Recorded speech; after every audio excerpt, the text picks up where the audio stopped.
live chat. Let me know if volume stuff is working through there.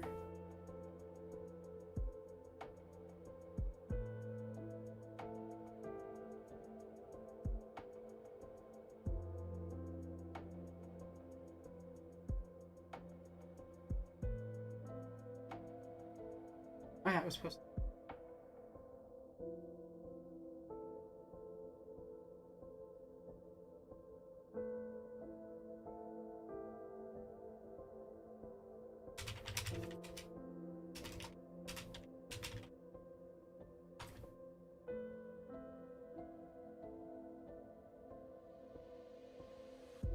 Oh, I messed up and didn't change the days on the thing.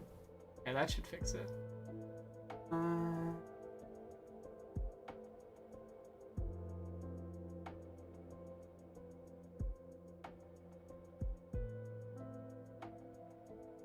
Properly, yeah.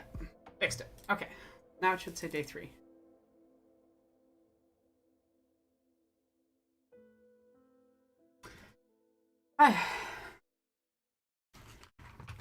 So I'm going to attempt, because I'm energized, and it needs to get out of the way, the complete story for episode 6. So we'll see how badly I fail it, or if I have to do it multiple times. It's really going to come down to whether I can do that speeder section quickly or not.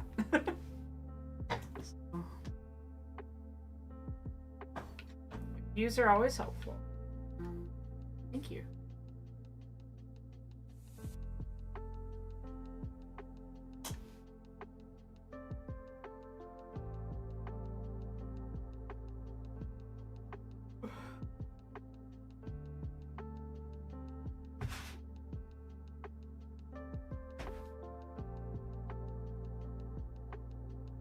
I'm glad you're trying. That's all. Oh, this is good background noise. Fine. Also, I just remembered I need Discord there.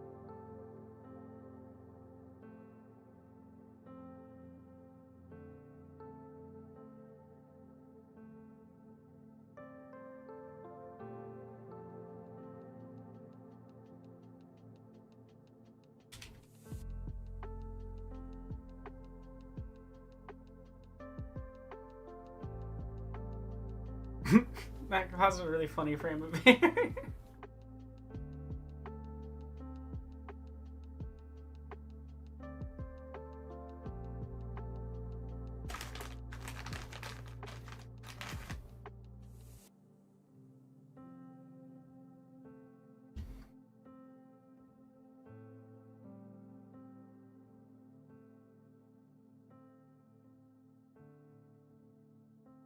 Also, this will be at least the last segment where we have to watch through long cutscenes.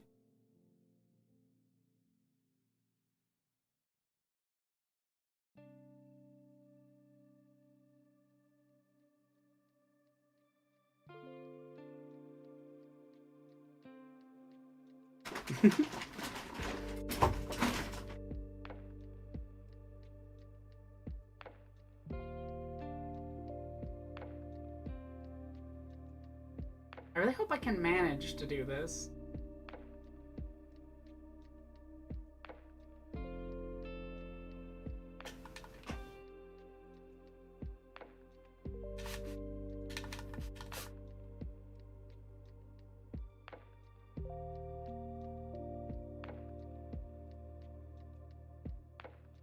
There we go.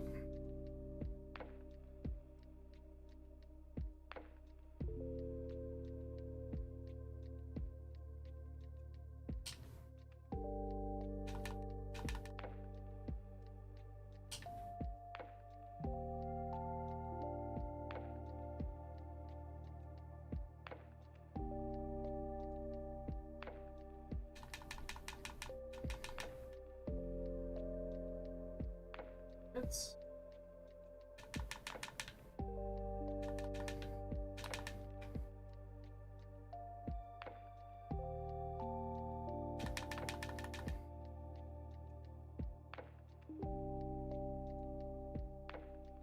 awesome. Come on. I could kill you while you're doing the helmet thing. I thought it made you invulnerable, like a lot of other interactables. Honestly, I think drawing a feeling can be like a really good exercise.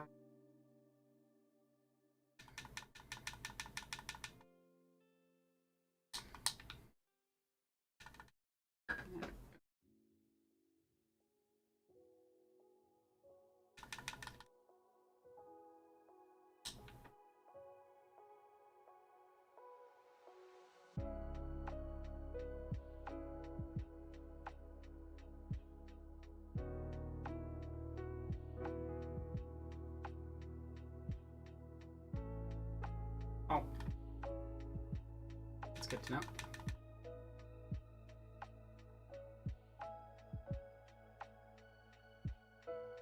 Anyway, how's everybody in chat doing? What's new?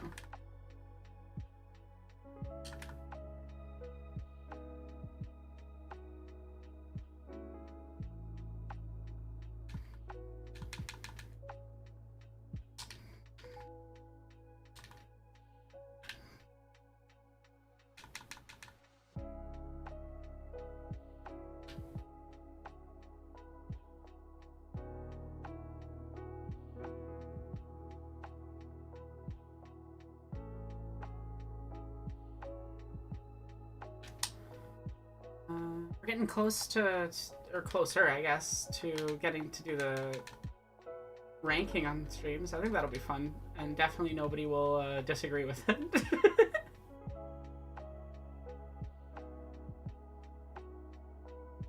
I always find it so interesting how wildly differently people tend to like rank or see how they view Star Wars films. Like I've almost never seen two people have the same exact ranking. And it's not like I don't know, you go to something like Star Trek, even though it's as big as it is, and there is kind of like a general pattern of preferences, I would say. Whereas Star Wars is just truly like the most random.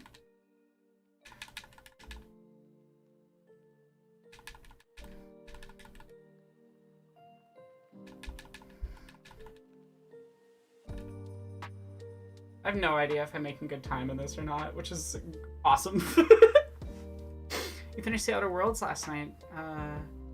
Very good if you... I like a game that like knows the length it needs to be and doesn't overstay its welcome, you know? Oh, I believe I jumped into that pit.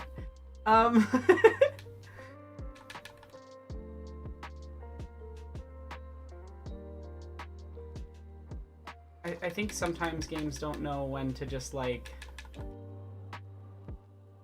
stop.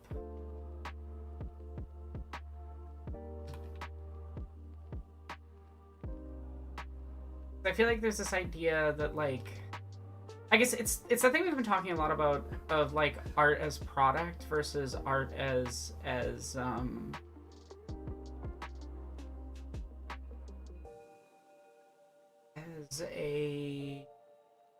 art.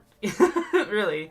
A lot of games have this idea that they need to like maximize playtime. And I kind of like when a game just respects your your time a bit instead of demanding that you play 30-40 hours or something. I find I'm drawn a lot more to the games that like lately anyway that are like a good 5 hours or 10 hours. Like that's part of why I really loved Mundown back when I played it, is that like it's such a clean, straightforward 4-hour story that knows what it's doing, but it's still like interesting to replay because there's different story options. Whereas like I feel like a lot of other games have like a deep amount of padding.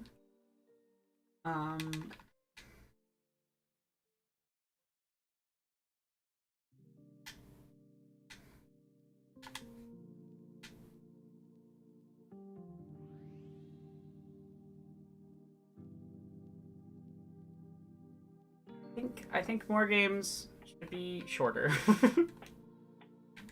And I don't know, I think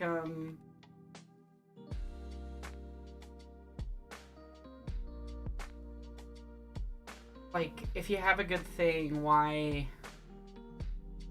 force it to be longer than it needs to be?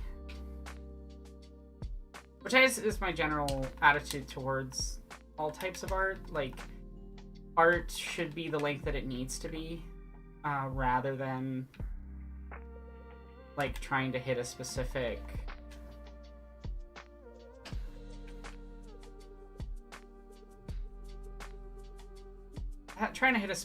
quota or size.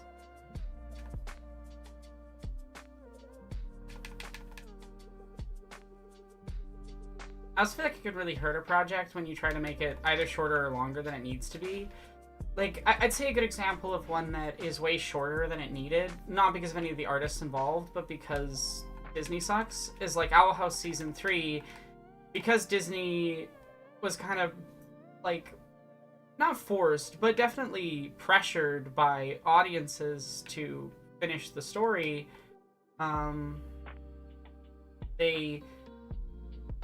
They said, okay, you can have a season 3, but it's gonna be way shortened, and you're trying to tell this like multi-season storyline in a very short amount of episodes, and so a lot of characters just kind of get abandoned, entire storylines kind of get ignored, and it's not anyone on the creative side's fault. It's 100% that like the executives just decided they didn't want to tell the entire story. And I just don't think that's good for anybody. I don't think anyone wants incomplete narratives like that.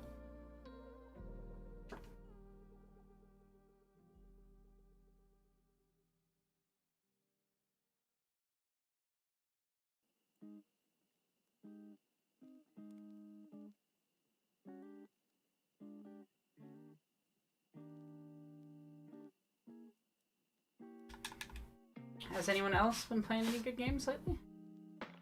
Hi Asla, thanks for being here.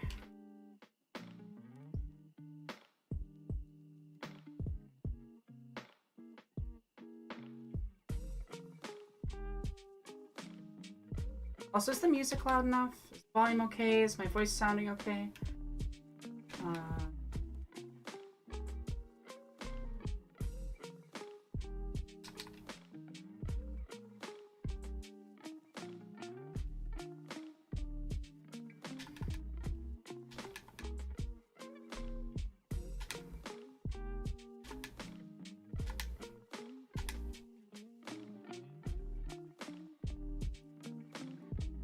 You're immersed in Civ 6 again. I've been playing a little bit of Civ 6 with my dad sometimes. Because I don't have Civ 7 because it's disgustingly expensive. So we're still playing Civ 6. And yeah, that's kind of been like a constant game for us since I sound good? Perfect.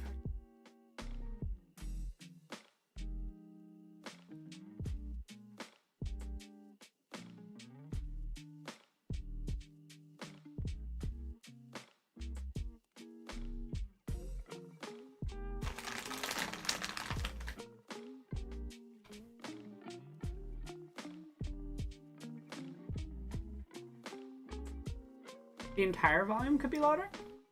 I'm not sure how to really fix that on OBS's end. I don't know if there's a way to like amplify all specific, like all different audio things.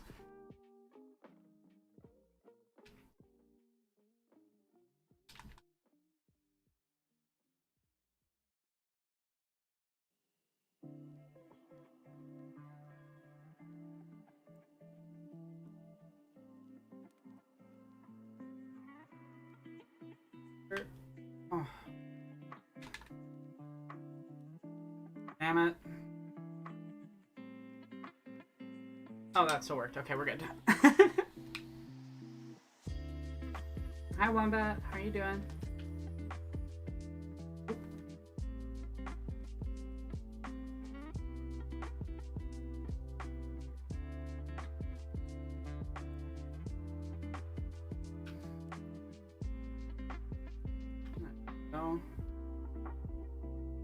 honestly, I think I'm doing okay on time. Like, we're still on the first mission after 10 minutes, which is not ideal, but this mission's kind of nonsense length anyway, so hopefully I can make back the time somewhere else.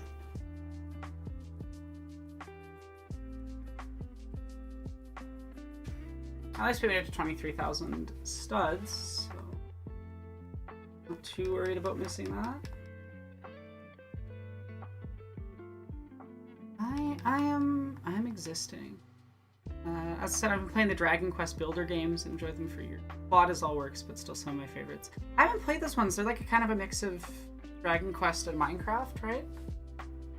I guess they'd probably be more like that Lego Worlds game, which I also haven't played.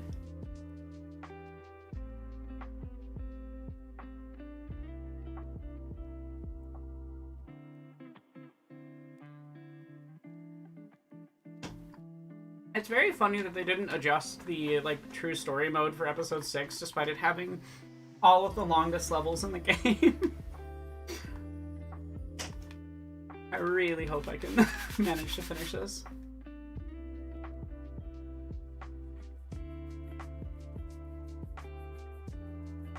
I know I've done it at some point before, so it's definitely possible.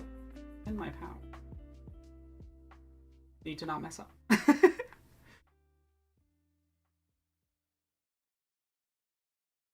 I really wish I could put the sound on for you guys for the cutscenes, but copyright.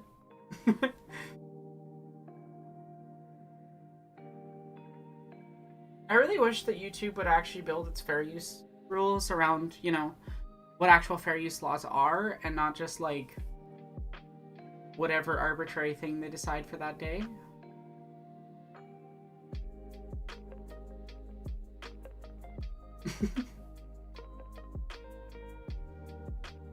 I wish the Lego games kept the, like, silent slapstick energy into the later ones.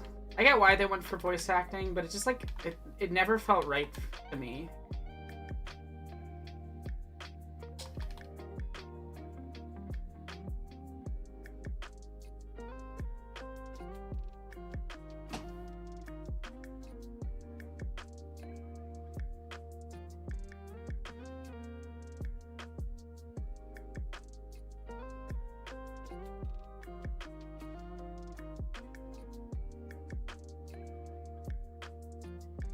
They made a lot more of these.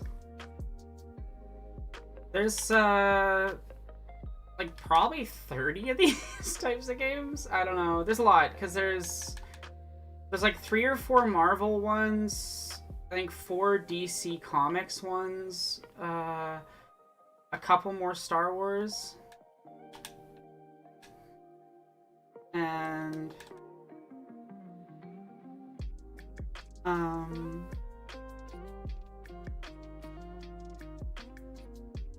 can't do it the first time I come back to it and do it in co-op. Maybe. Co-op's not a bad idea for this level. Definitely would help. I need someone who knows the game.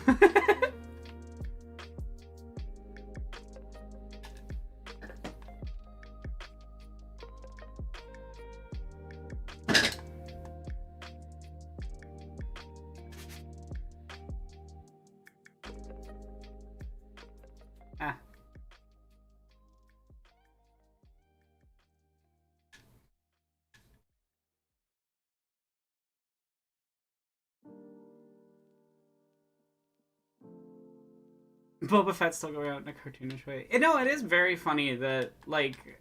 I mean, I was talking about this last time we played this level, but Boba Fett truly is not that, like, important of a character. I think Boba Fett is, like, kind of that original, like... The original Glup Shido, in that they, like... they took this really minor kind of side character that is truly in, what, 3 scenes? 4 scenes across the 2 films, maybe? And is mostly just there to, like, look cool. And they were like, this guy, this will be a major part of the franchise forever. We're gonna tie him into all the backstories. It's one of the funniest things about Star Wars generally as a franchise, is that, like, they will just write out an entire canon thing for like Stormtrooper number 5718, who was having an affair with Tarkin. That's canon, by the way. Tarkin was just with this one random Stormtrooper on the Death Star. And it's like, I don't know if literal war crimes McGee should be one of the only gay representations in Star Wars, but that's where we're at.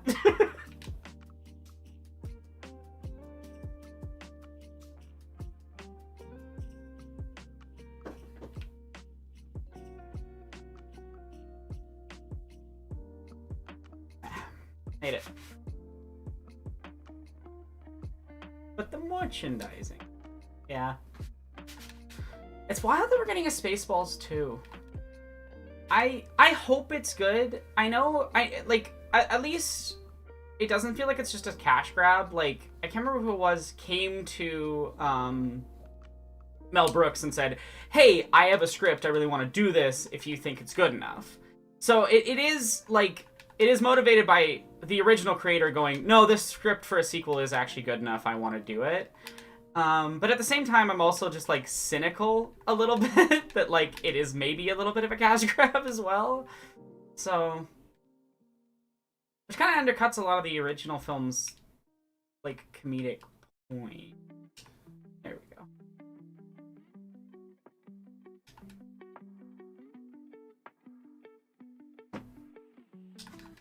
I'm glad I'm doing this right after I previously did it, so I kind of vaguely remember what you're supposed to do.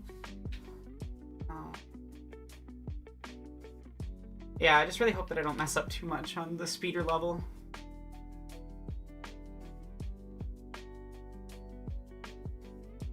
Exactly. Hopefully it's not actually just the search for more money. Honestly, I saw a bit online that I think would be really funny where they don't place it as Spaceballs 2 literally. It's like Spaceballs 5 or something. And they just, like, do a kind of parody of the way that Star Wars has become this big multi-media project thing.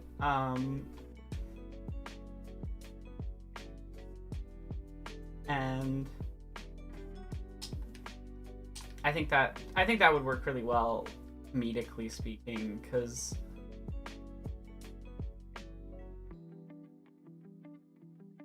I push that off. The search for 2, 3, and 4. No, and then just like have characters that are just like, well, that's obviously Glorbo from Spaceballs 2. Like, you should know Glorbo. You should know Pibit from the spin-off TV shows Spaceballs. Undead Crew or something. Oh.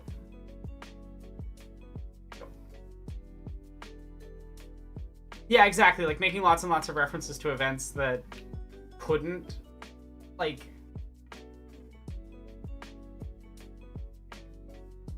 the audience couldn't know about, as like a parody of the way that the MCU and Star Wars and things functions. Because I think Spaceballs, the original film, works best when it's making fun of what 80s film culture was at the time. And I feel like if you're going to make a sequel now, you need to kind of engage with what popular culture has become in between then and now.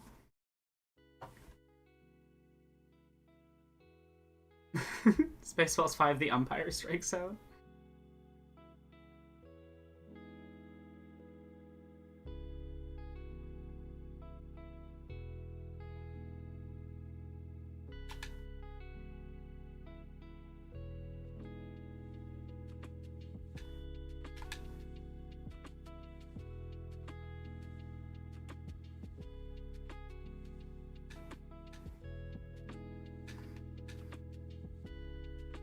I wish I had the skill to play with multiple controllers at the same time.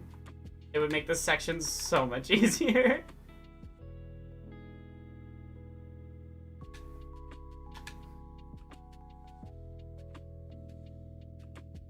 Spaceballs, okay, I guess this is happening now. It's also pretty good, Lewis.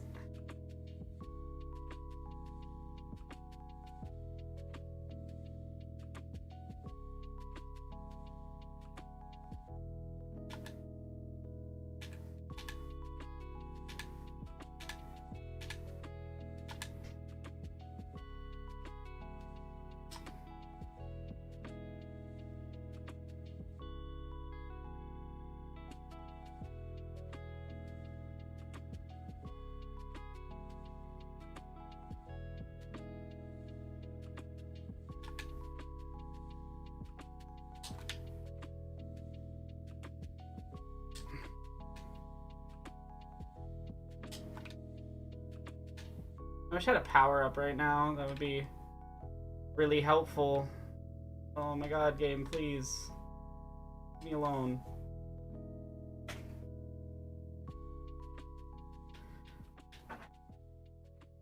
I don't understand the design decision to endlessly spawn enemies in this level specifically. Can I get up there without it? Okay, never mind. We're good. I don't even need to do that. We can just ignore it. I can do it the unofficial way. He keeps picturing Space Jam. Those are very different films.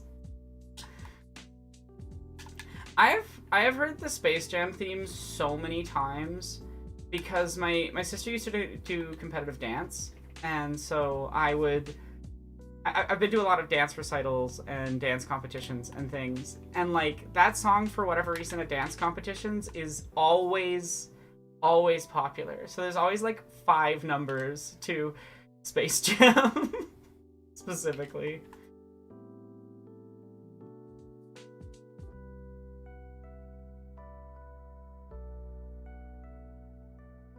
I feel like a little over 20 minutes for the first 2 missions isn't too bad. Like, it's not ideal, but we're making progress, and hopefully some of the other levels go a little faster. Is everybody ready for the Space Jam? It's just like stuck in my brain forever.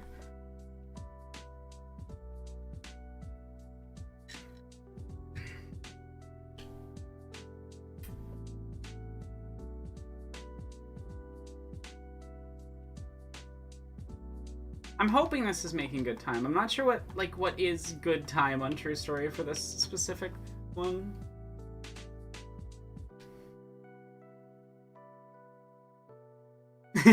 Yeah, Space Jam 2 is just a film that exists. I would say Space Jam 2 is like Ready Player One and Fortnite, the same type of just mushed together franchise, you know that thing, mess. Which I also think doesn't like really fundamentally understand why Space Jam was popular as a film. Like the original film is kind of a meme. Yeah, it's Looney Tunes interacting with people, but that's an established format that goes back to, you know, Roger Rabbit. It's not, oh, these are characters you recognize. This is a Looney Tunes movie, with other stuff going on in it. And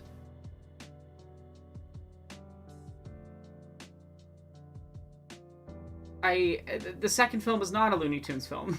The second film is I don't even know how to describe it. It's, what do you call the second film? I just like pure corporate media slop. Space Jam 2 was the search for money. Yeah. And I am thankful that those two things exist, because there's this one shot from Ready Player One and some shots from Space Jam that are like so useful in editing for videos. So they've definitely popped up a few times in both my editing for Jesse and my editing for my own stuff, and Darkfry, I think, once. Because it's just really like a perfect visual for like aestheticism with no deeper meaning.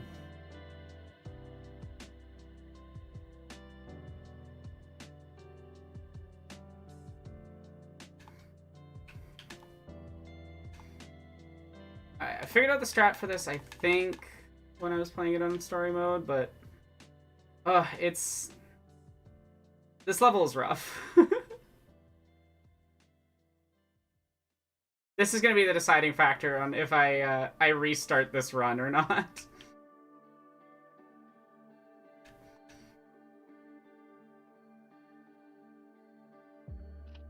Oh, what was Super Eye Patch Wolf's Space Jams 2 pitch? Because I'm sure it would be better.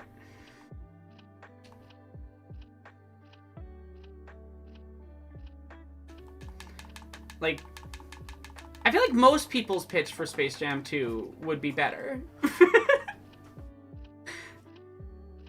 I also just, like, The film is at best Space Jam-esque. It doesn't really contain any of the major elements of Space Jam as a series or film. It is truly just like, LeBron James is famous. Popular franchise? Anyone? And I find that so fascinating as a creative decision. Oh, come on. Please aim at the thing. So this is why this is hard. The only reason this level is hard is that the speeder bike doesn't work properly. Which I think is, you know, it's fitting for the video I was making, but I would like it to aim at the thing I'm aiming at.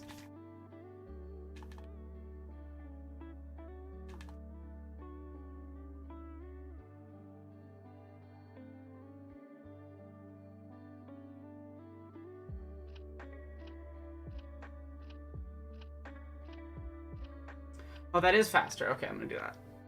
I'm not sure how that tree blew me up, but we persevere.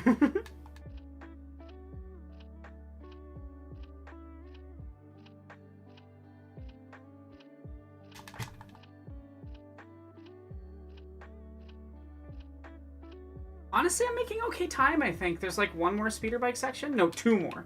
Okay, not great time, actually. Maybe bad amount of time. Fingers crossed I can get this done.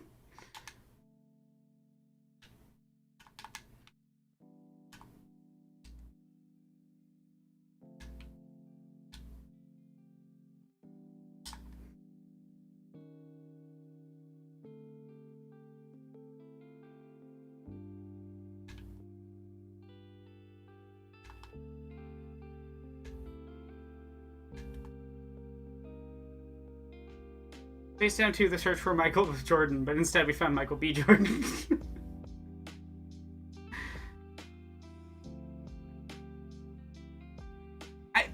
I agree, Asla. I do think that the pitch literally was just like, Space Jam would make money, maybe? That was the whole pitch.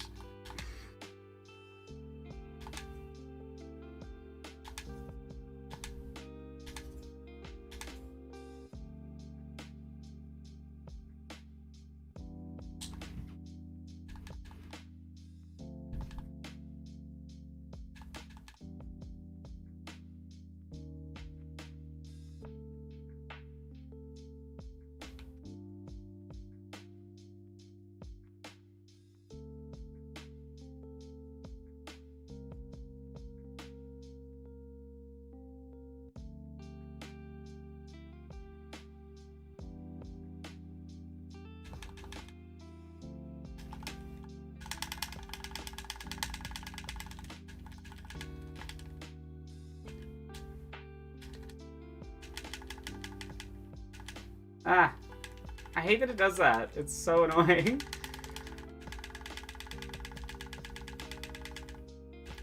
Sorry about the noise from the controller that you're probably hearing right now.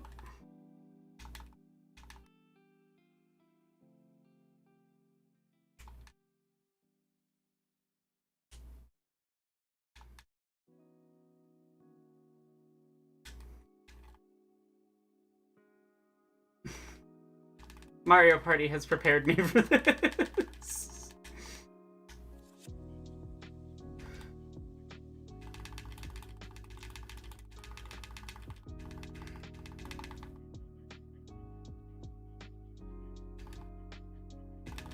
Hi. Making progress, slowly.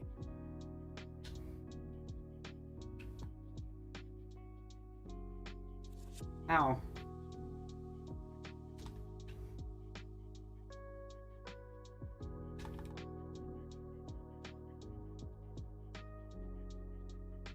Don't take the nearest speeder bike, please. Okay. There we go.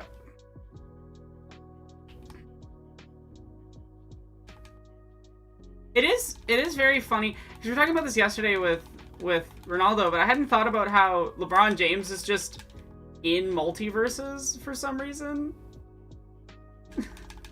Like, it's very funny that LeBron James, the human man, has become like a Warner Brothers character TM. Funny and dark. It's very 50s Hollywood energy. I guess there is a long history of like real real athletes and people being put in fighting games very specifically. And I wonder what that is.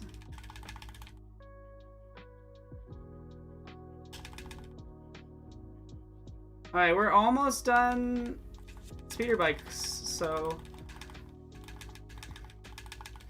And at least the shortest levels are the last two, so I feel like if I'm not far over 30 minutes at the end of this level, then we're probably fine if it just lets me shoot him. Okay. Hi, Samara. And characters from non-fighting game franchises. Like the time Shaq got his... Yeah, Shaq Fu. I hadn't thought about Shaq Fu. Had no one thought about Shaq Fu? The implications of Shaq Fu are immense.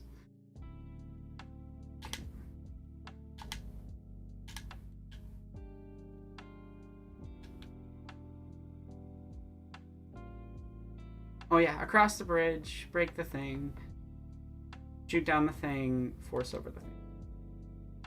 Or jump in the abyss. You know, there's multiple routes, there's options. I am very good at game. There are no mistakes being made.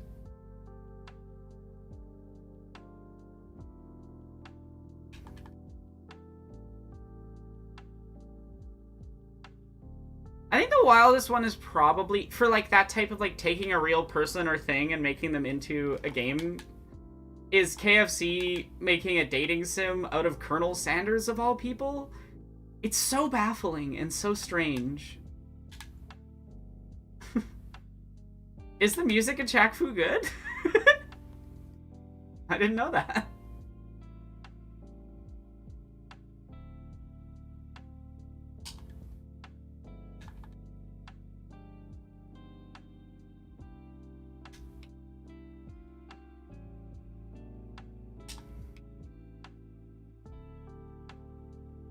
I knew that would happen.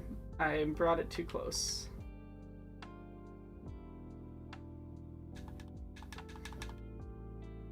Just let me get to the thing.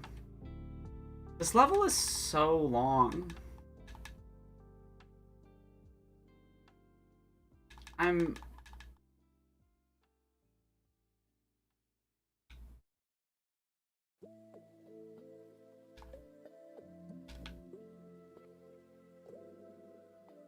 almost there.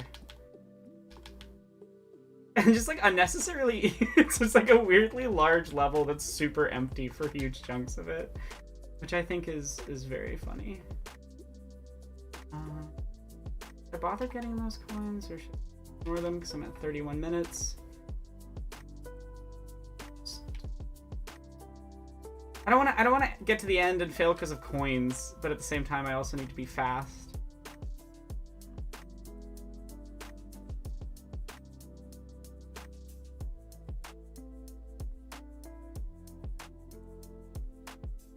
Yeah, episode 6 is where the game gets tedious, but that's okay.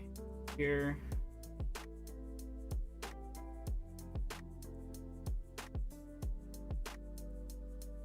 almost free.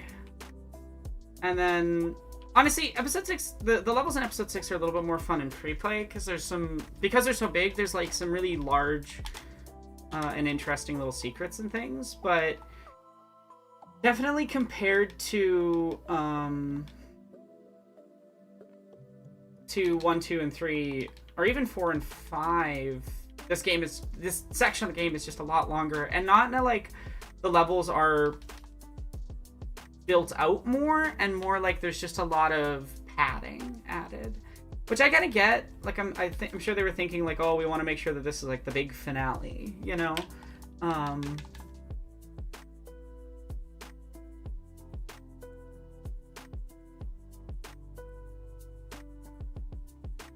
But but it definitely doesn't result in the best experience for True Story mode. I'm sure this is not that hard for like the speedrunners and stuff, but I don't know the speedrunning strats like at all.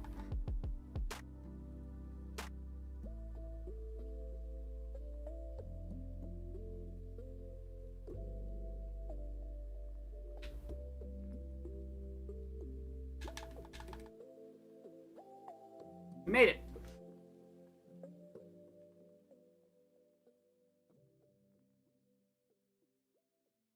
I wonder if the level is so big to sell the idea that it's a big forest. I think so. That's like probably the design intention. But the way that it comes out is just like unnecessarily like long runs in between things.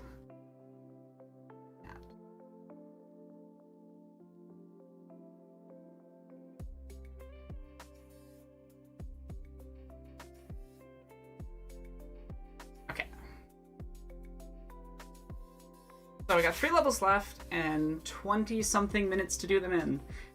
So I think Palpatine shouldn't take me long. It's a pretty fast level. And the space level at the end isn't too bad. But that's always interesting as a designer where you're like, I can see what you're intending to do, but that's not the way it ends up feeling.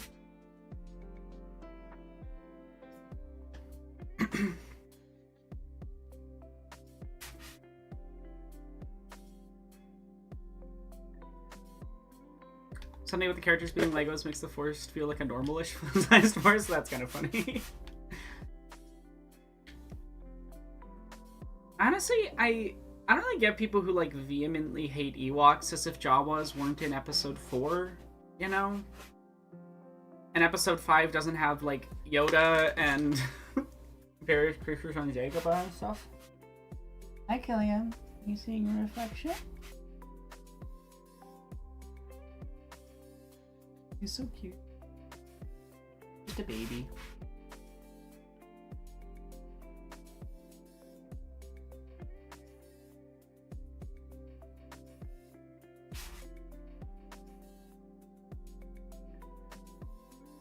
Yeah, I see what you're going for, and I didn't feel it didn't quite pan out. Yeah.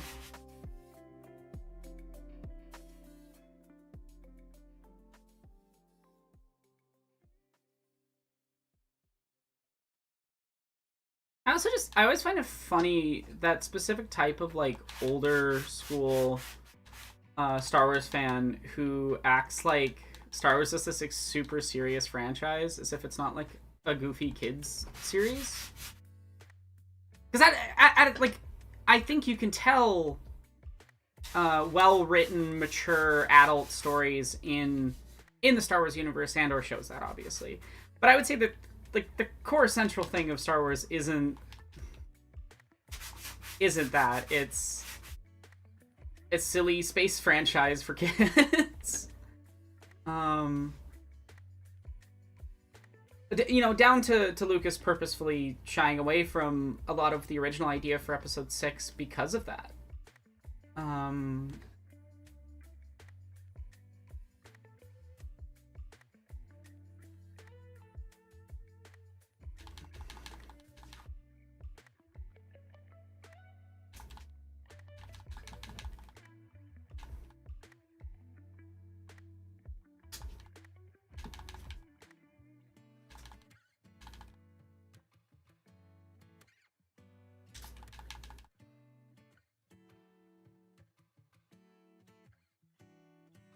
Do they put those back up after a period of time, or did I just not destroy that?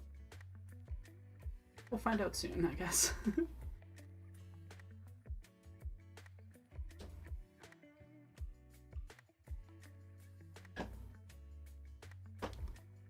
That's wild, Samara. I guess that kind of makes sense, though, that people would respond like that. I would also argue that Yoda is just a silly, goofy little guy.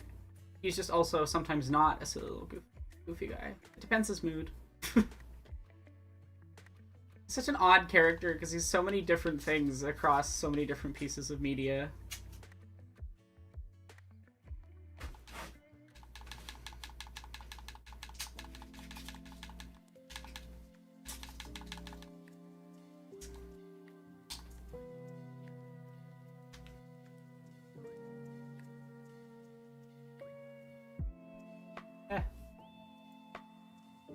Well, at least I'm not too worried about... Oh, I'll do this again.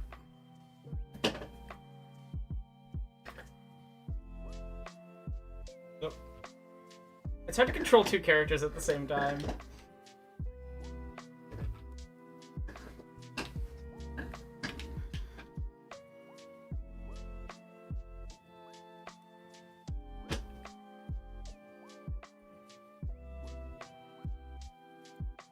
My favorite thing to do in this game is play any of the characters, then get dive roll, and then just do this while I'm moving around.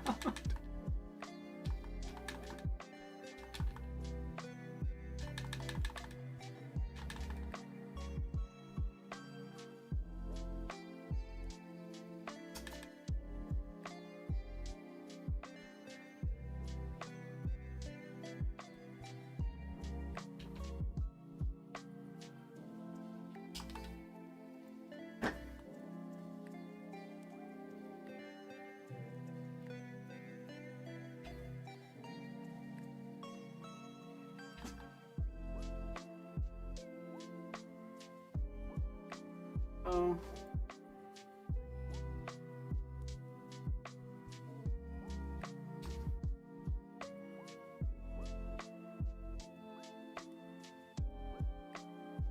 Yeah, Lucas becomes more of an insular creator during the process of making episode 6.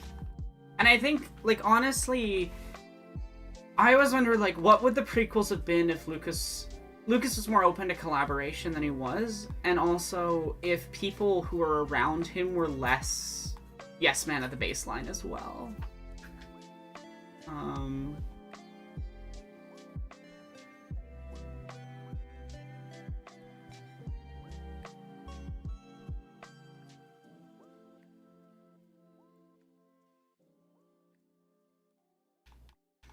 I am not making good time, but we're gonna work with it.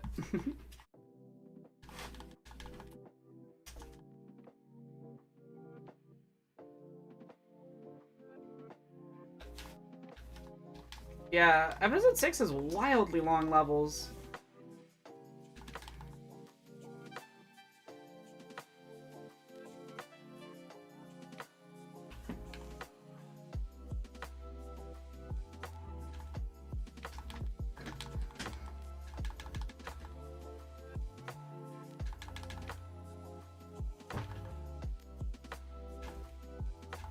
C-3PO and R2 are practically a comedy duo. It was never meant to be taken that seriously. It isn't. Like, it is a political franchise. It's always been a series that is engaged in politics, even if not mostly well, I would say. I would say it generally wavers between very concerning to what were you doing? But sometimes it works really well.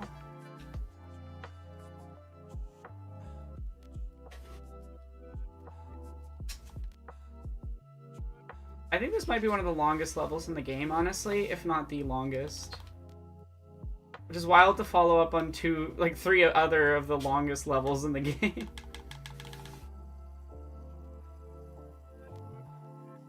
Oh no, the audio glitch is happening again.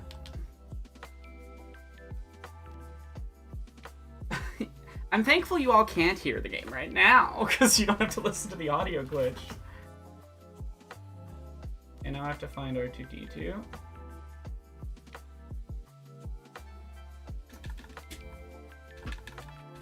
Come on! There we go.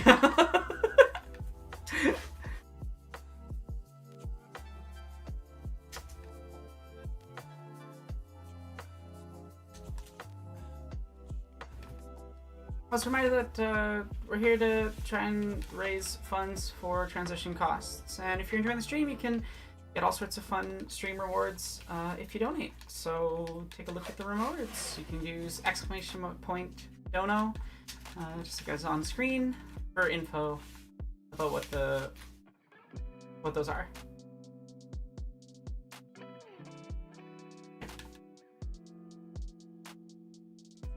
Thankful I know how this one works, because this level was confusing me when I was playing on story mode alone.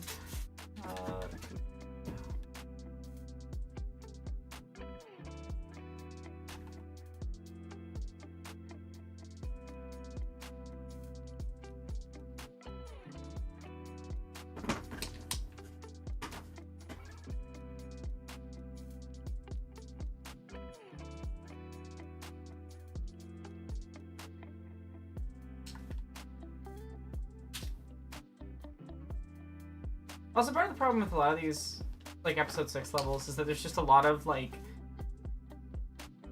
spots where the pathfinding for your companions glitches out a little bit because there's so many of them, and then you usually have to use a droid for a specific thing, and it's often, like, 50 feet away from you.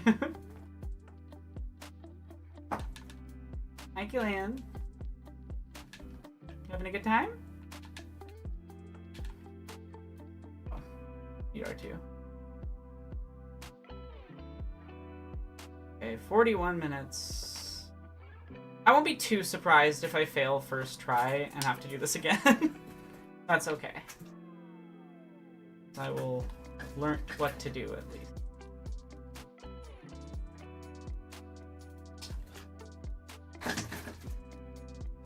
Yeah, I do think episode 6 as like a level set is my least favorite level set out of any of the episodes.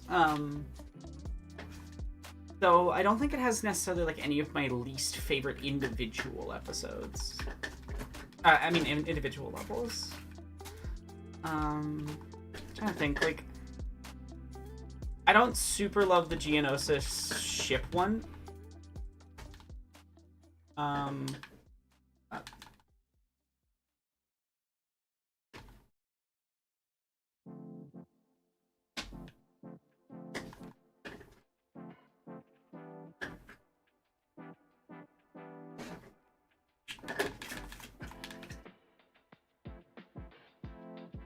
The other one.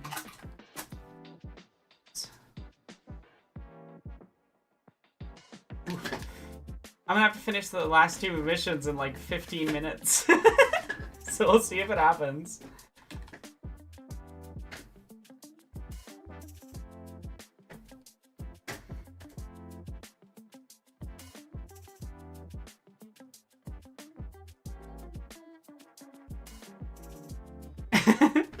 So kind of like Return of the Jedi, the movie. Yeah, a little bit.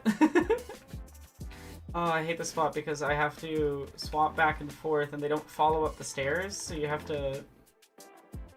I really hope I don't have to redo this one, but that's okay. If I wasted an hour, I wasted an hour. It is what it is. I will have learned and figured out how to do it even faster next.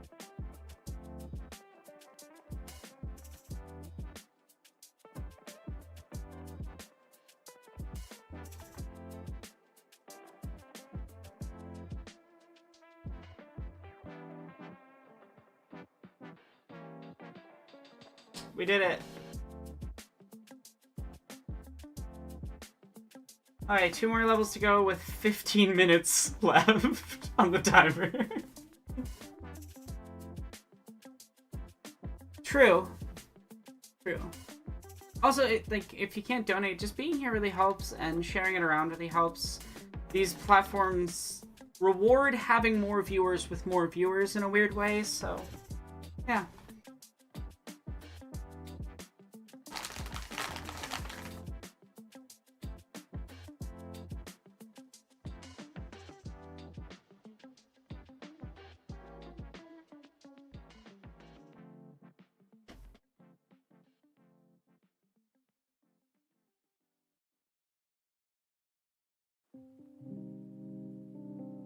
Fingers crossed through this.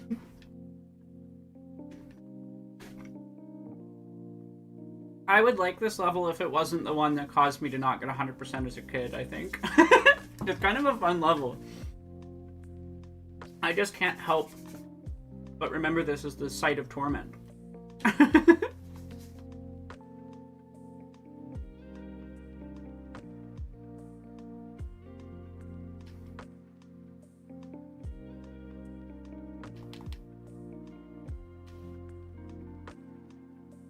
Alright, I am gonna unmute because this level doesn't have a lot of cutscenes.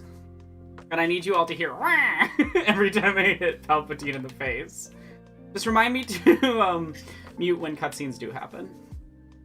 So that I don't get copyright striked. It's so funny to me, I don't know why.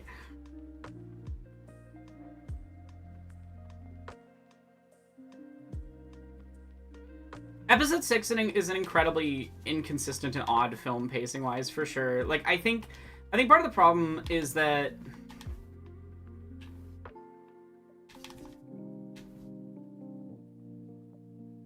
is that episode 6 like starts with this really great cold open.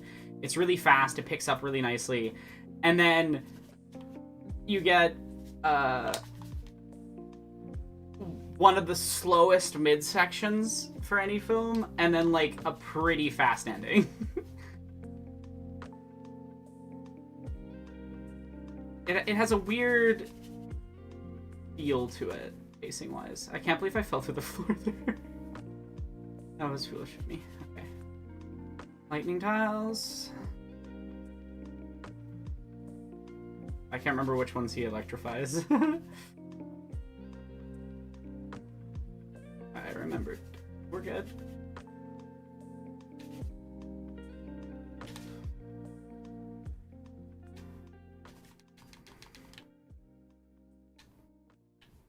I love Palpatine's little noise that he makes. He'd have fun with Wario and Waluigi, I think. To me, these are the same genre of noise. That and his little laugh. It's just, I don't know, those two sound effects. Because reminder, I've probably played this level more than any other level in the game because of Aiden and I trying to finish it. So like every sound in this level is just ingrained in my skull forever.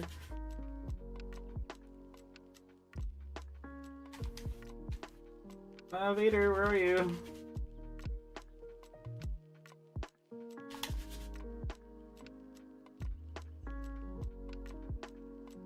There we go.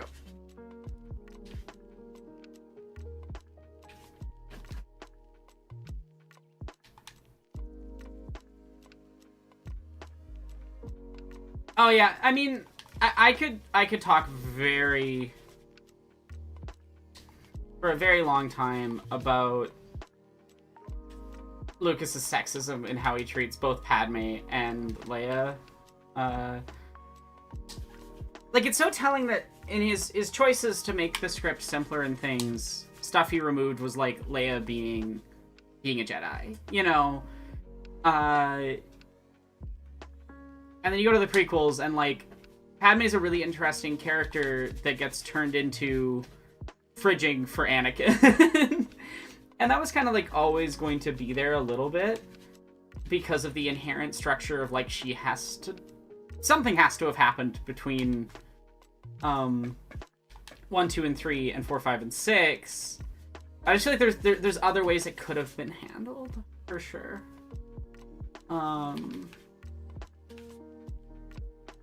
she truly just becomes like pregnant woman who's there for Anakin's story in episode 3. It's my least favorite thing about Revenge of the Sith, honestly. Well, that and the racist caricature stuff with like Jar Jar and things, but that didn't come out of episode 3. That was just there from episode 1 onwards. Oh yeah, the Jabba Leia stuff is tasteless, for sure. That was fully just like George Lucas wanted to see Carrie Fisher in a hot outfit. I don't feel like that's much of a speculation, considering things Carrie Fisher said about Lucas when she was alive.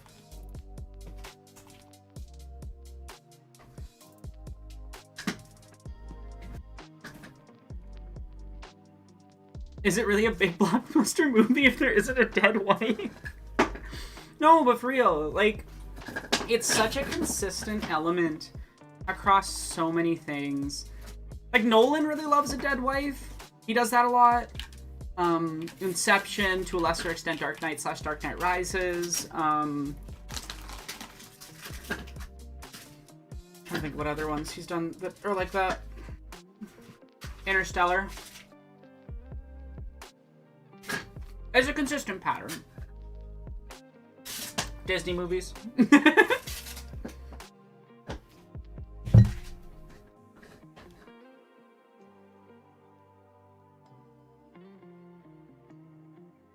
Oh, yeah, I agreed. It would have made more sense for Leia to be the general. that would have made more sense. But that would require caring about making sense. Or caring about women in your narrative. Two things Lucas famously was not great at. Oh, I really don't love this level either. The bomb mechanic it's fine. It's not great. It could have been implemented better. The bomb mechanic in this level specifically, where you need to hunt down the bombers and they spawn randomly, so sometimes you just don't see any for a really long time, less fine. Okay, we're 2 ships down, 2 to go. That's good progress.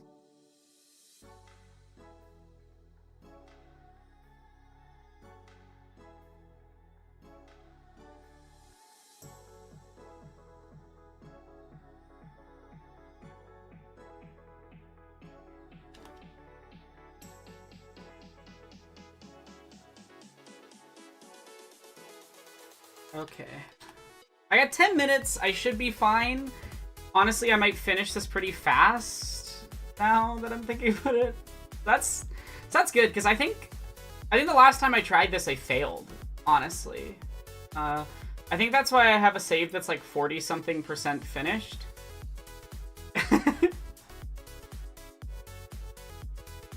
Was that I failed at this at like a minute to go. Like, it was like really close after 2 attempts or something like that. I guess is in line with the whole video. Like, one thing I didn't talk about in the video is that I have tried to recomplete this a few times over the years. And never finished.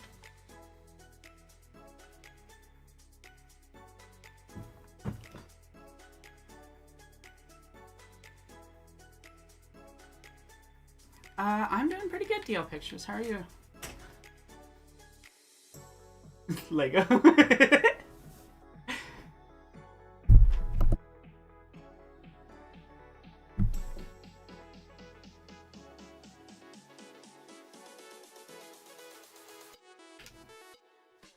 Oh yeah, I bet Ninetale. Snow is annoying when you're in the city. It's not that big of a deal though. Snow out on a farm, especially when you're taking care of goats, that's not fun.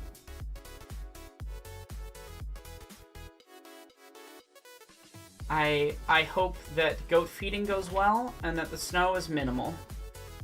Honestly, we've had a weird winter, and I'm definitely not trying to like just like don't have existential dread. Don't think about the climate change. I'm not trying to ignore it, to be clear. It's just like you can't have constant existential dread. You're not doing like unless that feeling is motivating action. It's not really achieving anything. And it's kind of my opinion towards any heavy political topic, is like you should focus on it when you're actually doing things about it or can do things about it. And if you're just sitting around like, well, this sucks, you're not really accomplishing anything.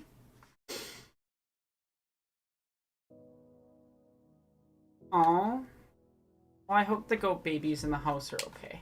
And the goat that's in the house, too. I love goats. Pen also loves goats. Goats are great. There's a zoo here in Saskatoon I used to go to a lot when I was a kid, because, like, my mom would watch all of us very frequently, and we'd often come up to visit our cousins and stuff, so there's not a lot of places that you can take, like, 10 to 15 children. You know? So we spent a lot of time during our childhood at the Science Center and at places like the zoos and the museum and stuff. The Science Center was awesome when I was a kid, and they removed a lot of like the best parts of it, IMO, here in Sask. I mean, it hasn't been slashed as much as some of the other places where like its funding was basically completely removed or it's literally being shut down. But still, I think spaces designed for kids to get to like engage with science in meaningful, interactive ways is actually really valuable and super important. And I don't know, there's just so many things I think about a lot with like the destruction of third spaces on purpose, the way that surveillance capitalism has made us all like more surveilled, and just the fact that like kids can't really exist anymore in any sort of public space. And like I've just seen how that's made it harder for them when I was working as a coach, where like Yeah, where do you go? Where can you do things with kids now? Yeah. And also, just like the cops are bigger dicks about kids being in the park now too, especially if those kids don't have parents around, which is so weird. I saw a wild TikTok the other day where this like couple was just hanging out. Hi, buddy. Hi. Can I help you? This couple was just hanging out in the park, and like cops pulled over. They were like making a silly TikTok or something. The cops pulled over just to like investigate them, and I'm like, what are we? I mean, cops suck. They don't exist for the public interest. They exist for capital, etc., etc. But like, why are you getting mad at people for existing in a park? Like that's literally public property. That could not be more their right to be there. And it also makes me think of a thing I think of often, which is that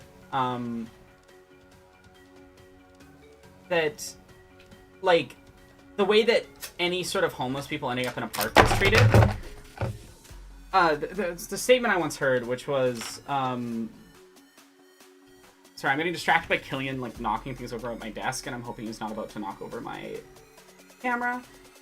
Hi, buddy. You having fun? You energized?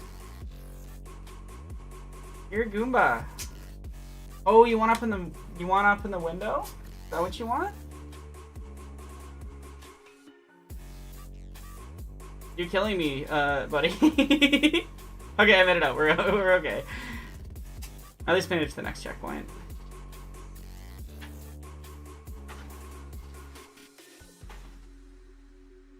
We're gonna do it. First try. I was really worried that this would be like one of the tougher things for this stream. So the time limit is per episode. So all six levels in that episode have to be completed in an hour with 100,000 studs collected total.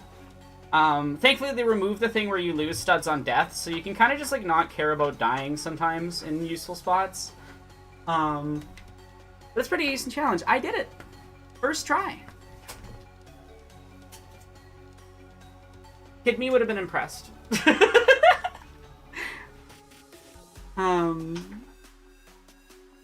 They look like a giant 80-foot prairie dog attacked the theater. That's awesome. We used to, so my family, like not just my parents, but like my cousin's parents, and our family friends that my mom usually watched would like split the cost of the family. I'm gonna change the music. It changed the vibe. I want chill vibe. There, I'm just gonna play from just this list. There we go. But would all split the like family cost thing, and so you could just like my mom could just bring all of us with her. So we would just go to the Science Center all the time, and then you'd get like really, really good discounts on the IMAX, so you could easily go watch stuff. So we used to watch a lot of the like big nature and space documentaries that would play in IMAX, and like that's such a fun memory of my childhood. I have a really weird childhood in that like I was kind of communally raised, and I just like grew up with a bunch of extra people that were kind of like siblings but weren't my siblings literally, because my mom would watch everybody while other parents worked. And then she did like a lot of volunteer stuff.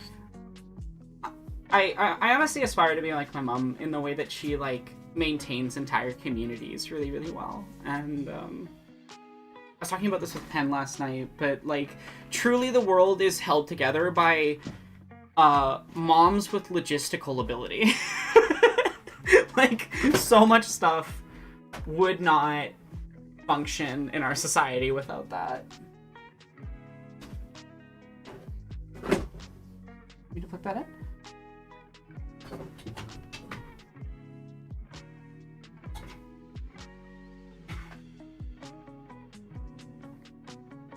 Your sister, cousin, and you used to go to the Boise Zoo every so often because of their discount kid days. That's awesome. Honestly, we really need publicly available places that kids can go. Not businesses to make money, but like spaces for kids to enjoy the world. So we've successfully finished all story modes. We're done. Now we just get to do fun stuff. So I'm gonna go check out what Golden Brick stuff I have unlocked, because I want to get my least favorite things out of the way first and play all my most favorite things by the end. Awesome, we got all the levels unlocked. So I'm gonna play through Pod Race Original, Geonosis Original, and a few others first. That's Pod Race, we're doing that for sure. Society would not function alone on broken rich white dudes. I don't think society would function at all any differently if we got rid of them, other than things would go better. I genuinely believe if we remove their class, I'm not, like, this isn't a guillotine joke. I mean, like, sincerely, the class of rich white man should not exist. The people that make up that class can just not be in that class anymore.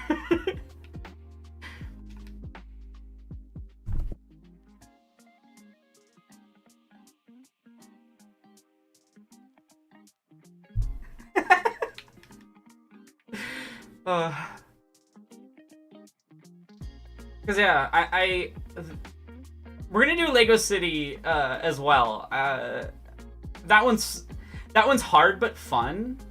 So I think we unlocked something from this, so I do need to do this as well.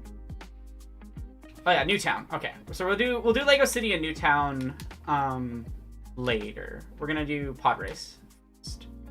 I'm gonna save my favorite special mission is you get to play as Vader through the start of A New Hope as one of these like little mini missions, and I think that's really fun. Honestly, I love this game's dedication to like not just like actually rewarding completing stuff and unlocking things. There's cool things you get from it. Killian, did you attack our planter guys again?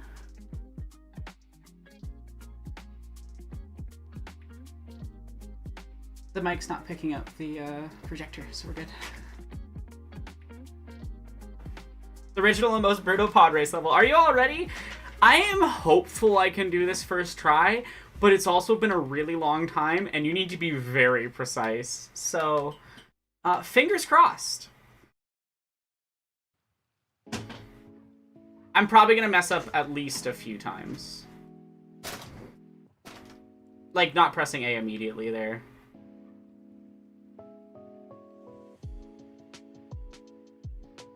But yeah, for context, this game is a compilation of Lego Star Wars 1 and Lego Star Wars 2.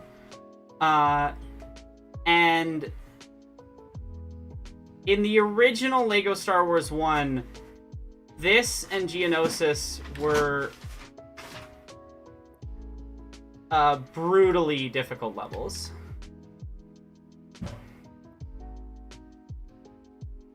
I love how I beat them, and then I have to beat them again, too. That's part of what makes this version of the level much harder. Fuck. Yeah, there's one death.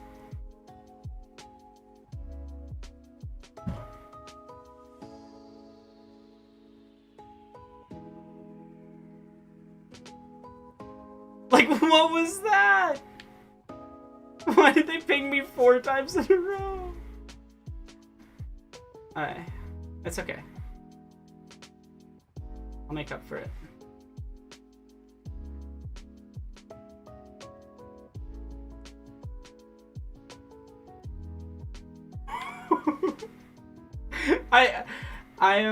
I'm gonna do it. I believe in myself.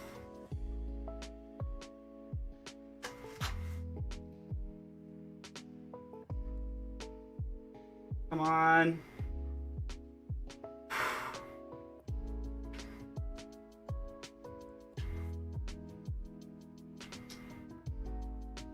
You know what I always think of whenever I play this level? It's very random, but it's this one specific song where he's like, he's going the distance, he's going for speed. Because I just like once saw this like edit to it, like when I was a kid, and it's just stuck in my brain ever since for no reason. He's all alone in this time of need. It's just like stuck in there, specifically with this level, specifically with this section of episode 1. That's not good. I believe. Nope. Okay, we're making it. We're gonna do it. We're gonna do it.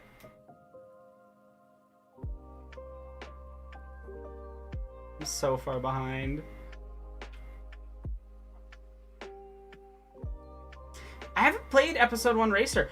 That's actually a game I haven't played that I have. That's a Star Wars game. Honestly don't know how if it functions on... No.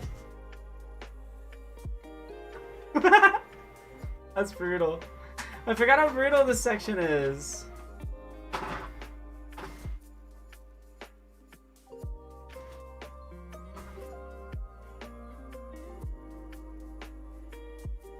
I believe in myself. I can do this.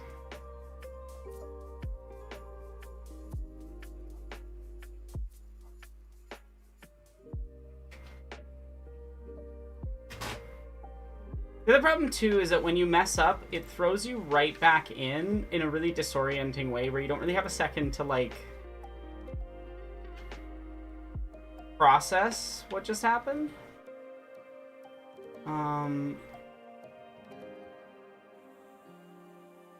Honestly, I think these games are so interesting partially because they...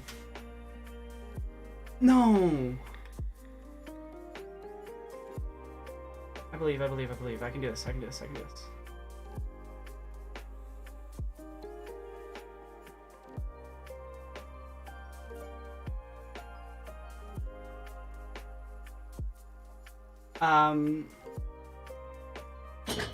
was this? I lost the point I was making completely because I got distracted by gameplay. Oh god. 10 seconds. 6, 5, 4, 3, 2... Damn it! Is that a full restart? No, we're good. It's okay. I have done this level one try, no mistakes before, but it was when I was a kid and I practiced it.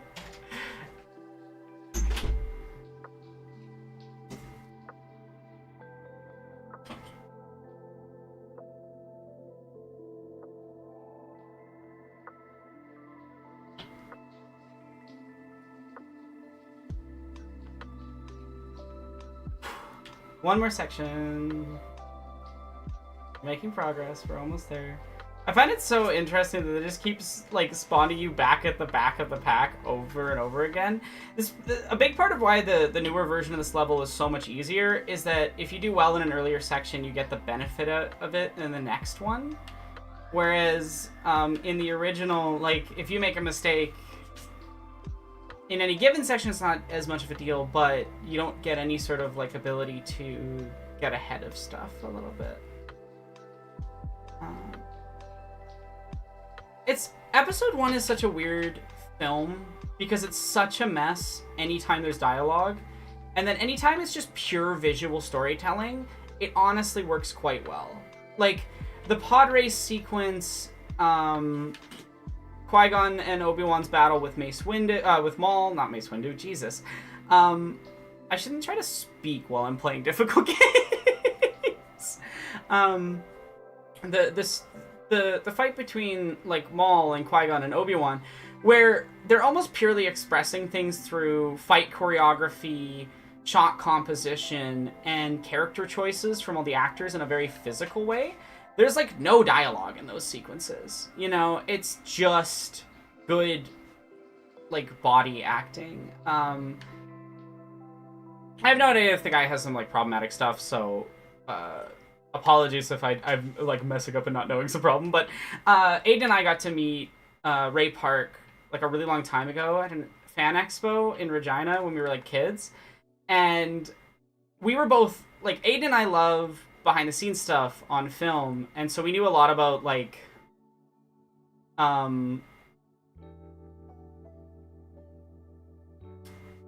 stunt work and like specifically what stunt work he'd done. And so he was so excited by the fact that we like had actual questions about like more films than just like, oh, I know that you played Darth Maul and that's it. Like that's what most people would go to him for, that he just like gave us an autograph for free. Even though you're supposed to pay like $50 because we like actually cared about his art, which is cool. Because yeah, I really love stunt performers. I think they're really cool. I think their work is really cool and often very undervalued. I really loved that film with Ryan Gosling and Emily Blunt, I think, which was Fall Guy? The Fall Guy. Yeah. That film was really good. Like, it's just great action, but it also, I just really love its whole message of valuing everybody involved in the creative process, not just big name actors. It also has one of the best pun titles in film history.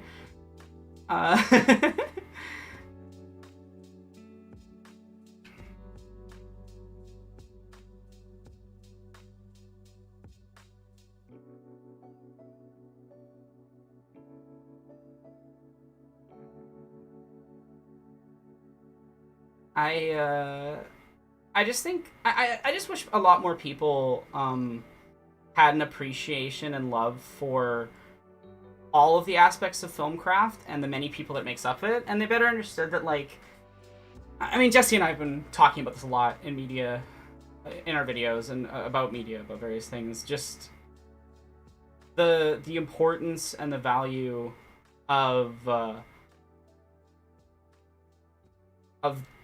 art as a collaborative process, and like actually valuing everybody that I beat him. I was physically ahead of him. Game. Okay. Because I just think a lot of people have kind of been duped by things like auteur theory into thinking of only like the author of a book or the director of a film or the game director as being like the only people that really matter in the creative process, as if it isn't the result of all of these different people interacting. Even published books, like a huge part of what makes a published book as good as it is having a good editor. You can really see with some writers like how much of a difference different editors make in their work if you compare them. Yeah.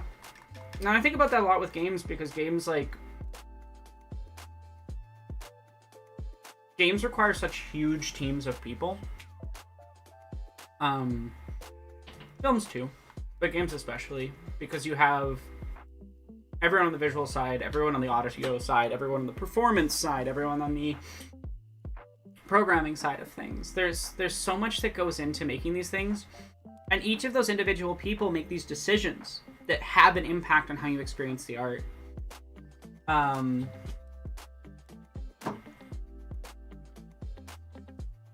And I think that's kind of beautiful. I think that's awesome. And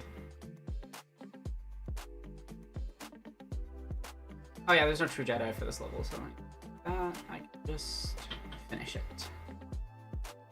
Yeah, I'm glad that we're past the like slump section of beating this game 100%. We've done all the hardest and most annoying things, I would say, other than Lego City and Town, which we're about to do, original Geonosis, which we're about to do, and some of the bounty hunter missions can be a little bit obnoxious. They're timed, and you got to do like very specific things. So I'll probably look up a guide when we do those. But yeah, I'm looking forward to just playing through some fun replay, goofing around.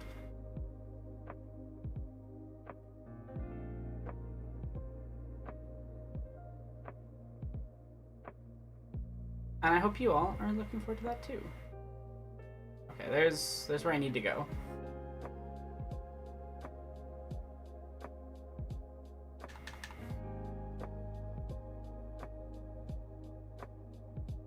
Honestly, part of why I love working on commissions too is just that I get to be more collaborative in the process. Like I really love editing for people. I think it's really fun. And it's wild to me that people trust me to edit their videos. I mean, obviously they give feedback, but most times the changes that I end up having to make are maybe 3 or 4 small things. There's probably like, I missed one error, there's an audio issue, and maybe change this one clip. And like, to me, the edit is such a huge thing about how you experience a work. And like, we talk about, like, if we look at Star Wars, you know, people don't recognize like how much of what made Star Wars work was Marcia Lucas's phenomenal editing. Like, there's a reason it won an editing award, you know, or was it nominated for editing? Did it win? Nominated. She has won an Oscar for editing. I can't remember who it was for, Star Wars specifically.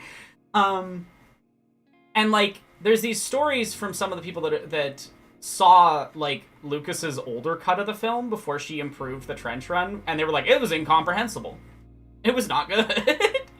And I just find that so interesting.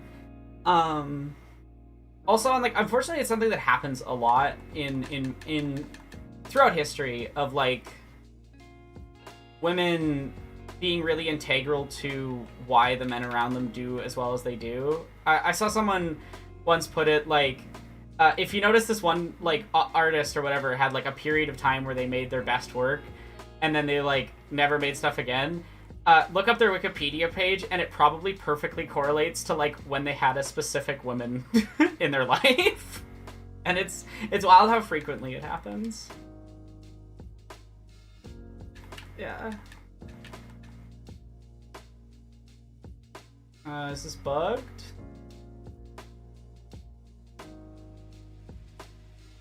This might be bugged. Oh, no. There's like a weird side panel. I see.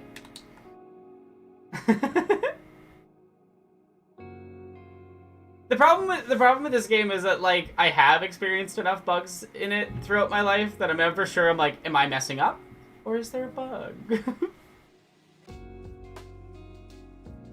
Honestly, it's kind of cool to play it through back on PC where there's less glitchiness than the Wii version.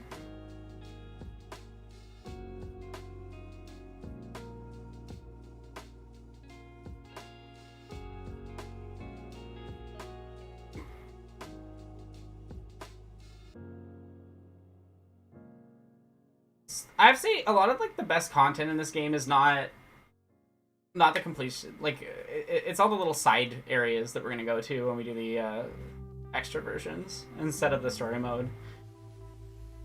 I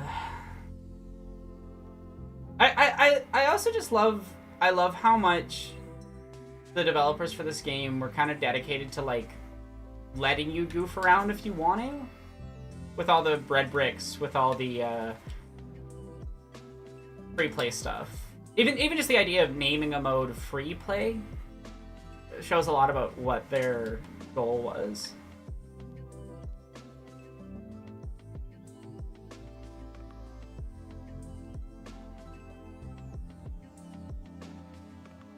Oh yeah, I got the force field thingy.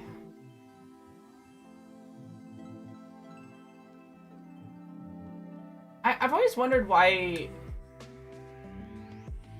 this was such a like random extra mission. If it was like cut content from Lego Star Wars 1 they put in as a side mission, or if they like originally planned to incorporate this into the episode 1 like main mission set.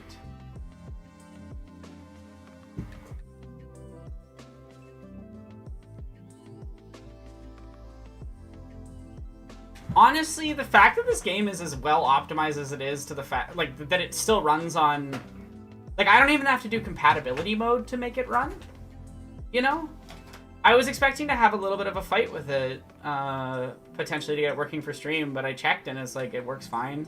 It also, like, it actually lets me application capture it on OBS, which is kind of surprising because some modern games don't even let you do that properly.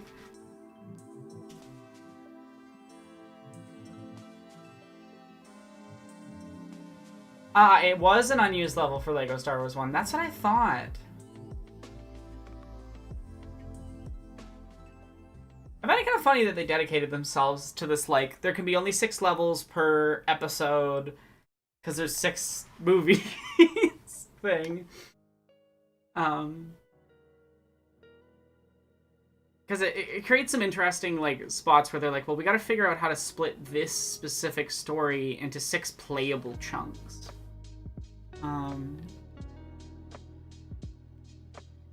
Oh, really? That's so sweet and cute. Oh my god. Thank you for sharing that.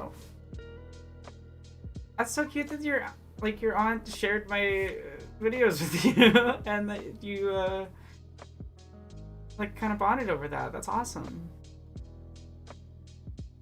I'm like processing. That's wild. It's so, I don't know, it's so cool to me that there's like that people like my art and they share it with other people. That's never not gonna be amazing to me. Yeah, this is why this mission sucks. I forgot. So you have to like you have to get through this entire section basically perfect. You have to dodge a bunch of attacks you can't see. At some point, I do want to play, like, just to see how it feels, the original LEGO Star Wars 1 and 2. I found them for $8 each at Value Village years ago for the GameCube. So, at some point, I'm going to do that. In uni, I bought a GameCube for, like, $30 off, like, Facebook Marketplace, and it turned out to be one of my classmates who was selling it. So we were like, oh, hi. Well, I guess you see it in class on Monday. Yeah.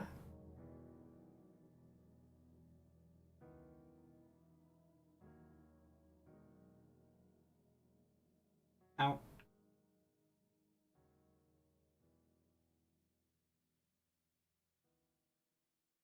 I'm trying to get these, like, kind of challengey things out of the way so that I can chat more, because it's really hard to, like, talk and concentrate sometimes.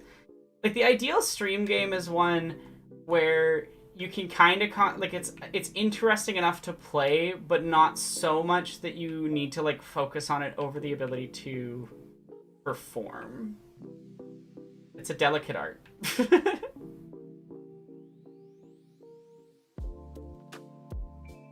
No, I made it so far. I love the GameCube. Honestly, Nintendo as a company sucks ass. We've already talked about their many, many problems. But, like, as a corporation, evil. As a creator of art, really interesting. I just don't like how they handle... Like, the response to fan games is evil. And honestly counterproductive to, like, a lot of what their games ethos feels like it should be.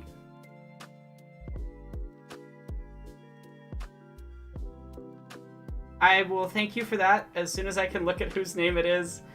And I'm so sorry for not being able to look. 1 health. We made it. Okay. Thank you so much for the donation, Mr. Wonko. Also, I love... I don't know why. Wonko is just an incredible name. Oh, a solid snake voice. Oh yeah, my voice is doing better today, so I will do that. 1 second. Solid snake. Colonel, I'm stuck in the cockpit of a ship.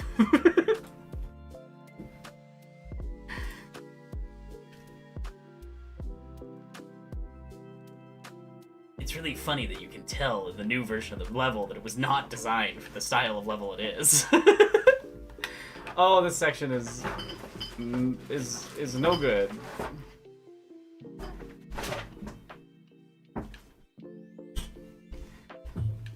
Oh, that's where I recognize it from.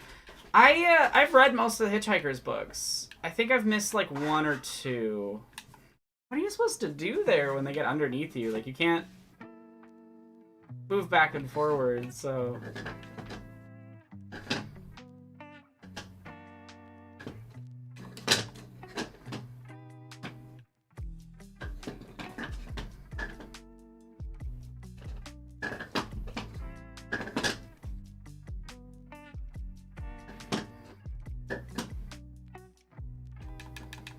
Oh, I can spam.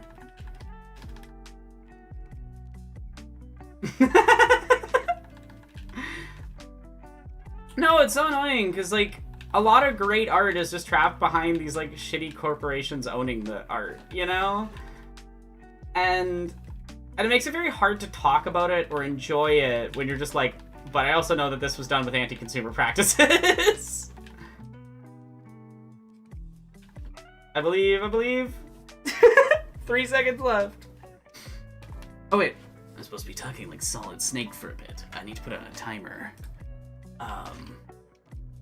It feels really weird to sit in this, like, vocal space. But don't worry, I'm not hurting my voice. There's a way to do gravel where you don't damage it. I honestly really need to play Metal Gear. My awareness of it is almost exclusively memes and video essays. Which is not the same as actually playing.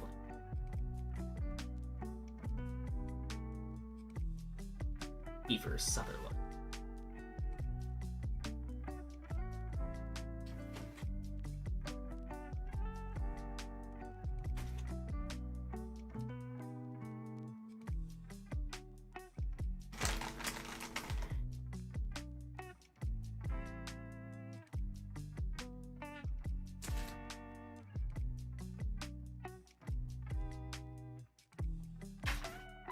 I'm like vibing out to Star Wars music and you guys can't even hear it. I'm so sorry. Nah, I like to imagine, like, what would Nintendo be like if they didn't have shitty executives running things and just focused on designing good things.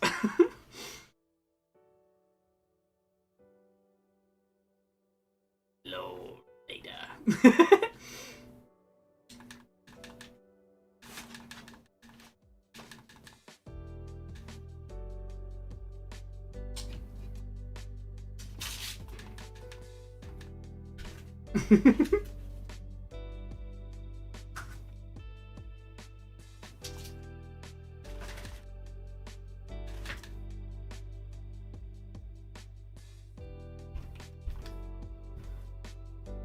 I honestly wish I could get a Switch 2, but it's just too expensive.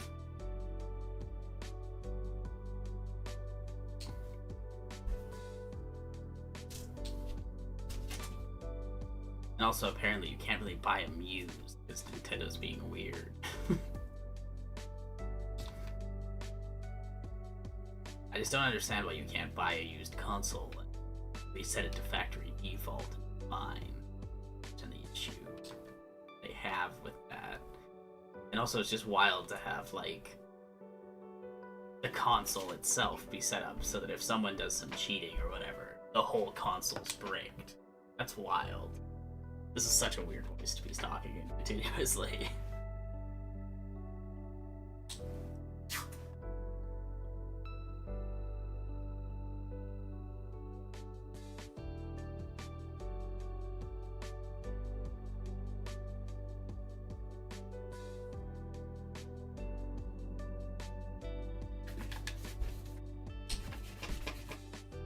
I did it in the wrong order. It's supposed to be Lego. Look at that.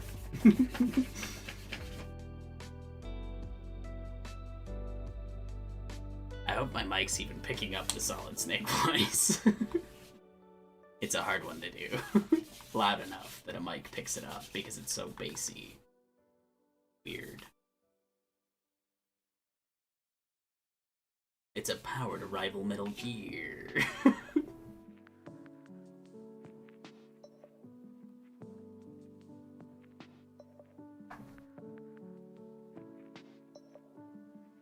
It's a little low. Okay, I'll try to speak louder. It's really hard to do this voice and speak loud enough. Because I tend to when I'm streaming and I speak like this, like really project. So, I know it's nice and clear on the mic. But when you're doing voices, it gets a little harder and you kind of need to lean near the mic. So I hope I'm even on camera right now. I can't see.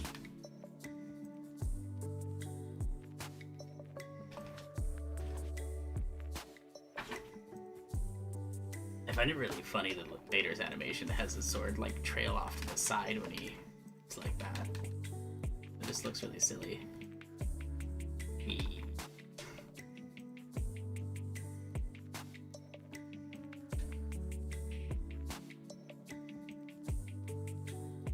I also, like, Star Wars is so funny because they retcon so many things. So you've got, you know, Anakin's old robot, but he doesn't recognize it for no apparent reason.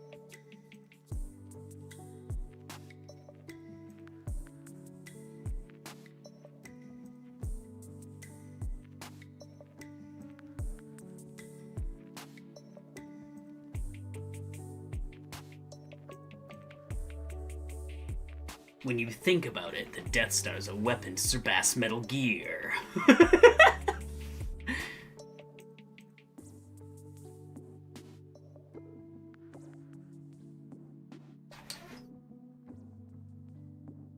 Yeah, like, there's other ways to access. There's other ways to score. Sorry, that's really dumb meme audio popped into my head as I was saying this. There is other ways to access Switch 2 games. Not that I'm encouraging those ways. Colonel, they're pirating Switch 2 games. Arrest them. It's a weapon to surpass Metal Gear.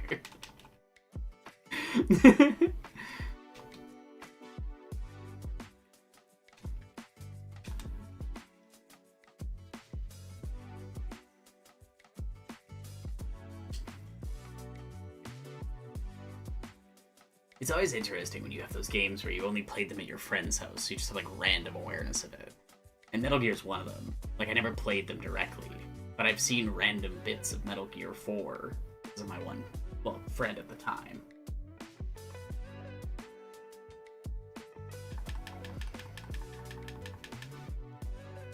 Yahoo.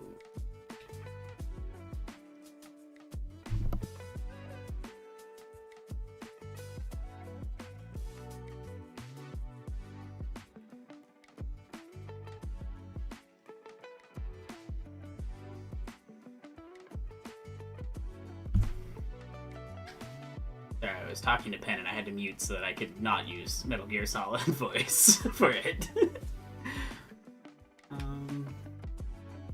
We're gonna hold off on Lego City and Lego Town later.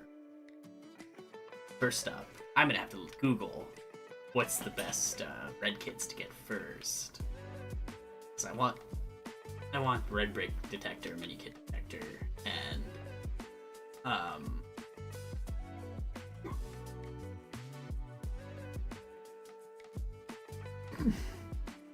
pretty sure watching that unlocks the ability to buy.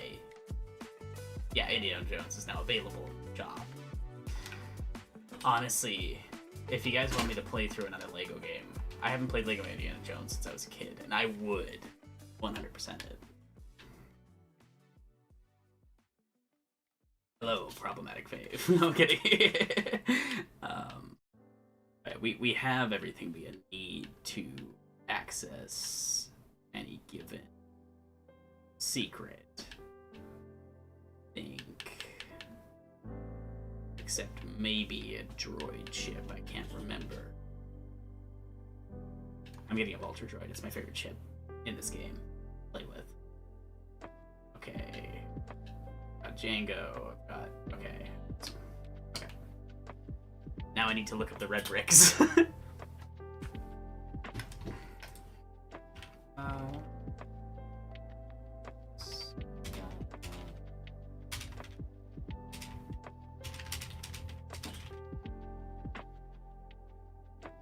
Okay. I'm going to find... I want invincibility and one of the score multipliers.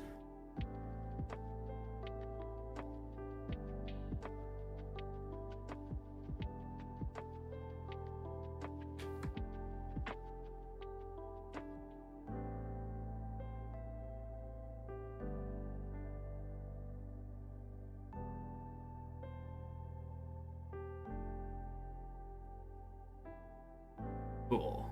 We're gonna go to chapter 5, episode 5. 6 times multiplier. So I think it costs less than $1 million. And then that way we're just gonna get True Jedi instantly. On every level.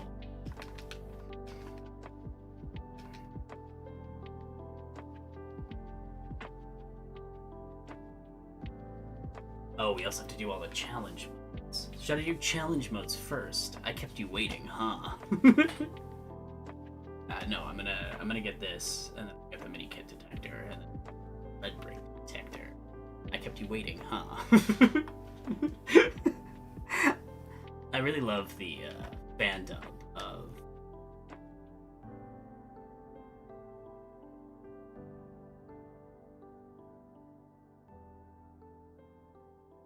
of Smash Brothers, where they're just completely ridiculous, and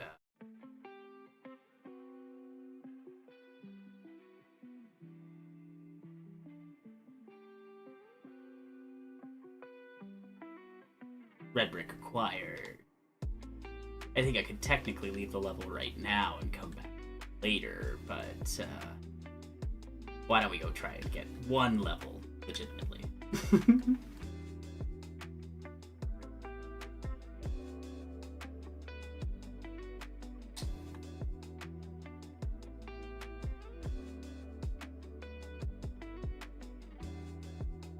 I think I already got True Jedi on this level anyway, so I just gotta find all the the mini kits. Am I missing any? I don't think there's anything else up here. It's so weird to just sit in like Snake voice, but not be saying Snake-esque lines.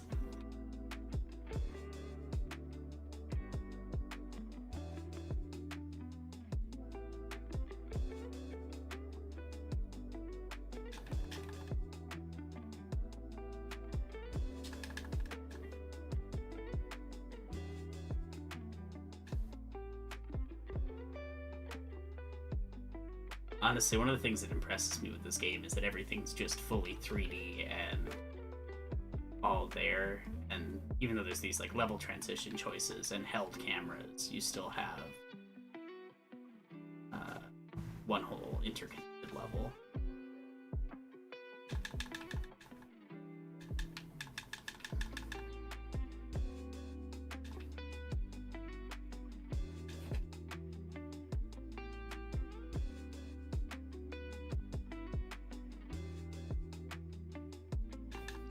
I wouldn't be surprised if we get a Switch 2 edition of Ultimate with just like some upgrade thing.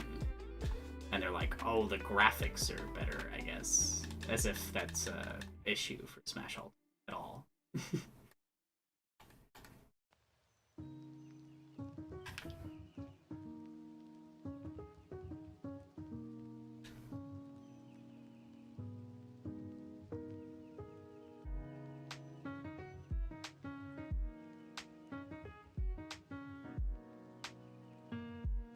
Actually, I should keep that one on there because it's useful section. Yeah. The exorbitant prices that games and game stuff has been getting lately, it's kind of absurd. I just punched Vader in the face. I think that's really funny.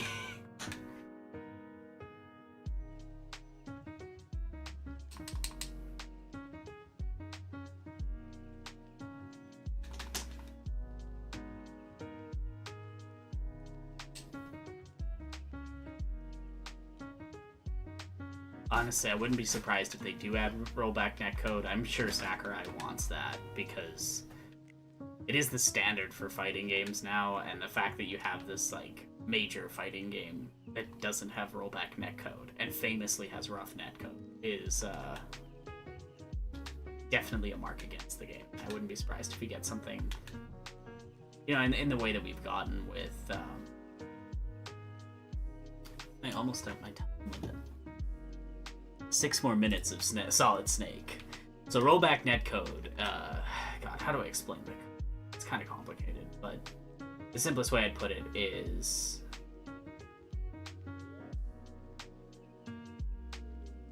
it estimates what the next couple of inputs are probably going to be, and then it corrects it retroactively based on the actual inputs from the other person, which makes much less lag time between input and action on both ends. Now, the classic way is to do what's called delayed input, which is just, it tries to factor in the connection delay, but the problem is that the larger the delay is, the worse it feels to play, because there's a delay between your inputs and your actions.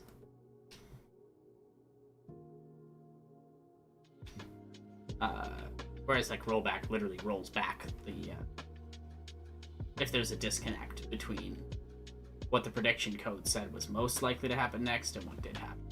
So let's say like someone was running a straight line and they stop. With rollback, it would just correct them to where they stopped once it knew that from the other computer.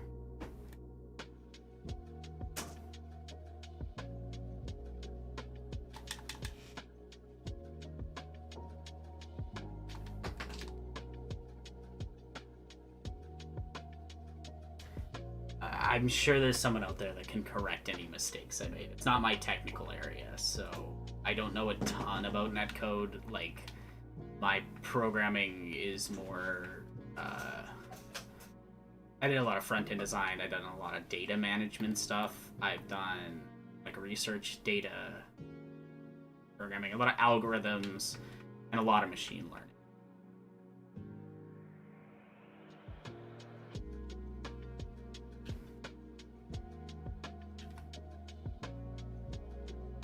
Oh, I know it.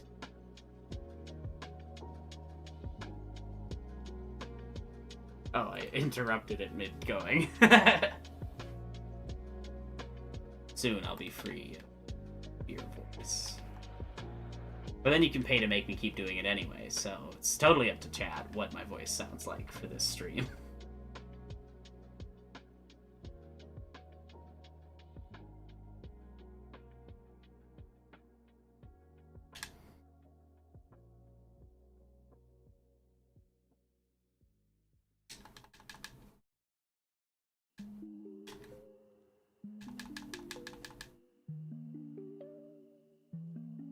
No, I do actually really like the feel of movement in this game as well, and the jetpacks are a big part of that.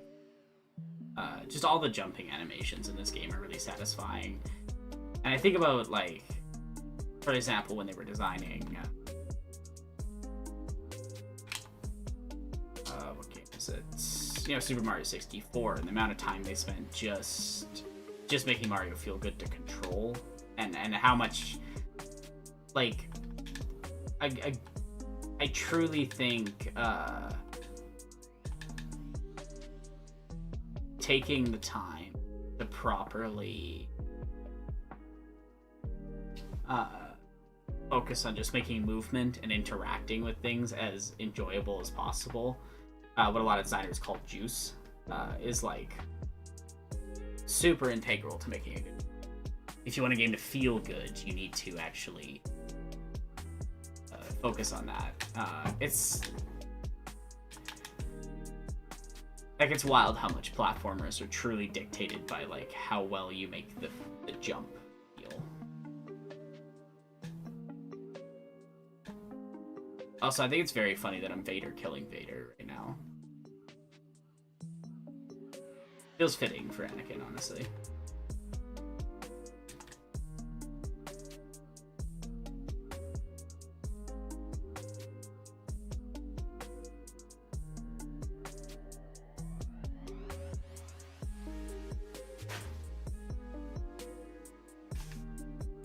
Hey Lila, how are you doing? I have to speak in Solid Snake voice, so I apologize that I can't talk to you normally. But I hope you're doing well, and it's good to see you in the chat. And if you want to come hang out on stream, you're welcome. It is very weird to be stuck in this voice. I think I'm going to reduce the voice thing to 10 minutes. 1 second. I'm going to finish out this one, as promised. But for the future, it's going to be 10 minutes. Because it's a long time to be talking in a voice that's not yours. Let's see. 56 seconds left of Metal Gear.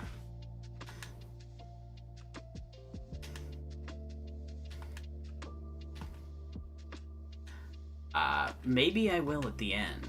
Do you want me to make a custom Aeronauts in this? I'd be happy to do that. Why don't we make it a donation goal? Okay.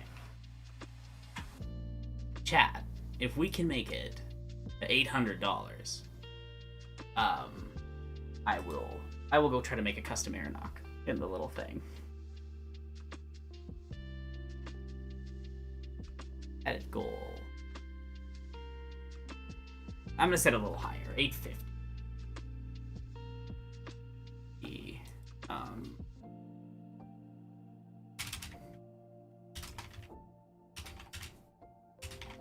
There, it's updated.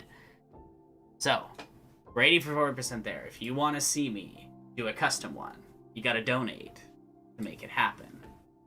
I'm also gonna need to get some studs to buy characters to have parts to build it with.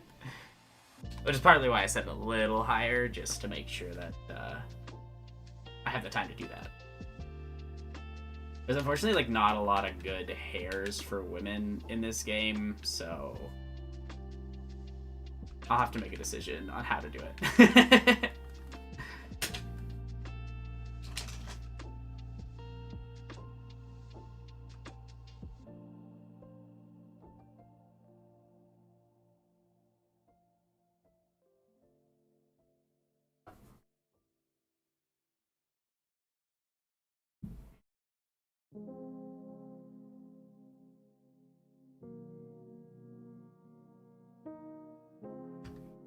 And even if you find a good hair, it'll give you the mask death sound anyway. Oh god, does it?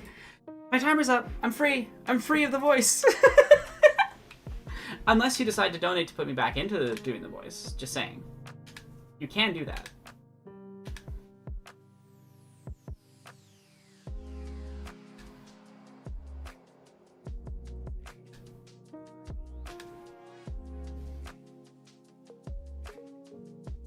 Perfect. I'll pull you in if you're in the waiting room. Also, make sure to set a nickname so that your name shows up when you talk in the Discord server. It's always weird when you're sitting in like a very specific vocal space, and then you go to like a completely different vocal space, and your brain just like has it take a second to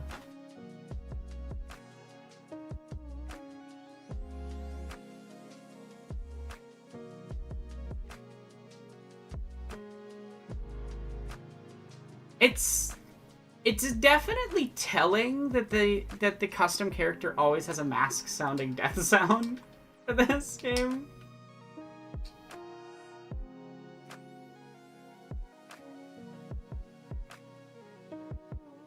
Am I bugged? Oh god.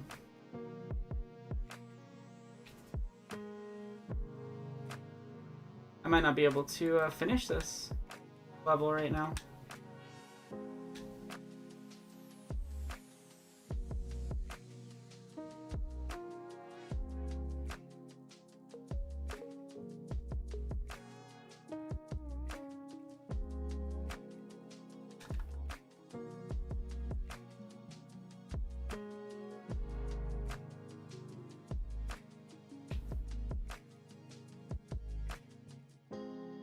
Damn it.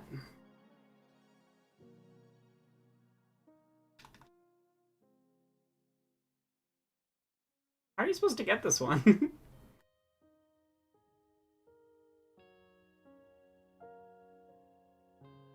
Is that seriously just bugged? Okay. Wait, no, I missed that mini kit too. Fuck. I'm fascinated by whatever happened with the code there. Oh, Pen's just setting up some aluminum for painting. It's okay.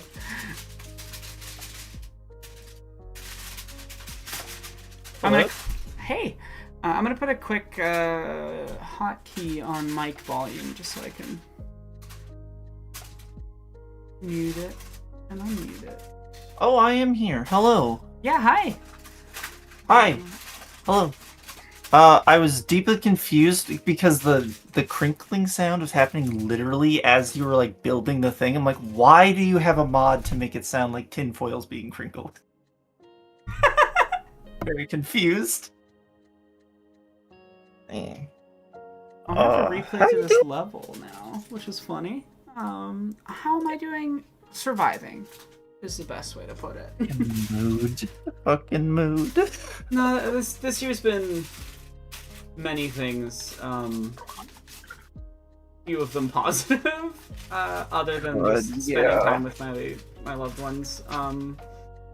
I don't know. It's just one of those like years where everybody's going through things, and you're going through things, and then the world's going through things, and then health.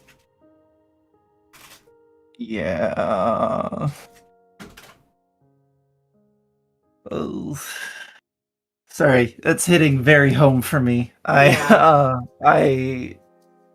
So trying to get one of my partners moved down here, and it's a fucking nightmare. I bet. Or up here, I suppose. Yeah, no, like trying to. Okay, well, I'll come back to this level when I have the minikit finder, and hopefully it won't bug out again. Oh. Because I also missed the Also, minikit at some point.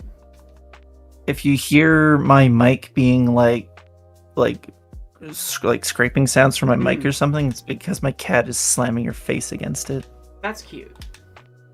Sure, sure. Let's go I with love cute. cats. Oh, It's I love very my funny that cat they too. like to headbutt mics sometimes.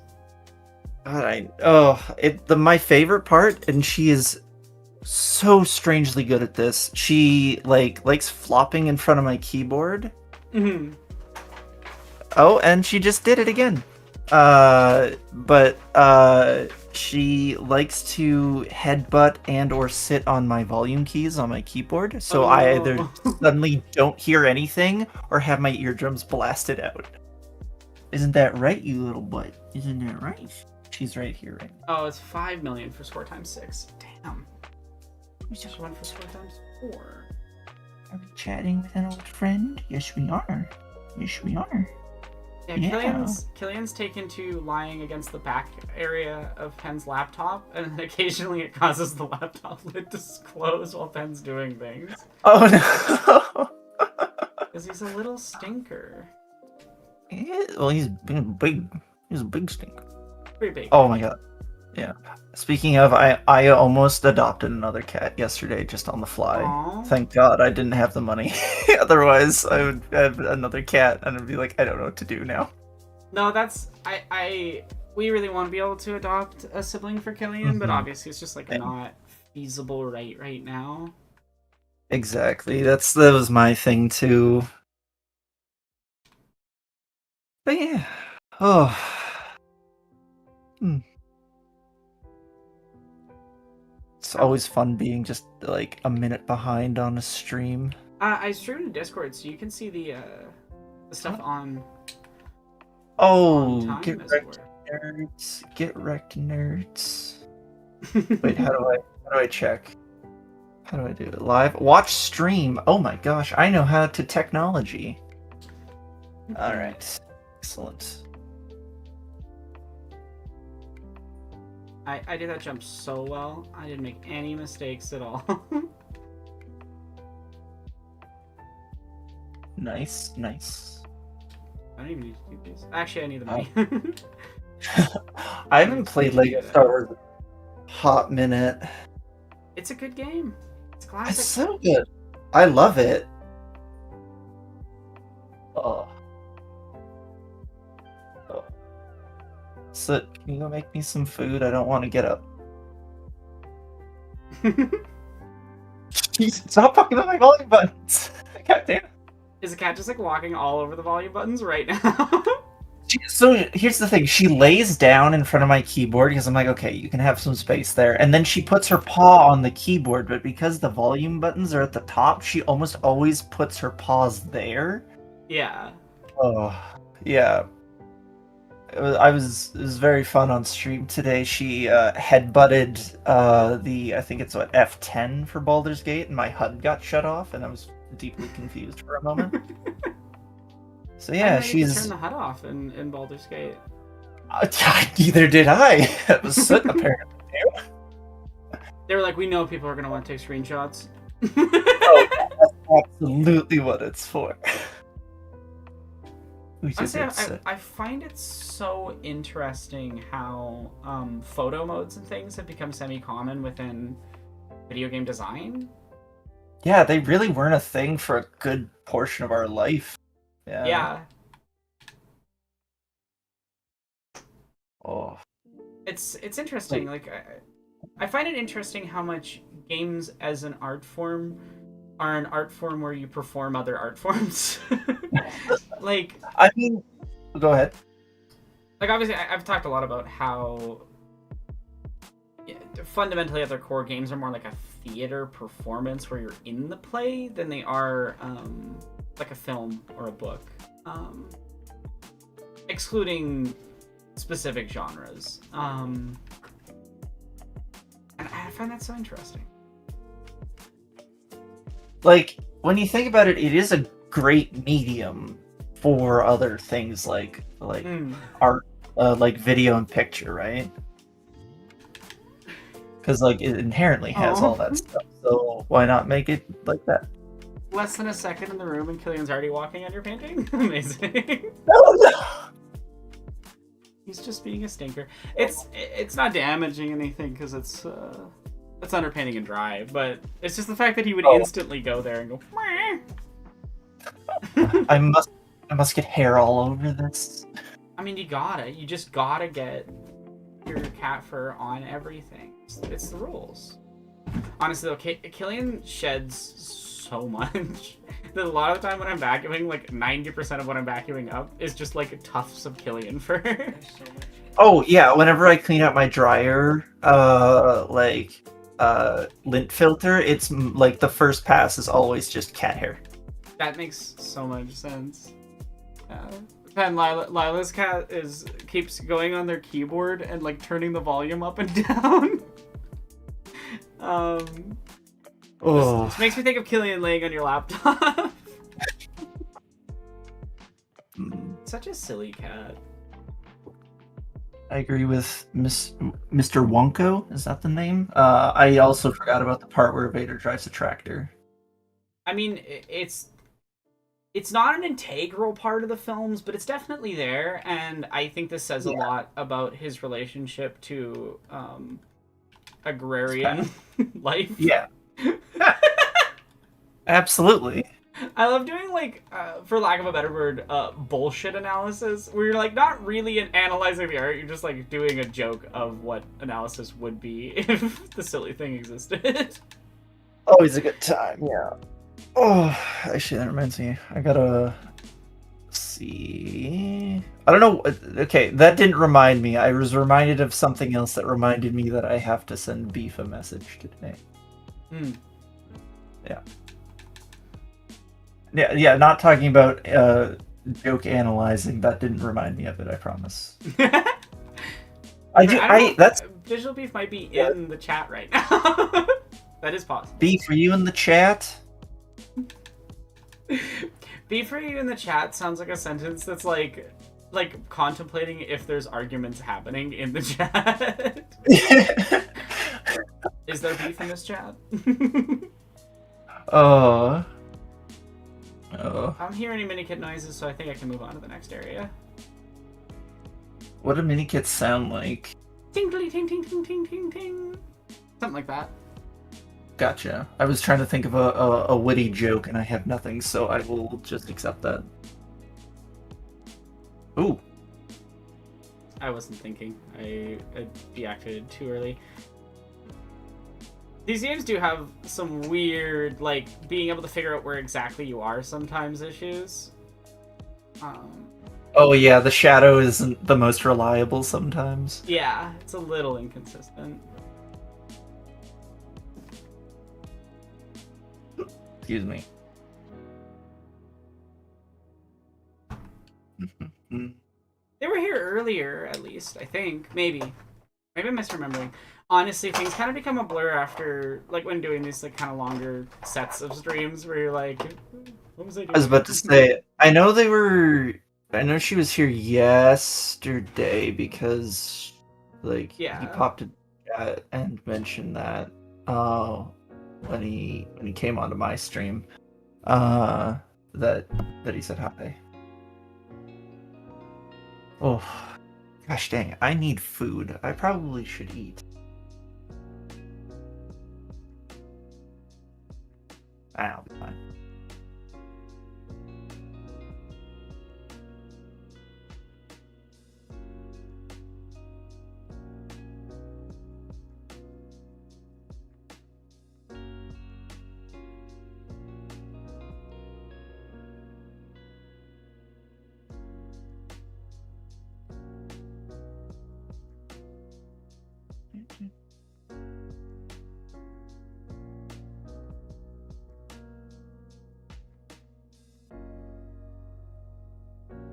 Oh.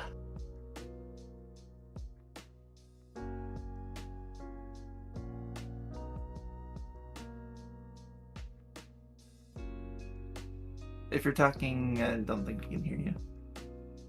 My mic was muted. Oops, I was talking that whole time. I was wondering because I like looked over at the stream and I saw your mouth move.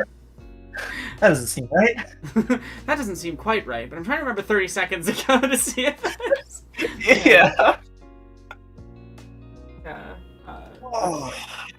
Killian's been obsessed with this little mouse toy. So his favorite type of toy is a like a stick with a string on the end, and then there's a toy on the end of the string. That's his favorite style of toy.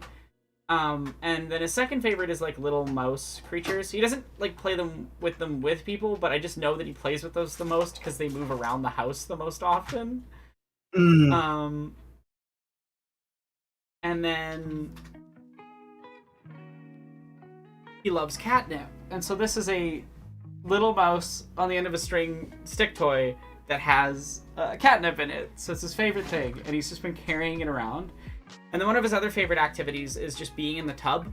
He loves the tub. He likes rolling in the tub. He likes being in the tub. I'm not really sure why or what compels him to tub time, but he loves tub time. And so he'll bring his toy in the tub, and so you'll come in and find him mildly damp and his toy mildly damp. And, oh my god. It's very funny to me. Soot, no, I'm not mad at you, honey. You don't have to look scared. It's fine. I just said her name and she like immediately snapped her head around. Well, because usually she's eating something she's not supposed to. Yeah. But her favorite thing in the world is plastic bottle caps. So I have decided that I will no longer be getting her toys because she does not play with them. She does not like them. Even when I try to instigate with a toy, she's like, eh. And she only wants to play when she wants to play. Yeah. Even when I'm like moving around like a string, like half the time she'll just be like, what are you doing? Can you stop that? Oh. Ouch. Ouch. Oh, you killed Darth Vader. I did. It was unfortunate, but necessary. That's fair. I mean, he was a fascist, so... Oh, haven't you been paying attention to the world? That's cool now. Oh my god. It's so bad. I'm sorry. No, you're not wrong, though. Like, the slow normalization of everything drives me up the wall. Yeah, no, I'm having a great time. Great time. It's really fun being trans in Saskatchewan. It's so confusing sometimes. Yeah, it's like, on one hand, you sometimes, like, getting access to HRT is actually not that bad here, weirdly. There are some good programs that, like, get you in contact with doctors fast. We don't have mandatory psych evals. Oh, thank God. Thank God. I'm sure the SAS party wants to implement those types of things, if not like outright banning it. But thankfully they haven't tried yet. Yeah. Yeah. I'm not looking forward to the next little while though. Yeah.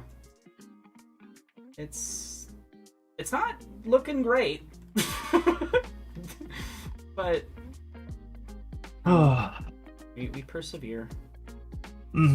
That's what I have to keep telling myself. We persist. The horrors exist, yes. So does Exactly. the Yeah. Speaking of like my fiance is like moved to California. Yeah. In with a friend of ours, and like things are rough, but they got to like both of them got to go to our friends' families for Thanksgiving, and That's they're good. just home now. But it had a great time, which I'm so happy about because it's been rough last little while for it. So yeah. Moving to California right now is wild. Oh yeah, it was like the exact wrong time because within like a week or two, the shutdown happened, right? Yeah. And everything went pear shaped, as the British would say, unfortunately. So yeah, that was fun. So the SNAP program not being there kind of made things harder. But it's evil. It is absolutely evil. So, but yeah, so I gotta figure out immigration. I gotta figure that whole thing out, and it is so confusing. Yeah, it's not an easy thing to deal with. My my cousins, they're gonna get married eventually. I think they're technically officially fiancés then. But my cousin's partner, he grew up in the U.S., but the rest of his family is like they originally come from Nigeria, and so like if he wasn't able to get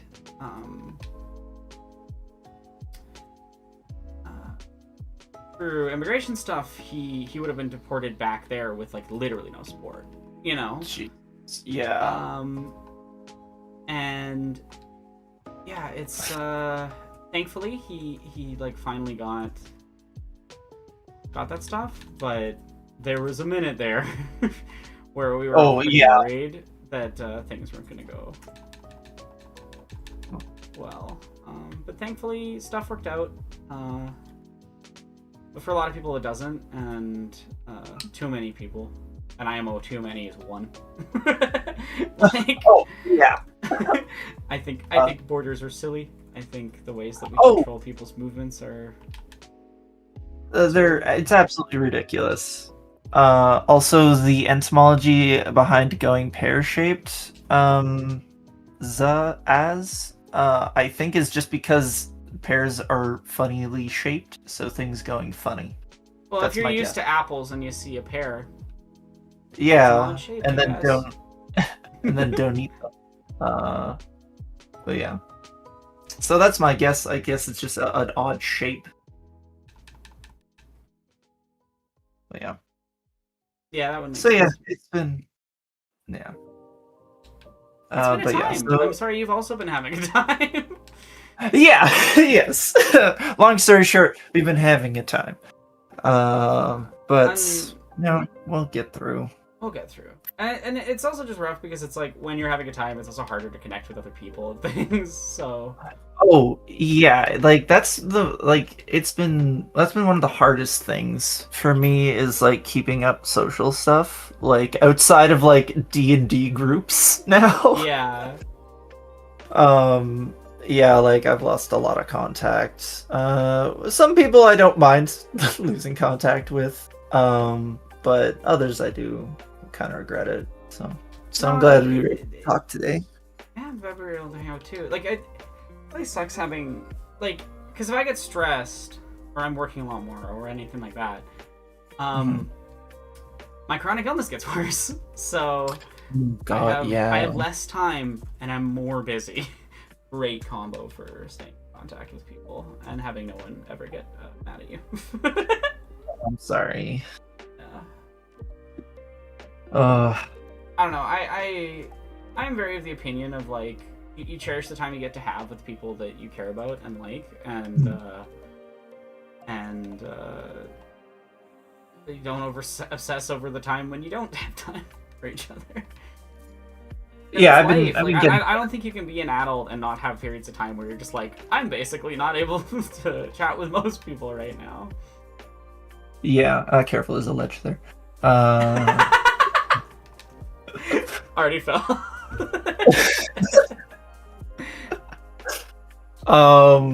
Yeah, like that's, I used to be like, because, well, I mean, you know this, but like, at least I think you do, like, how, before coming out, I had like I was like basically shut down emotionally, so I had no coping mechanisms for a lot of this stuff. So it was it's been an interesting couple of years developing those and like getting therapy to help develop skills so that I don't shut down at things like that. So that's helped a lot. It's a skill you have to practice for sure. Oh, and, yeah, it's wild. But yeah, so I've been doing well in. Oh, you got a purple lightsaber now. It's power up mode. Nice. But yeah, so that's just been my journey over the last few years has just been developing all those kinds of skills. Yeah. Yeah, but I do try and like make time for all my partners, and that's been going pretty well. So got that, and then I got my Monday group, and then I would say I have my Sunday group as well, but that's all my partners plus beef. So yeah. Molecule. Oh no, Cal's there too, so we have a friend there. Who's not the only person not in the polycule is Cal. Amazing. Yeah. Yo, 9, you take care of goats? That's awesome. Yeah. Goats are great. Oh yeah, there is 3 Darth Vaders. We could do the spider move. What's funny is I find it funny that it became 3 in a lot of like internet posting, despite the fact that the actual original episode is only the 2 because of like Spider-Verse and stuff. So, fun fact. When I was young, we would go on vacation, and like the only thing to watch on TV in hotels half the time was old cartoons. So I knew what that cartoon was before I ever saw the meme. No, I have distinct memories of watching a lot of those cartoons on TV and stuff, like at my aunt and uncle's place and stuff, because like there's only so much on cable in the 2000s to watch all exactly, right? So, and like you're in a hotel room, so it's only in the like evening before you're like going to sleep, generally speaking. Yeah. So it's always like the really random reruns. Yeah. So like you'd have like all the old like we had Spider-Man, Transformers, like back to back every night when we were there. Good times. Oh, and me and my boyfriend are going through slowly going through all of the old Transformers cartoons, like the first gen or whatever it's called. And oh my god, I forgot how lazy some of the animation gets in the later seasons. Animation like budget cut stuff, especially from that era, is very funny. Oh, okay. Speaking of, go ahead. Go ahead. I was gonna say, if you're ever looking for like something to watch with people, like whether like for Discord or just like with someone else, I highly recommend the old D&D cartoon. Oh, I've never watched it, but I've heard it's very silly.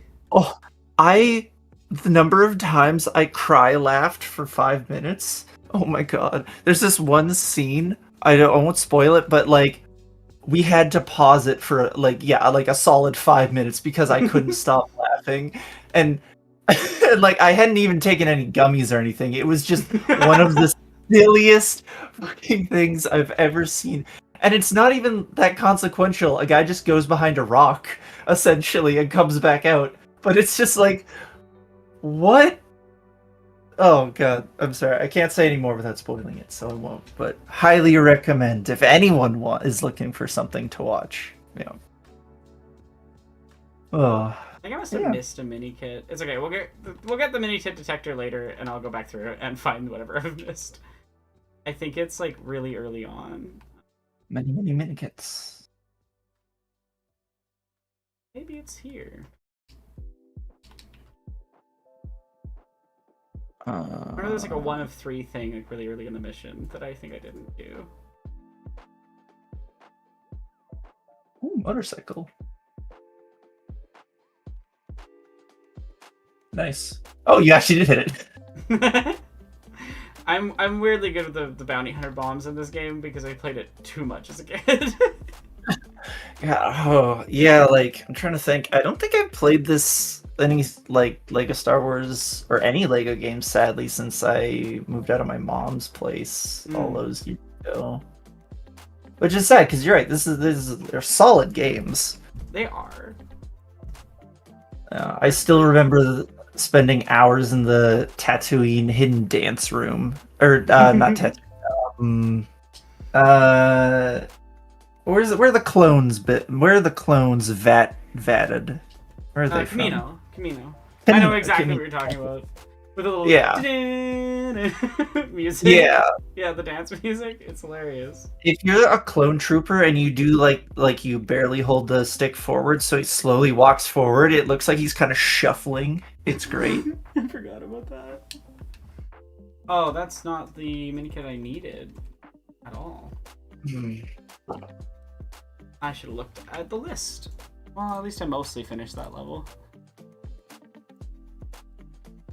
I am just going to grab some sourdough and butter. I'll be right back.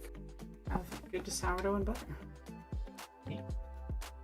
Because I live really close to a bakery, and so I got it fresh. Oh, nice. I would ask which one, but then we're on stream, so. You can mention it off stream to me. I can probably say it's the famous one. Oh, okay, yeah. I can probably guess which one you mean. Yeah. Alright. Saskatoon has like a very specific bakery that is well known here, and yeah, pretty dope. Yeah. Well, I say I live close. I don't live that close, but I live close enough. Oh. Okay. 1 square times 4.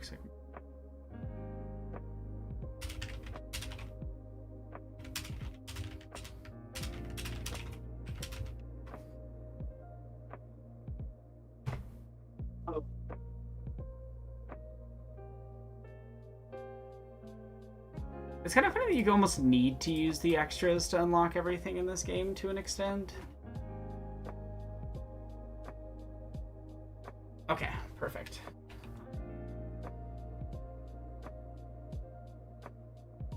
I just did. Oh, there we go. Vulture. Question.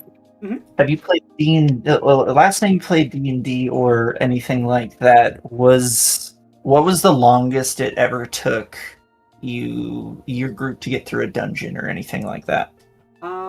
God, it's been a while. The last time I did anything TTRPG related was a one-shot, so probably not representative of a ton. Gotcha. Because my answer is 4 months. 4 months? On one dungeon? My Monday group just fucks around, alright? Like, that's beautiful. 90% of the sessions is just fucking around. That's honestly really funny. So I want to see if I go back to Moss as I can.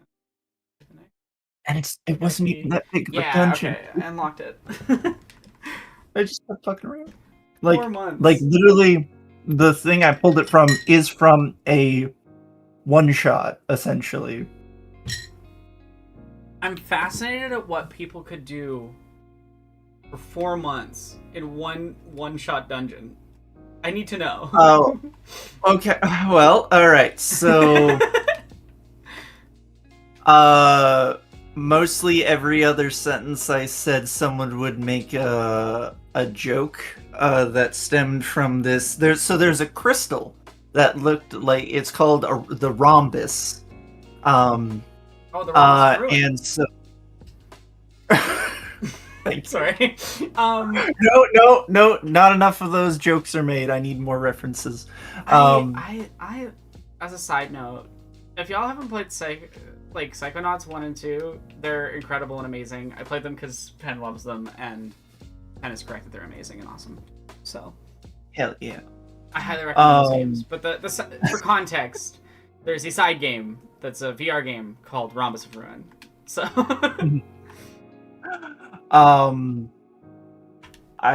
Where was I? Oh, right. So, because my Monday group is my Monday group, they just kept making the rhombusy jokes, and I was like, Jesus fucking Christ, it's been 3 months, guys. We need to stop. We need to get out of the rhombus, actually. It's a problem. And they're just like, no.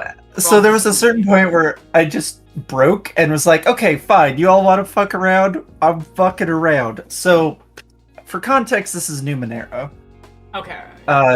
And there's these little things called oddities, which are just little fun things. And honestly, they can be super useful or just to mess around with. Like, for example, one of them was like a coil of like a foot-long coil of like rope.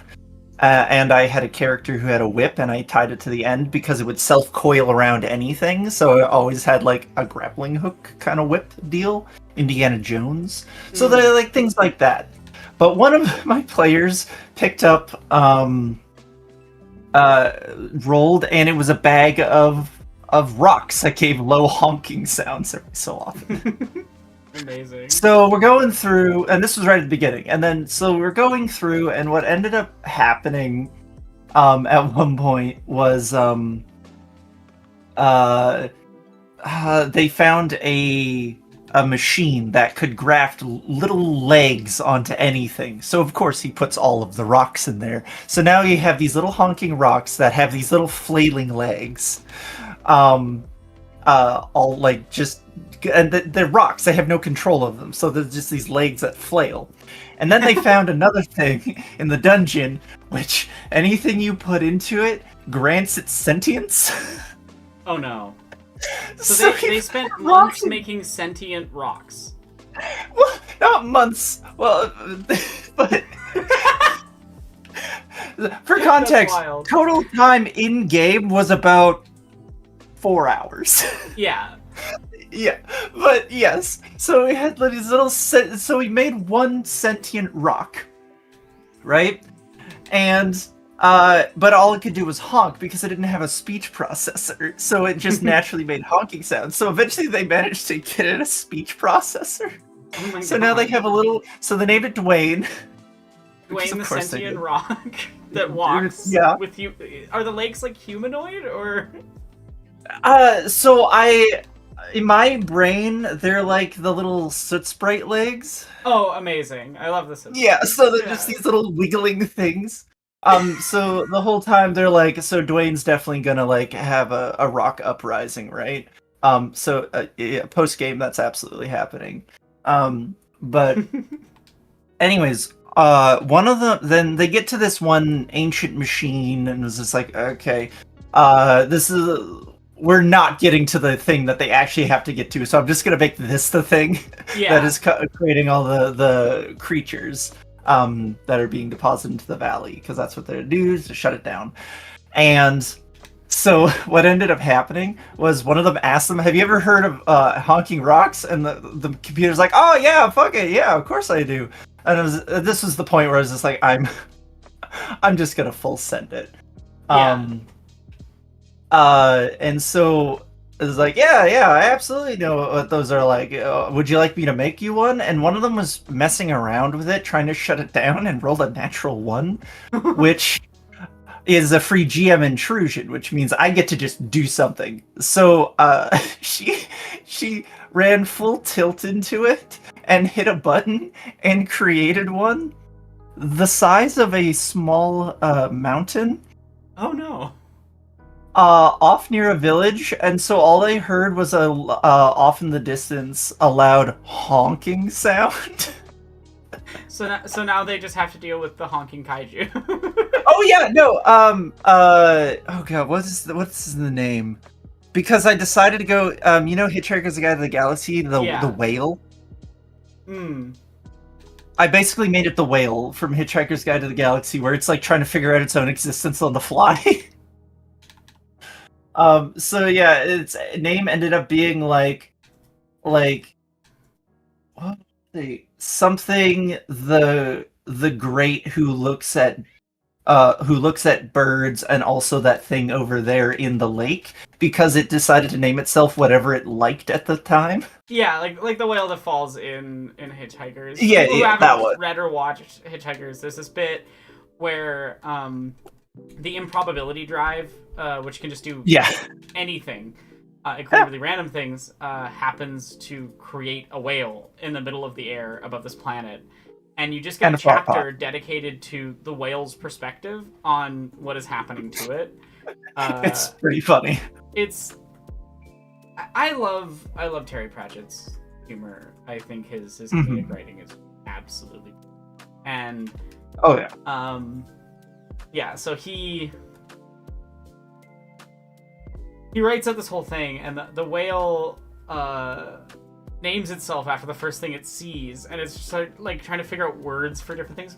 That's big and round. the ground, and it's coming towards me very quickly. Hello, ground. Hello, ground. Dies. I love Hitchhikers. It is such an absurd series. Oh yeah. In the best way. Again, it has the best flying mechanics of all time, in my opinion. What a wild You just have series. You just have to get distracted before you hit the ground. But yeah, so that was fun. Also, Mr. Wonko, I do highly recommend it. Cypher System is probably my favorite system of all time. It's so good. I haven't tried it before, but I've ran some stuff with Monster of the Week semi recently. Yeah. That was always a fun time. A fun time. Yeah, it was good.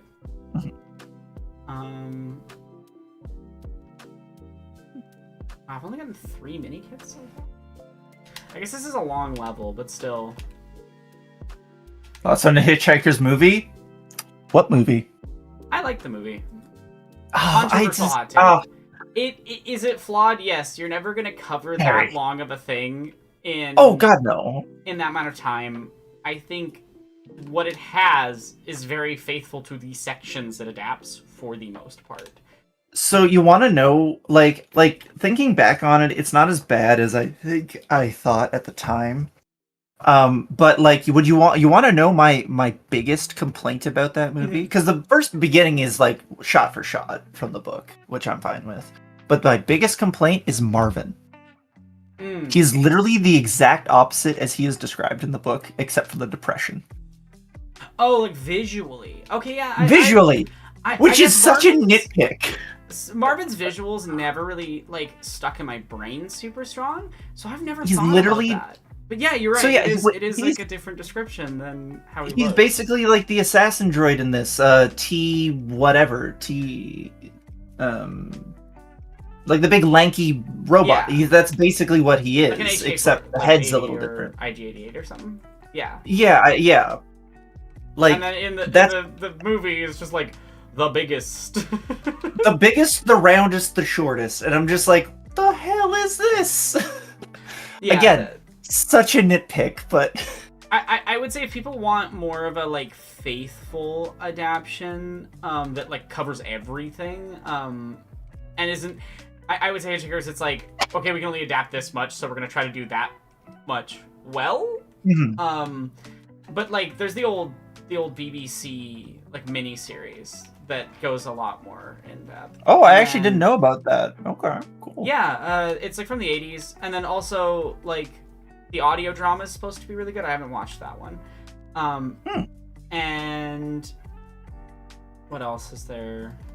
Yeah, those two things. Oops.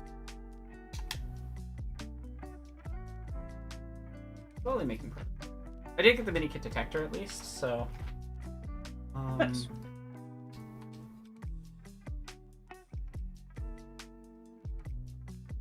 I would say that Hitchhikers and 80s Dune have similarities, but Hitchhikers is at least a coherent story, even with everything cut down. 80s Dune is not even a coherent story on its own, because there's Is so that the much one- cut. Because, like, at least with the Hitchhikers movie, they knew they would be cut down to that much, so they just, like, wrote it that way. With Lynch's Dune, that is a 6-hour film cut to 2.5. Now, is that the one with Kyle MacLachlan and... why am I blanking? Picard. Oh my god. Yes, yeah. He For Patrick plays. He plays. Does he play Halleck? I think. He plays the captain of the guard, I think. Is that Oh yeah, is he's that like really how? weirdly cast. Yeah, it's so bizarre, but like but right before me and my partner Maddie watched Dune, like for me for the first time, which I enjoyed the Dune movies. I thought they were good, like the new ones. There, Um, I'd agree. I, as a fan of the books, I think they get what the books are trying to do and actually improve them. Like the choices for Dune 2, yeah. Oh, the choices for Dune There's 2 some makes me so stuff. happy. There's some stuff Maddie mentioned that I was like, oh, I'm so glad they cut that.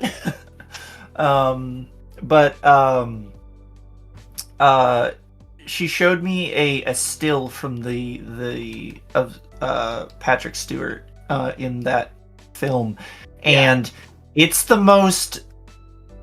I really don't have words for what I witnessed in that shot. But essentially, think like kind of World War II era, kind of like army greaves. yeah. A rifle, like a contemporary rifle for like the 40s or 50s, and then holding a pug. No. Like Lynch's Dune is. If you've read the book, it's a fun time because you can understand what the fuck is going on at all. Yeah. And it's just like, oh, here's the most unhinged possible visual choice for that you could ever do. Like, you're always just like, you're like, what? Like, it's just like, he's just like, I chose some, well, there's, like, I had to do some, just, some fetish gear on that Harkonnen. Yes. Okay. What the fuck? It's Friday once again. I just had to put the fetish gear on there. Like, and I am. No, I won't say that. But It's just, it's very funny. Like, it's a very funny visual choices. Because like, I would say if you want to do an adaptation that's like trying to do Frank Herbert's Dune, watch Denis Villeneuve's. If you want a more complete adaptation that covers more of the story, watch the miniseries from the 2000s. If you want a wild time while high, watch Lynch's Dune. Oh, okay. All right. Is the way I would describe the Dune experiences. Okay, well, I know what I'll be doing on date night with Maddie. Nice. I just need to run to the dispensary. Yeah, I've been. But yeah, no, it's a good time. I've been having. Again, it's completely legal here. Twitch, YouTube purposes. I did a playthrough on stream of Scarlet Violet High. That was fun. Not a lot got done, but it was good. I don't know if I have the confidence to stream high, but I've just been using It's it to a help with different experience. with my chronic pain, and anxiety and other things, because it is helpful. Oh yeah, And- for sure. At least for me, not for everybody. For some people, it can actually make anxiety much worse, etc., etc. Like all medications and drugs, use it responsibly. Know that there can be negative Oh, of side course. effects. I'm not saying it's a miracle thing because there's some people who do the like, you just take weed and it'll fix everything. And it's no, but it is helpful for me specifically with my symptoms and how I respond to using it.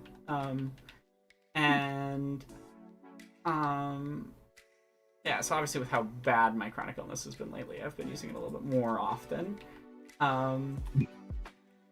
And what was it? What did we watch? Be funny while high. I don't know. Things are just great while high. Yeah, I've been watching that's a good Naruto Oh my for a little god. while. What a weird series. I got through the first season and was like, I'll come back later, and I That's didn't. so fair. No, I wish I could just love Naruto, but then the sexism. The sexism Yeah. is there. You know? I finally got back into anime a little bit, and I binge watched the Apothecary Diaries. I actually really like that one. That's fun. I've heard it's good. I've been hearing it's like one of the top ones the last couple of years from. Yeah. It's solid. There are some. It's still anime at some spots for sure, but like compared to like stuff that I remember watching, I'm like, oh, this is a big step forward. The trick is to just find good Yuri, and then you finally have some women that are actually. So, fun fact, I read stuff on Webtoons, and I have quite a few. I read all of 2 straight comics. Everything else is Yuri. I can't believe I've missed like so far like one mini kit on each of these missions. But it's fine. I'm just trying to collect the red bricks I need to finish everything. So as long as I can buy mini kit detector, we're good. I probably can't afford it yet. Ooh, excuse me. Yeah. But what was I saying? Oh right, and then I want to watch was it Faerun Beyond Journey's End? I want to watch that. I hear that's really good. I've heard Freerun's supposed to be really good. Yeah. Freerun. I've heard it handle some topics a little messily, but I mean, I would rather. I'm gonna look into it more once I've actually watched it. yeah, that's totally fair. Oh, shonen manga, this is anime, very sexy. Yeah.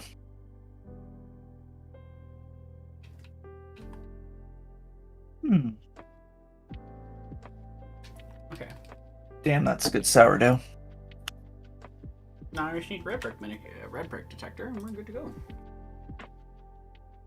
I said I'll ignore the end of my username. Yeah, well, how does that how does a small ditch reserved for diverting water relate to Yuri? I don't understand at all.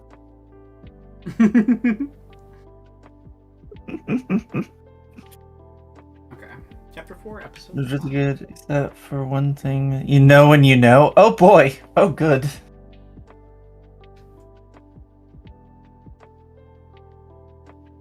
But yeah, I think me and my boyfriend are gonna watch it after we're done Apothecary Diaries. I may have watched it. This will be my 3rd time now. I don't. Yeah, that's how much I area enjoy it. with the pits. Okay. What do I have? I have one mini kit I'm missing because I didn't have obviously a TIE fighter in story mode, and then I need to go to the left. First area with the pits to the. Oh, I'm not gonna lie, the back and forth is making my head feel weird. Oh boy. Yeah, no, the visuals for this level is truly like, if you're not used to them, they're a time. No, I missed it. That's okay. You got 2 more laps. I got 2 more laps, and I also need to get True Jedi anyway, so it's fine. This is really funny. One nice thing about this game that I really appreciate for completionisty things is you can exit any level at any time, and it'll save whatever you've collected so far. Which means that if you need to run back and get a mini kit or a red brick or whatever, you can just start exit once you're done it. Oh, Get him. Nice. Oh. Not focusing enough on playing well because I'm just gonna like, I need to get that mini kit. Still, this is a good level to play right now because it'll get me a lot of studs. Because a lot of these, Hey! Beef soup! not like that. Wait. What? In game. Oh, okay. I was like, huh? Did I miss something? Hi, Beef. I made a joke about the name of money in this game, resembling a very specific lesbian identity. Okay, ignore the loading bar above my head. What aren't they called studs? Yeah. Is that an identity? Am I so? Oh, yeah. Am I uncultured swine? I'll explain it later, but it basically just. Okay. Okay, I can exit to Moses. I can't do that. So. Uh-oh. I think I'm being called out in the chat. I'm sorry. There's some very specific gaps in my knowledge that make me look like an absolute fool sometimes. I mean, it's fine. I mean, it's not like there's like a curriculum for queer identities. It's pretty easy to miss certain things. But there is though. There's classes like literally. Oh, yeah, sure. You can do queer studies, but I just mean in like you're not doing it in elementary school. By the way, I believe as of this year, I have found out that queer women and gender studies got renamed. Oh, fun fact. To gender and to is it just gender studies? I think so. That would make more sense than the current. I mean, it always is just like, well, that's only one aspect of it, right? Oh no, that guy's shooting you. Okay. Yeah. Now we're just gonna go through one level at a time and finish everything. Hear all the terms queers use. That sounds like a fun conversation, though. It's honestly, it's though, just, that would be a very funny conversation to have with someone where you're just like, okay, I'm gonna educate you on all the terms. Yeah.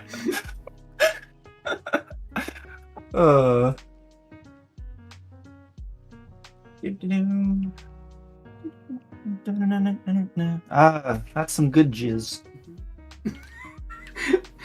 For content, the stream can't hear the music because of copyright stuff. Oh! So you just said that to so to oh, stream. No. That was the Cantina music from playing. Episode 4. You just can't hear it. But I can. So that sentence was very funny. But yes, if you're not familiar with Star Wars, that is the canonical name of the music played in the Cantina in Episode 4. It is canonically jizz music. But then it was really funny because they wanted to, like, one of the corporate people wanted to rename it to Juzz. But then everyone said no. So now there's both Juzz and Jizz. Separate genres, both canon in Star Wars. No, don't write that down in the book, Beef. God damn it. Even funnier.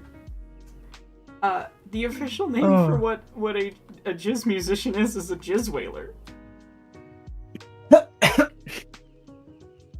I love Star Wars. So there's a couple ways to take that, but I prefer to think of it's like a whaler, like harpoon in hand, so to speak. They gotta track it down. Amazing. It's really funny, honestly. I didn't know that. That is hilarious. Yeah, it's. Oh my god. It's very funny to me. True Jedi. Well, that's he's a Sith though. I don't know if Vader's a true Jedi. Something doesn't seem right with that one. I think you've earned your own section, but yeah. What was the thing I said the other day, Beef? That was very funny. I don't remember. So Beef and her friends have a book of quotes, and apparently I Okay. get a section now. That makes sense. Who doesn't have a quotes thing? It's great to have. Just for when people say really funny things that you want to remember. I would say me, but there's literally that in my Discord for my Monday group. It's just great to have. There's some solid things in there for sure. Roger. So many droids are named Roger, have you noticed? So many. There's a lot of Rogers. Mm-hmm. And it's extra baffling because their last name is Roger. Like, you're all Right, going to be exactly. Roger? I know. Like that. Like every time I watch a Star Wars movie, like one of the original, or like one of the like first three, like Yeah. episodes 1, 2, and 3, all I can think is like, God damn, that's a lot of Rogers.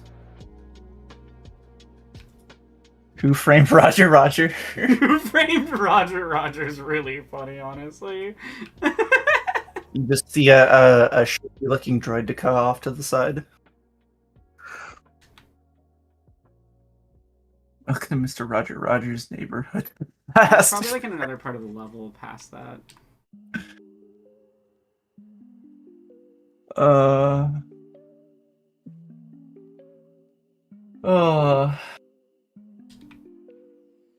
I remember this level very specifically. Yeah, it's the first level in the game, so I think it always just like Mhm. sticks in your head a little bit.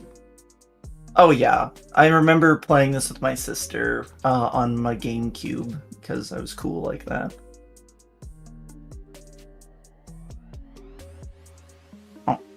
Perfect parry. Oh, speaking of, I'm so excited. I got Liza P working with Archipelago. Oh, cool. Very excited to play that with my friends. What's Archipelago? Oh, sorry, that's my bad for assuming you knew. Archipelago is a like basically it randomizes all the items in a game. Oh, yeah. But it can be across multiple games. So like if I'm playing Liza P and my friend yesterday to test was playing Honey Pop, I can send, like, if I pick up an item in game, he got like a teddy bear, right? And Oh, okay. when he like learned like a bit of information, which is a check in those games, he sent me, I don't remember, like I think it was a key. So like Yeah. it randomizes all the pools across various games that are all linked in a server. Yeah, so That's a cool concept. it's very fun. It's really cool. I highly recommend checking it out if you're ever looking to have a good time. I will mention though that it is there can lead to some frustrating moments, especially if you're like, I need this key item. Where the hell is it? Oh, it's Yeah. in someone's game 5 layers deep or something like that, right? Yeah. That makes You did that for StarCraft 2? Oof, nice. But yeah, so I'm looking forward to that. Yeah, I haven't played Liza P yet, despite loving Dark Souls. Oh, it is in my top 5 favorite games of all time, and it's probably my favorite Souls-like game ever. It is so good. So I highly recommend it.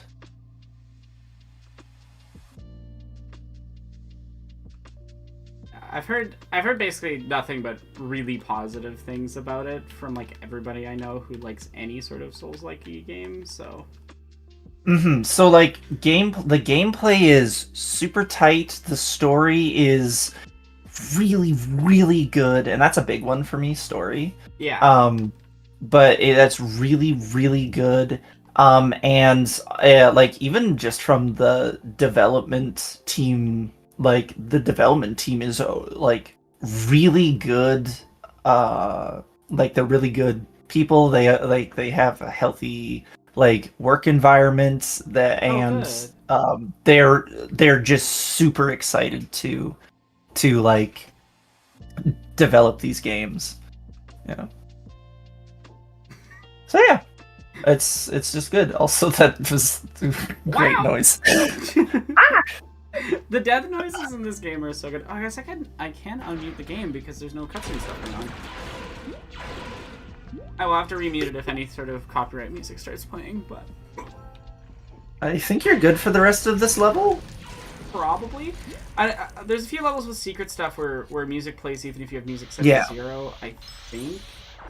But yeah, that's the thing. That's also why I wanted to get through the story stuff out of the way as fast as possible. Favorite death sound in Lego Star Wars? I think it's pretty obvious. I don't know if it's playing properly for chat, but when you donate through Ko-Fi, you should hear Yoda death noise. Okay, I was like, what does that sound like? Oh, well, I guess I'll have to donate to find out. I should probably. It's been a while. I should probably say why I'm doing this. Hi, I'm Aeronok. If you don't know who I am, and I make video essays and art and things for lots of people. And I'm trying to save up funds for transition costs so that I can afford medications and food and necessities when recovering from bottom surgery, hopefully. Which won't happen unless I can make enough.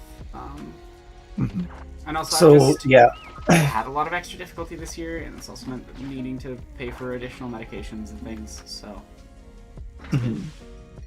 As they say, a time.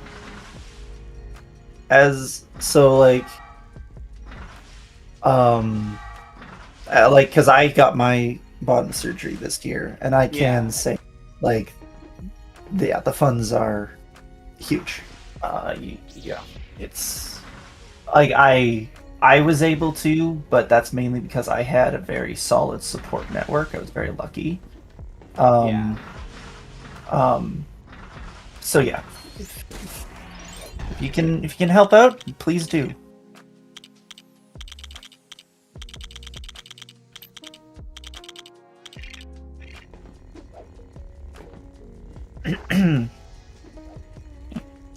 Before seeing the movies, I can imagine the sunlock of playing the games, then hearing the noise and the attack pickle since Yoda versus Dooku. No, I obviously watched the films first. I want to say. It's like the film came out right before the games. It's maybe possible that I played some of Episode 3 on a GameCube at my cousin's house before I got to see it. Because I didn't see it in theaters, and the game released before the film released, but I also don't remember most of my childhood, so... I have no idea. If I have not seen. It's Droid to cause. Right, I remember having that one. Droid.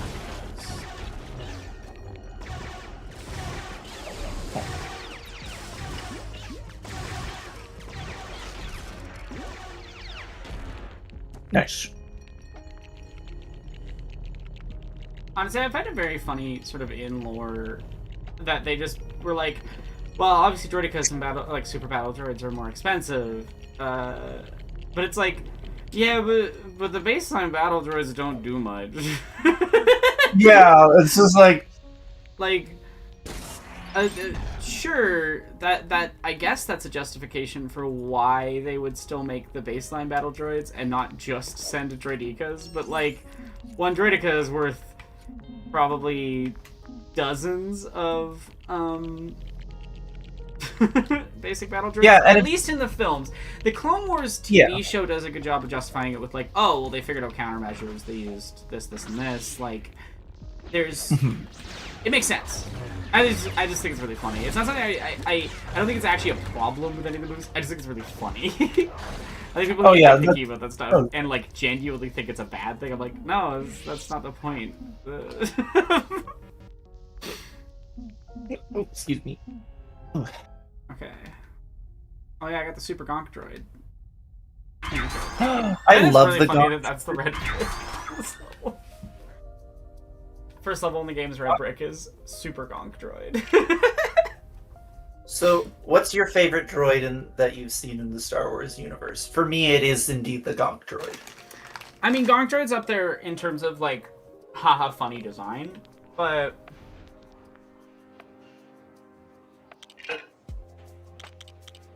favorite.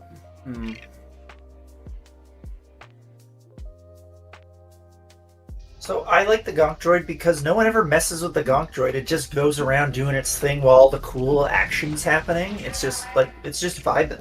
It's great. But if I had to go like visual design, that is tough. Rather, there's a timer on blue mini killables. Not that I need it. Like, it's not gonna pressure me at all. I'm trying to get through these much faster than that, but it is wild that to complete this game, you have to basically beat the game 4 separate times. Oh. Because you have free play, blue brick, challenge, true story, and regular story. Thank you so much for the donation, Penny Sweet. Heck yeah. I'm gonna go Gonk. So true. Thank you so much. If you want to redeem a donation reward, you can look at the $10 ones. Gonk. Gonk. It's a mouse droid. Whoever edits the gonk noise is great choice. I'm sad. I thought Minikit Detector would help with the blue ones. It does not. Oh, so you are they in the same spot? Find them. No, they're like in random spots. Okay, because I actually never did the blue. Yeah, I've done it once before, but it was a long time ago when I was a kid, 100%ing the game. In a galaxy far, far away.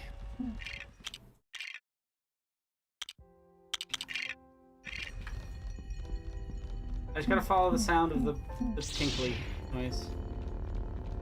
Ah. Oh.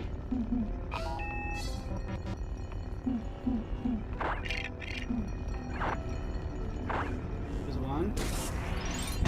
Nice. I hear another one. In there anyway. You should do I this. think I missed one back here somewhere. You should do this whole game 100% deathless. 100% deathless Lego Star Wars might be one of the hardest challenges I can imagine. I would agree. Yeah. Genuinely. That sounds a nightmare. I think I'm hearing it through the wall, because the level actually loops back in on itself. As demonstrated when we were playing earlier, and it was showing me one of the mini-kits from the later areas. Gotcha.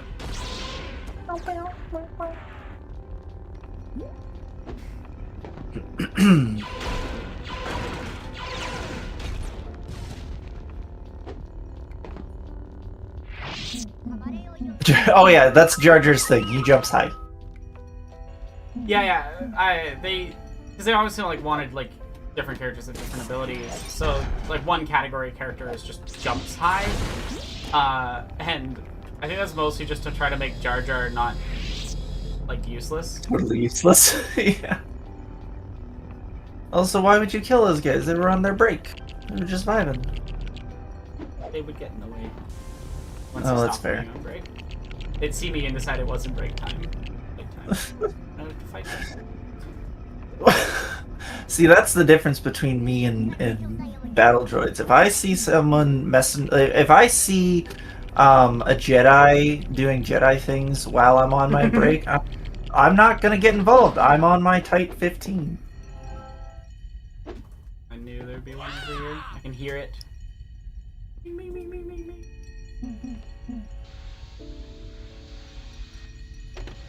He went to the School of Wild Uppies.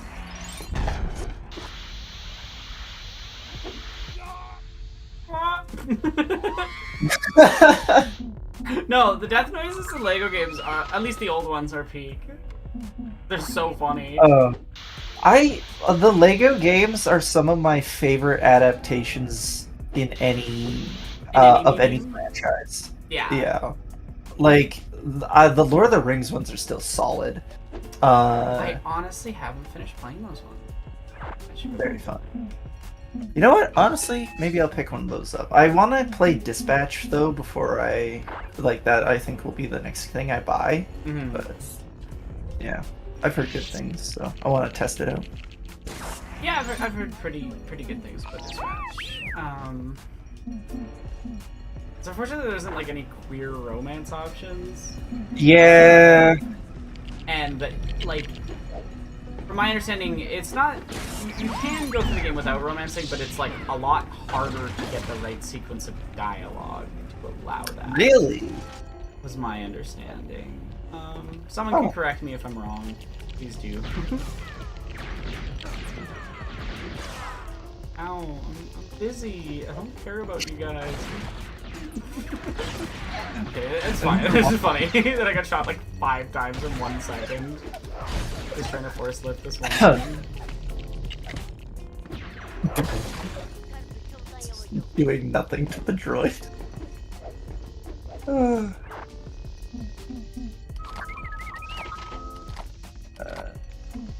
Introduction to Star Wars. Oh, good, solid introduction to Star Wars, if I'm being honest.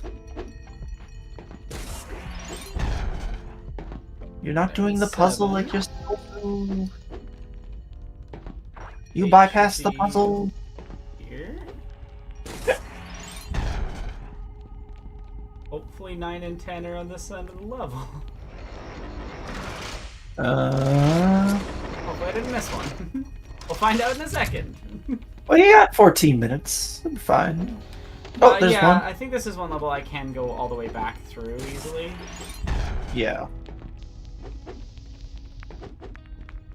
You might have. Do you have to build one for another one? Do you think? Okay, I'm gonna quickly check a guide. Fair. Blue mini kit.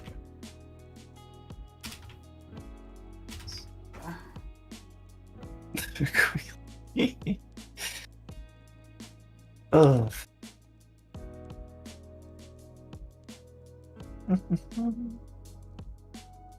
Oh. Oh, now I hear the sound. There's one back here. Nice. 10 out of 10. Okay, it ends when you. Okay, I didn't know that the challenge ended as soon as you picked up the last one. So it was like, so are you gonna just quit out, or are you gonna end the level? Yeah. Because I think it'd be funny to be right in front of the exit gate and just quit out. It is very funny. I would have exited it if I had to. Okay, so that's we have one level 100% completed. Nice. That's progress. Oh yeah, we're in 30 or. Oh, that's right. You're in a different time zone than me. I did forget. I don't know how I forgot. Beef, but yeah, no, we can do. We're good for 40K today. We good for like 1:30 your time, which I think is in an hour, right?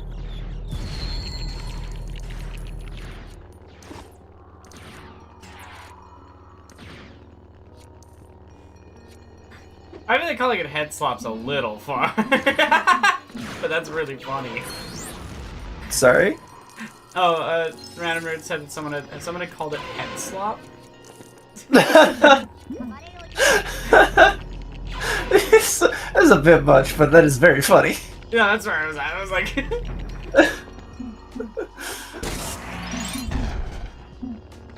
30 or an hour 30? Oh, an hour 30 is fine with me, if that's okay with you, Beef. By the way, everyone, Digital Beef has made a Horde mode for 40K. Very fun. Interesting. Yeah. Yeah. Sorry, Beef, if you wanted to keep that under wraps. I find it very fun, and I want you to share it with the world someday. So how would a horde mode work for 40k? Do you have like a system for like running NPCs kind of, and then you like play together, or? Yeah, Beef could explain it better than I could, but it might be quicker than typing out if I just give a quick rundown. Yeah. So basically, like there's documentation, but that explains all this. But like, you get a certain amount of points per missions, and like each mission is like a different amount, and you always scale up. So there's like what, 6 missions, or 6 or 7 missions, or something like that. And like, so it starts with like 400 points, and like it can be played between 1 and 4 players, and you split those points evenly.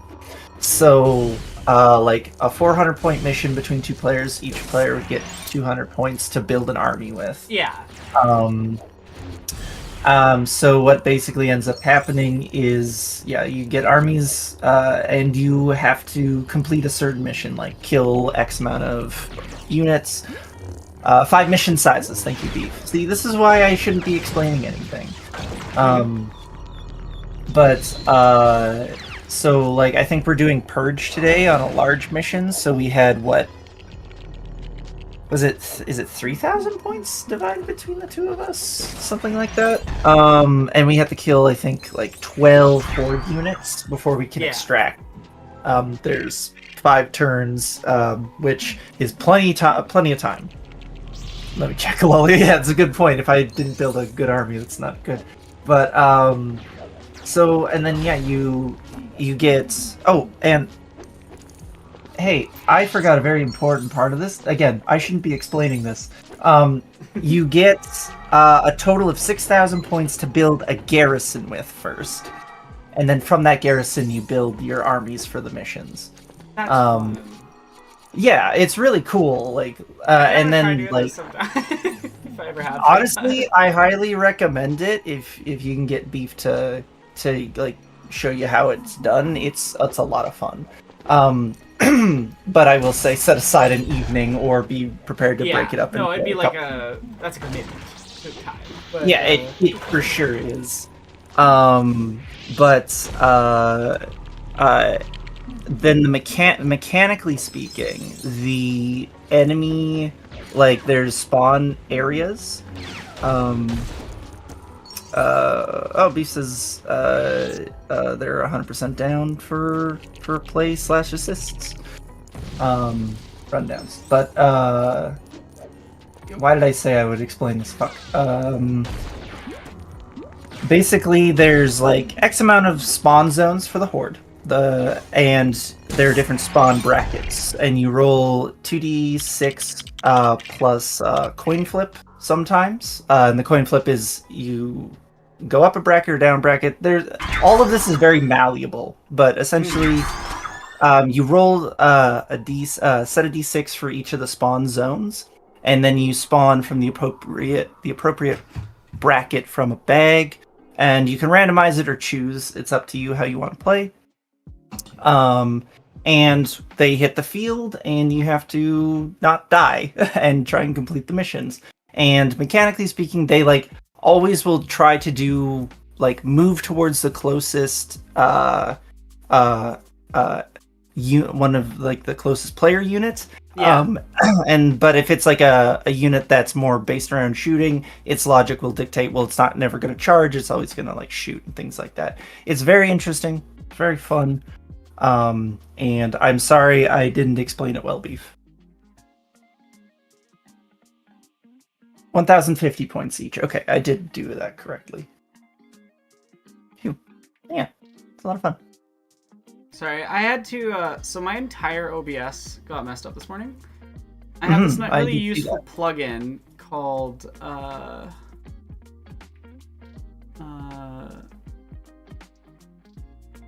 it's like something scene copy or something, but it lets you copy different scenes, from one scene collection to another. Super useful. However, there's a little bug I've learned this morning. If you have a scene Uh-oh. that's named the same as another scene collection and you copy paste, guess what it does to your original scene that's undoable? Overrides it.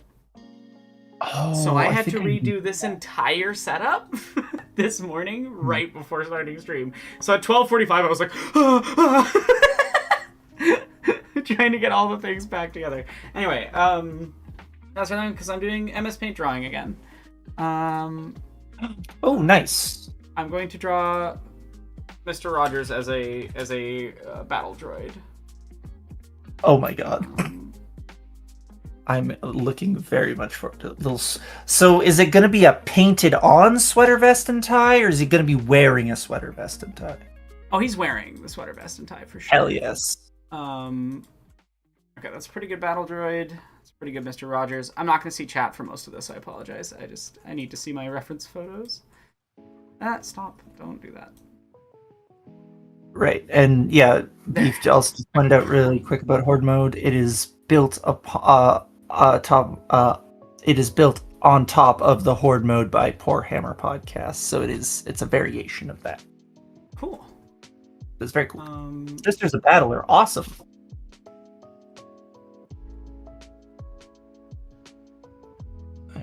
Called Horde Invasion. All right.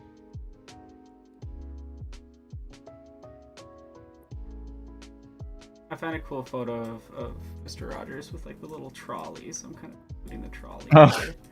I'm doing this with a mouse too, so except the.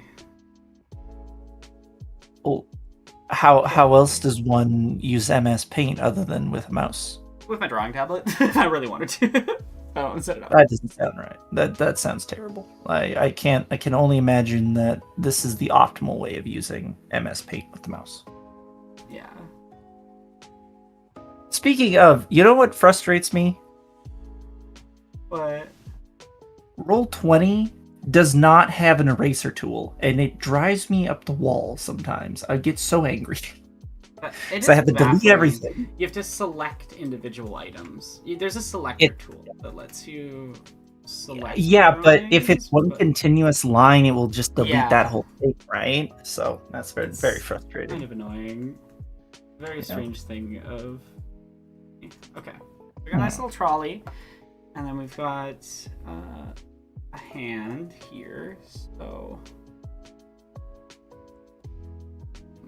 I'm sorry, a hand? well, I mean, like in the original photo, it's Mr. Rogers, but I gotta figure out how to make a battle droid hand kind of. Oh, okay. Good point. On 'Cause the it's like trolley. fair. Because they got little claspers. Mm-hmm. They only have like the 2 fingers too, which makes it look kind of creepy. Okay. I don't know. I'm doing course. complicated perspective work on a creature I've never drawn before, but we're here. We're having fun.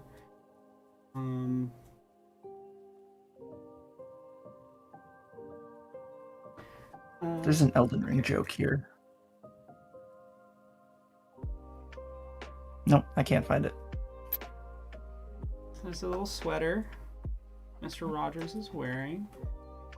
This is the problem is that I need to draw something similar to Mr. Rogers, but like it'd be like sitting looser, so it's kind of like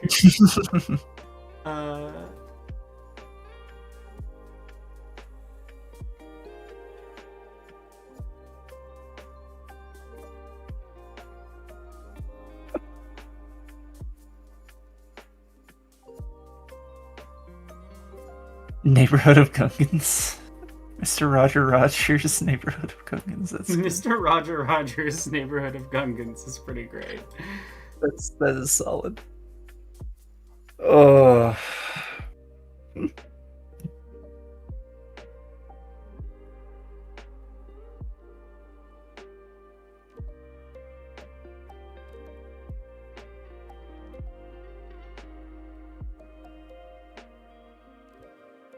Okay, I'm seeing it now.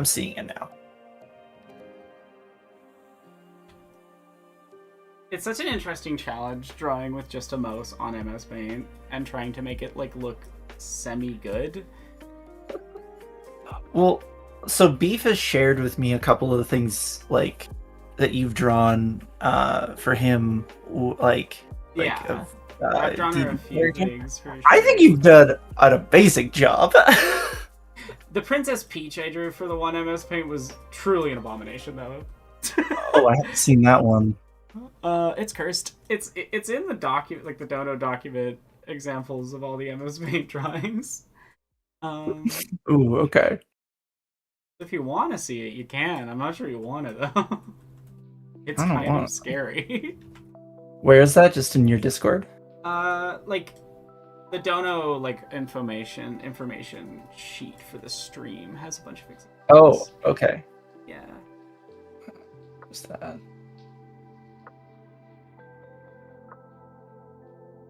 Let's see. Examples. So there's There's ones that, one. so like there's a really cute Princess Peach by Penny, and then there's mine. Sometimes things don't work out. Okay.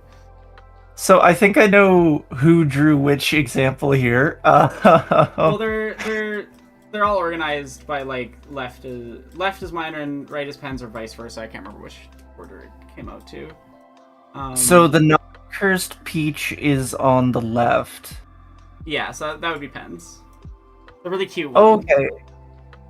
Yeah, that is adorable. Also, the lily pads here, or lilipads, are Yeah. absolutely adorable. Both of them are spot on. No actual notes. Oh. Beautiful. We do art here. Oh. Oh, ouch. I love the idea of the sweater just sitting really loosely on this like little droid, you know? Well, they got Um, the shoulders for it. It's just the neck kind of V's down and then goes back up. So, Yeah. so So like the shoulders sit, but like the arms would be like weirdly floppy and loose. Yeah. It's kind of just, like Yeah. a little thin stick.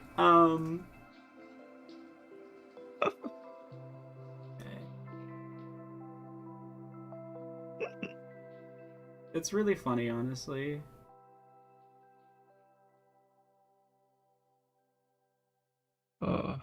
The Wands. I love Wands' ridiculously long hat. That was a good choice. Thank you.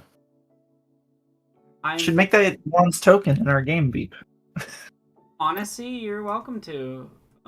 People can do whatever they want with the art I draw for them. So, if you want to use the wand tokens, go for it. Oh. I would. I may. Ooh, excellent.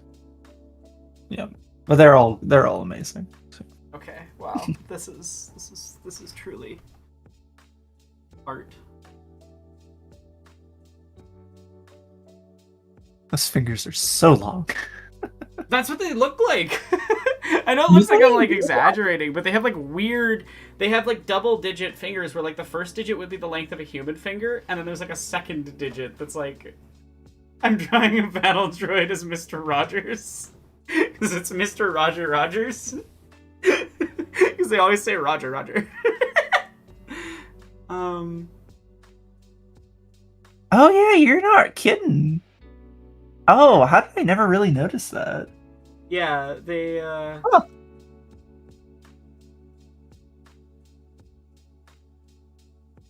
Yeah, because what I kept thinking was like two fingers is actually one, because there's like that bar's connecting it. Yeah, okay.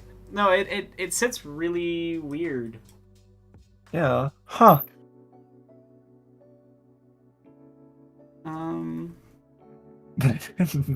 No, don't betray the bun. Well, maybe a little betrayal. That's fine. I'm just having a little shading.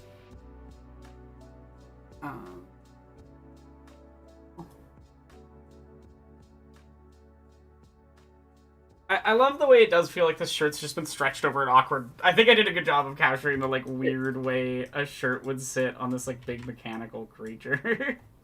Yeah, you nailed it. I do like that the elbow looks like there is just one massive muscle. Though. Because it's got that big circle, so it would sit like Yeah. kind of like this. Oh, God, yeah. God, Yeah. you're right. No, I'm actually really Oh. proud with what I'm pulling off Hey. here right Yeah, now. you're crushing it. Wiki's never done anything right. You're right. The bun has never done anything wrong at all, Beef. I agree. We're just talking about her boyfriend, that's all. Oh yeah, that's awesome. Roger Ebert gives this droid 2 thumbs up.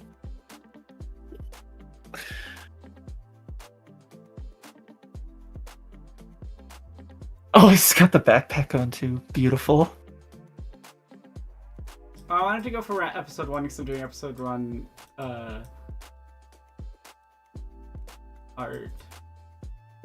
Nice. Mr. Roger. What a beautiful little thing we've got here. I need to add some more perspective.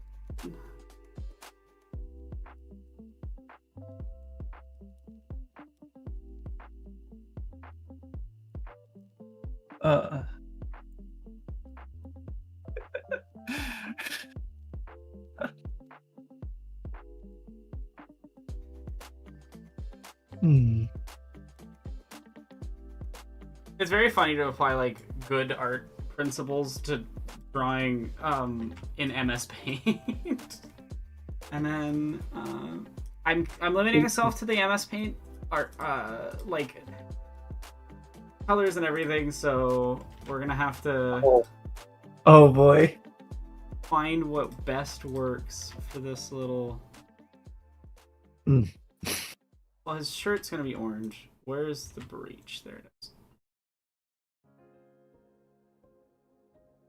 Orange is Commander, right?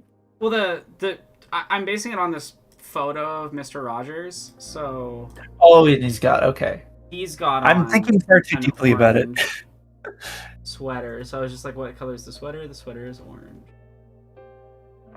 There. My cat is being absolutely adorable. Oh, I love Kate. By that I mean she's just laying there. Ben, do you want to see the progress? Mr. Roger.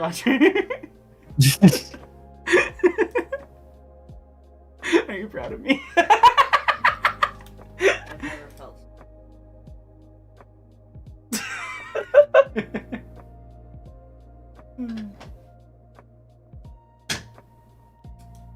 No, I'm definitely posting this as soon as I'm done to be like, hey, come join the stream. You can make me draw stuff like this. I mean, personally, I'm moved, so. Yeah.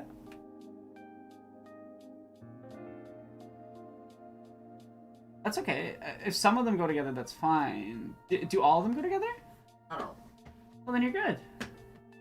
So Penn's working on this really... Can I talk about it? Penn's working on a really cool art piece for their painting class / BFA show, which is dual-sided, and it's a puzzle. So, like, every time to flip and see the other image, you have to, like, literally rearrange it and stuff. And then on the one side is, like, the ChatGPT logo with a skull in the middle, and then the other side is a heart with these kind of, like, veiny structures going out. And so it's sort of a commentary on the way that generative AI requires ripping apart actual art and human talent and smashing it back together to destroy the planet. Woo! I really like it. That sounds awesome. Like, yeah, that sounds very interesting, and obviously we're on stream, so don't say, but if that BFA shows where I think it is, I would love to see that. It will be, yeah, it'll be at the university. Okay, cool. Yeah, I'll keep my eye out. This is the best color that this MS Paint has, so we're going with it, unfortunately. I'll fix some things before I can.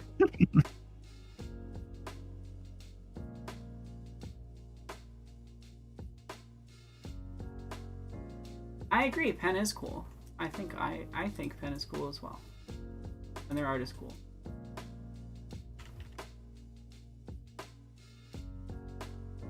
As I was saying in chat, that's a really cool piece. No. Yeah.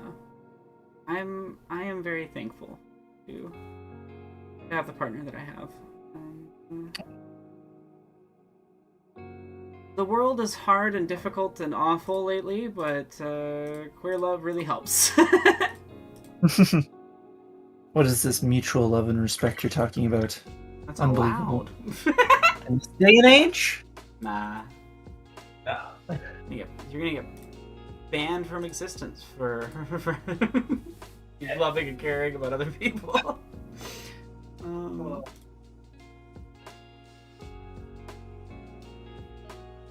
delete.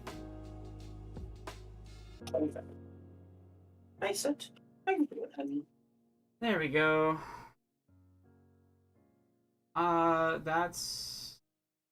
There you go. Mr. Roger. Actually, I need to put red on the trolley. It wouldn't be the trolley without the red. It's so iconic. Like, if I don't include that, I'd feel like that's missing. Okay.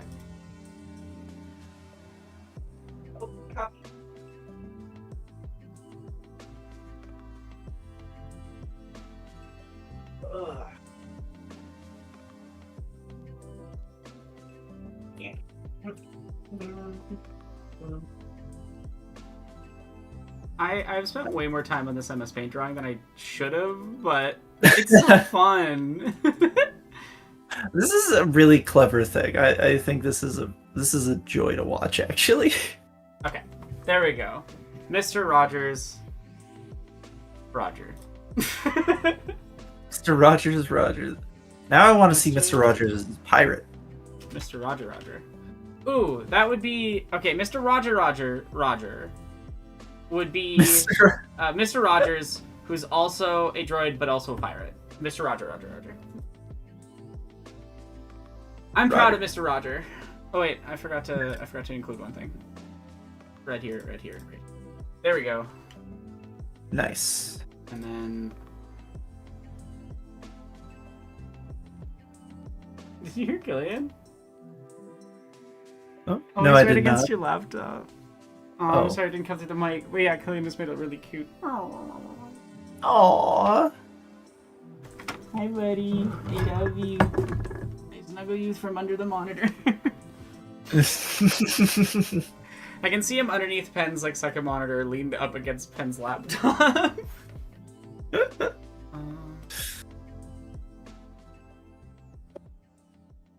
Okay, I think that's good. Mr. Nice. Roger.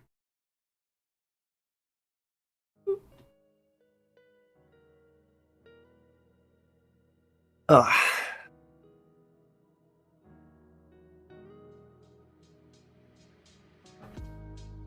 No, 5 instance. Okay. Oh. Okay. What a beautiful work of art. We're just having a wonderful, happy day in the neighborhood.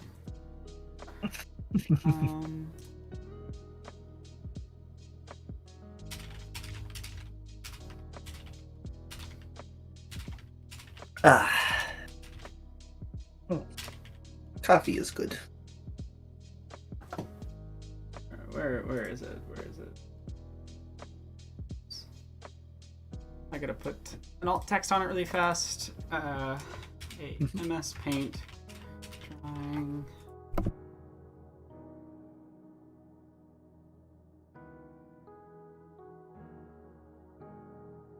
Oh, I'm sorry, Beef.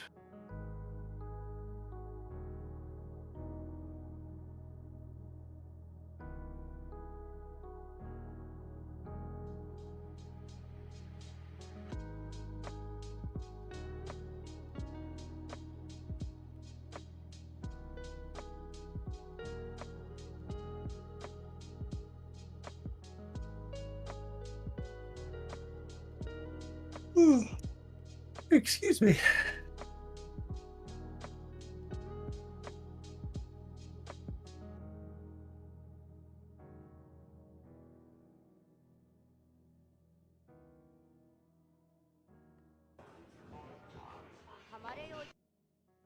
Oh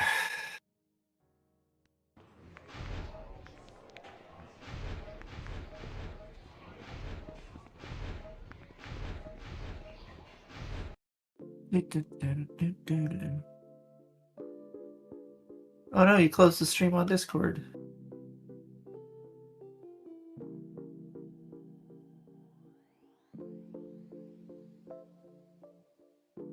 If you're talking, I can't hear you. Right, I muted. I forgot. Sorry, I muted because I didn't want people to have to listen to my typing. We're gonna get back to playing. I think I'm just gonna run through all the blue mini brick, like mini kit things, really fast. Hopefully, really fast.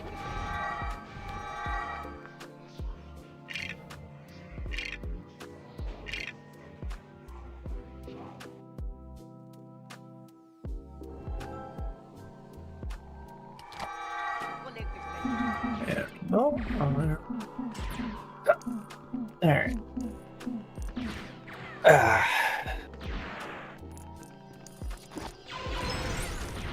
Nice. That's not, unfortunately. Sorry, did this start right? Yeah, that's not the. That wasn't the challenge mode. Yeah, I think it glitched. I think I didn't click the right thing. It didn't glitch. I messed up. I glitched. Oh, so what's the tattoo on your left arm? I don't think I've seen that before. It looks nice. Oh, this one? I've had it for a pretty long time, honestly, but I mean, to be fair, I haven't seen you in person in a while. yeah, so the top part is the ISO symbol from women from Tron Legacy. And Oh, nice. I have Matrix Code Rain, but instead of co-opting kanji, I used Klingon text. Fuck yes. Though it's just like literally like a Klingon alphabet. It's not actual like a language. That's It's just a transliteration of like what is the lettering system? But still, it's so Yeah, that's cool. it because I wanted something that would capture the same feel as the Matrix thing without the Orientalism. So that's why I love the Matrix. It has some problems. Oh yeah, that's fair. And me and Voga are going through, slowly going through DS9 right now. Yeah, Oh, DS9. I love you, DS9. Oh, I'm very excited to get to Voyager though. Really? I like Voyager a lot. I mean, again, problems. No, I just but- I've been really enjoying Voyager from season 3 onwards, but as I said in the video, season 1 and 2. You they're can a bit skip them. slow. They're not. They're not. They're very much that, like, again, the sort of monster of the week kind of or problem of the week stuff, but they're not the best versions of that, right? Yeah. Oh, speaking of, did you see the original creators are coming back to do a reboot of Stargate? Stargate? Yeah, I'm so excited. I'm so excited. I really hope it's good. I also hope that like in the intervening years, the issues the creators did have maybe improved a touch. Yes. They weren't like horrendous or anything, but like it has problems. Stargate has problems. It is also like fundamentally conservative propaganda. Yeah, you don't say. What? But the fact that it's being led by an Atlantis writer and not by an SG-1 writer, the Brad Wright's a producer but isn't like primary creative control, I think will result in a better show. Atlantis is far more Star Trek than the first series is in terms of like, okay, this is a bunch of scientists from around the world, and sure, there's like military guys there, but often the military guys end up being more of a problem than a help, and it isn't like. I love SG-1, but SG-1 is American military propaganda at its core. Yeah. Geo dudes with legs. Don't Oh no. Yeah, I don't need so that. I think- But yeah, I'm very excited. I think it's pretty good. I was talking with Niall actually. Oh really? Yeah. I haven't seen that in a long time. I think the wedding actually was the last time I saw him. Probably. That was a fun road trip. That was a good time. We were going to a friend's wedding, and we drove out together, and every Every time we saw any sort of transport company, Trans-Canada Highway, like any of I those was- things, I we was- were just like... When you said the word trans earlier, I almost went trans. Oh, that was a solid shot. God, I just realized, I still owe you money for the hotel. Oh my god. Do you? I I think so. honestly, it's all good. If you feel like that would be great. No, yeah, like legit. I just realized that, and then with everything going on, yeah, no, I think I do. So, I think I have to pay bills off this check, but next check, like, please tell me how I can send you money. Yeah, I have no idea how much it is. Whatever it is. Well, I think it's like Because it's been a so many years. 120, I think. But honestly, like, I think this says the type of person I am that I just totally forget when that's funny or do things like that. Oh, now I feel like a jackass. Oh no. It's okay. It's okay. But yeah, if you want to like e-transfer me or whatever, when it's convenient and you have that money, that'd be cool. I think that's Yeah, really no, funny. I'll- I can't I'll believe we both just had this realization on stream. Yeah. It's only been what, From how many 3-4 years? Well, it's felt like no time and also 10 decades. So Exactly. what God, I what still really remember. is time? I do still remember showing up late. we were like 3 minutes late. And we tried so hard to be on time too. I can't remember what caused it. I think it was just like getting out of the city was the hardest Yeah. part. I think Like, it because there was like, Also, yeah, that I think feels what Turb it sent was. people over. Thank you so much. Oh, there it is. There's a raid. Thank you so much, Turb. woo! Thank you. Welcome, thank Raiders. you. Welcome, Raiders. Hi, I'm Aranok. I am a trans disabled video essayist. I talk a lot about art and critical analysis, often through queer and disability lenses.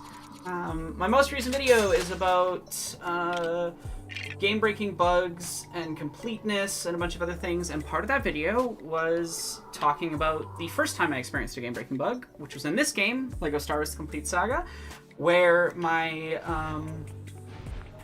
Wii copy of it was broken and it was impossible to 100%. So for the stream, I'm trying to 100% it, and the reason I'm streaming is to raise funds for transition costs.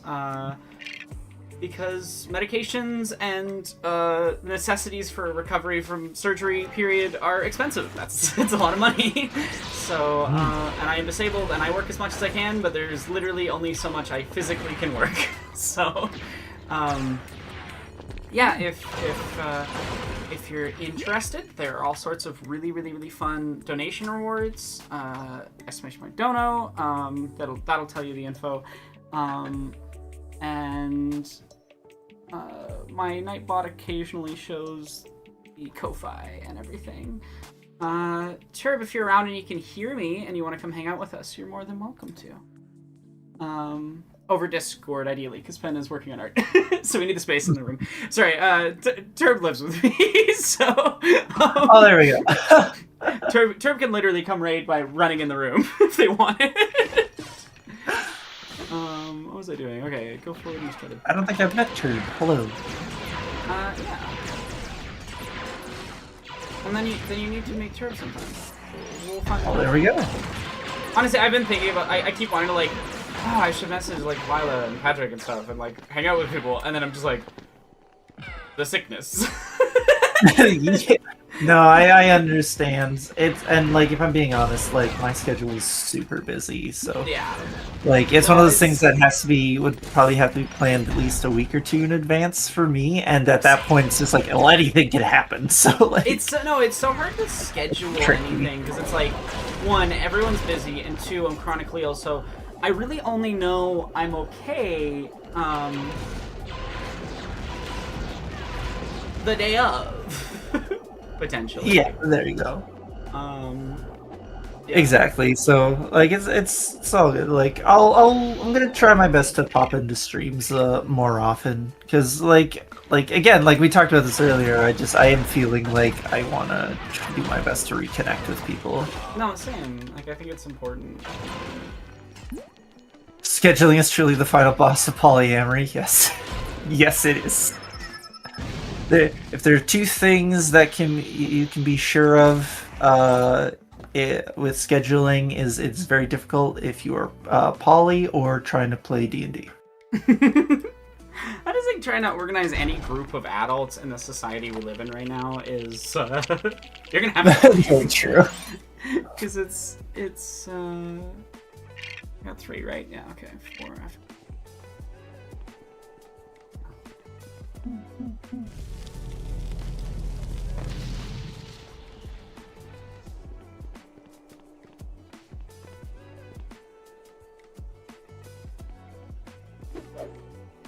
What it means by going back outside. I love when these guides are like just completely confusing. And yeah, I'm totally cheating a little bit with the Blue Mini Kits. I could find them organically, but I also don't want the stream to be a bajillion million hours. But that's how you do content for the algorithm. True. Turb says they can jump in. Oh, hell yeah. You're a mod, so you can just like jump right in the voice call if you want to. Good. Also, hey Bellamy, hey Old Grease, hey everybody else in the chat. Sorry, so there's a lot going on. I just read a Where's the Discord. mini kit? I don't know where it is. I just read a Discord message, and now I want to play Undertale again. And it's purely because I saw the word college and read it colleague. I love Undertale. Yeah. I think one of my favorite bits in Undertale, because it's college and maybe it immediately made me think of it, is there's a bit where you can like give Temmie money to go to college. Oh yeah. I went out of my I did go out of my way to do that. It's so good.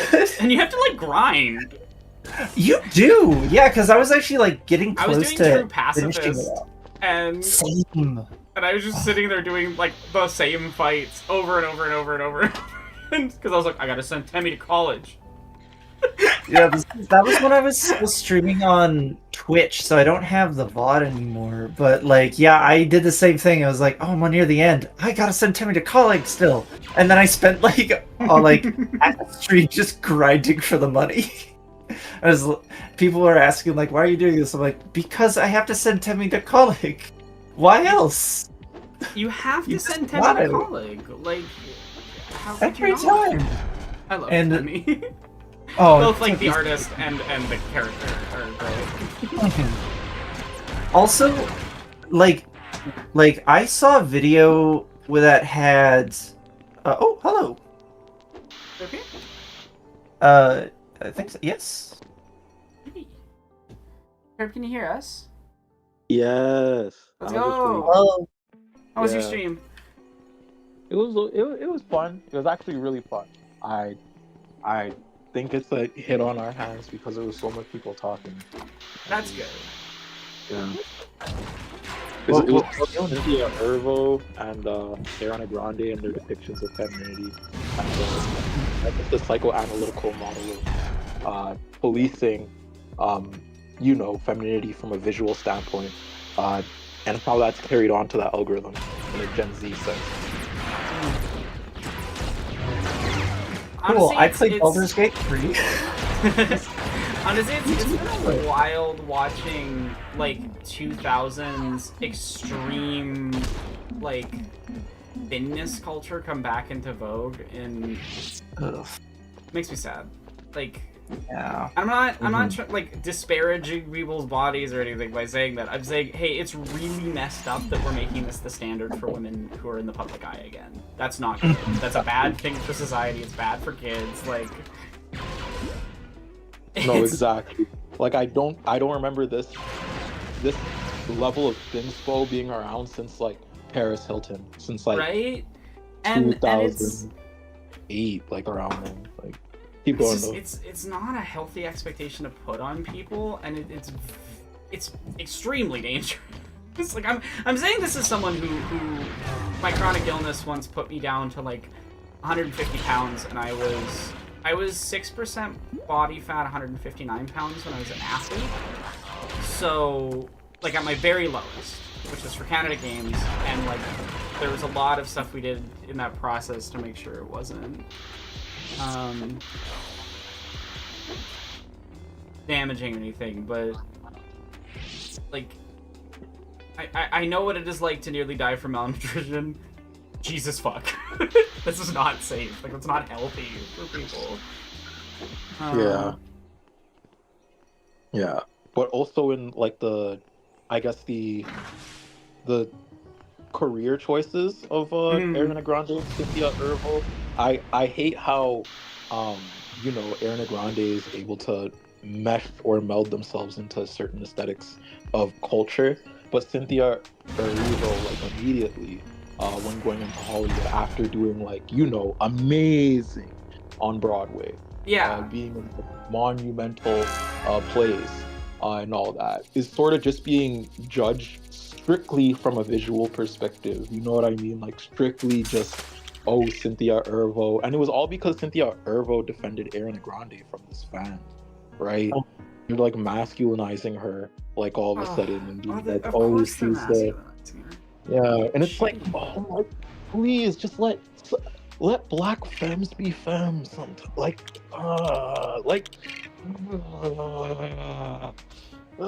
yeah.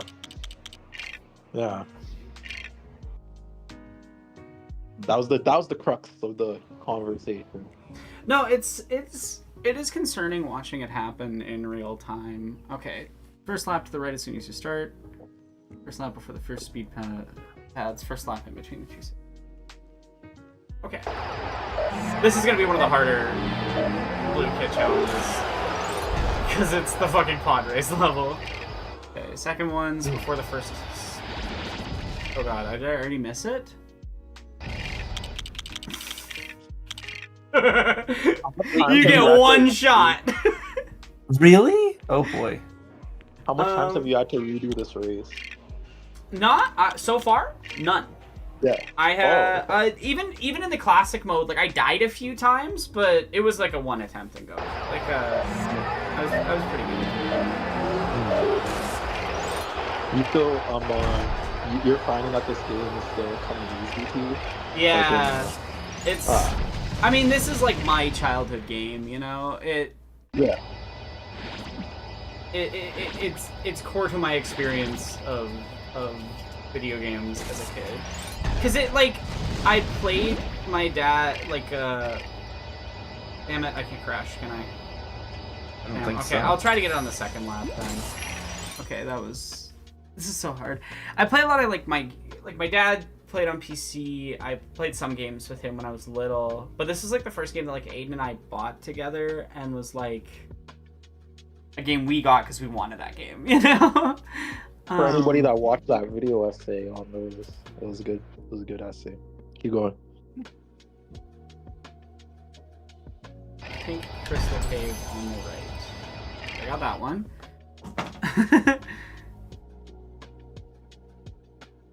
Under the rock. Okay, where's number 6?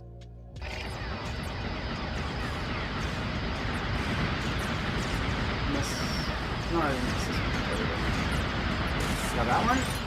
This is genuinely challenging.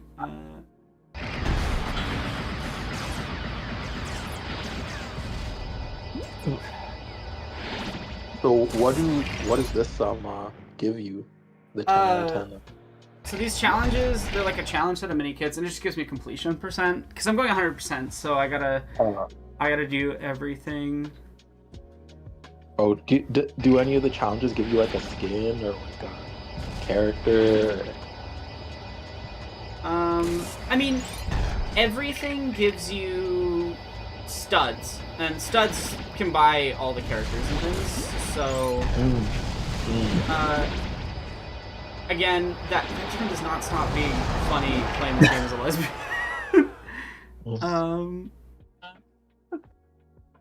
Oh, I I'm never happy did that it's get not my- paid away. I never been educated on that term. Okay, in between two. I'll ask Beef later. Alright, TIE Fighter. It just means like, it's like a black butch identity, would be the best way to describe Oh, it. okay. Yeah.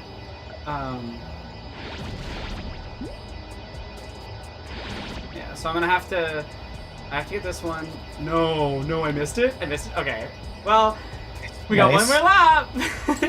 Oh no, Fingers Beef crossed I can must do it. be- You got this. Easy money.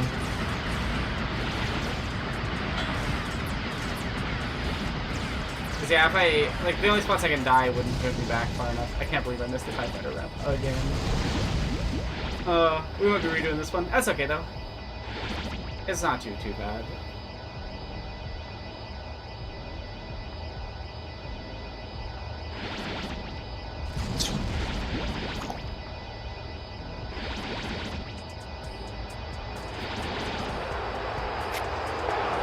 Okay, here we go. Third lap. What do I need to do? After the speed.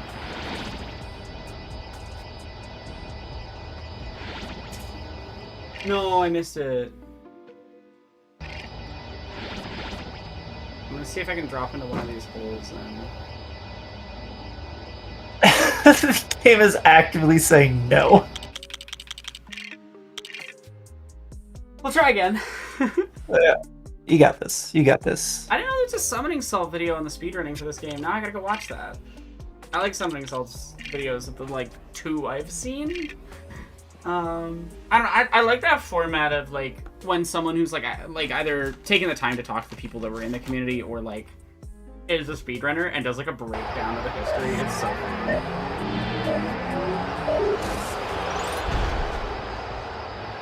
One, two. I believe in myself.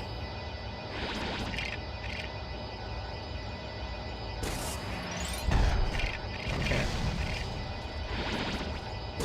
Got it. First try. Don't think about the other one.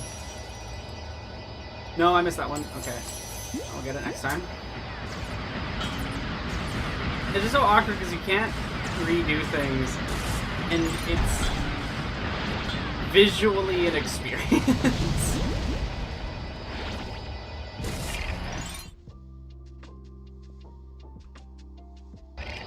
Right, I'm into that one.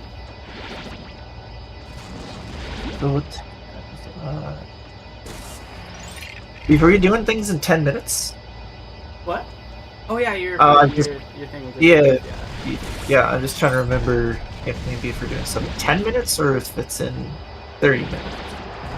So I know you hadn't watched much Star Wars previously, Turb. Have you seen some now? I can't remember if you were planning to watch it or.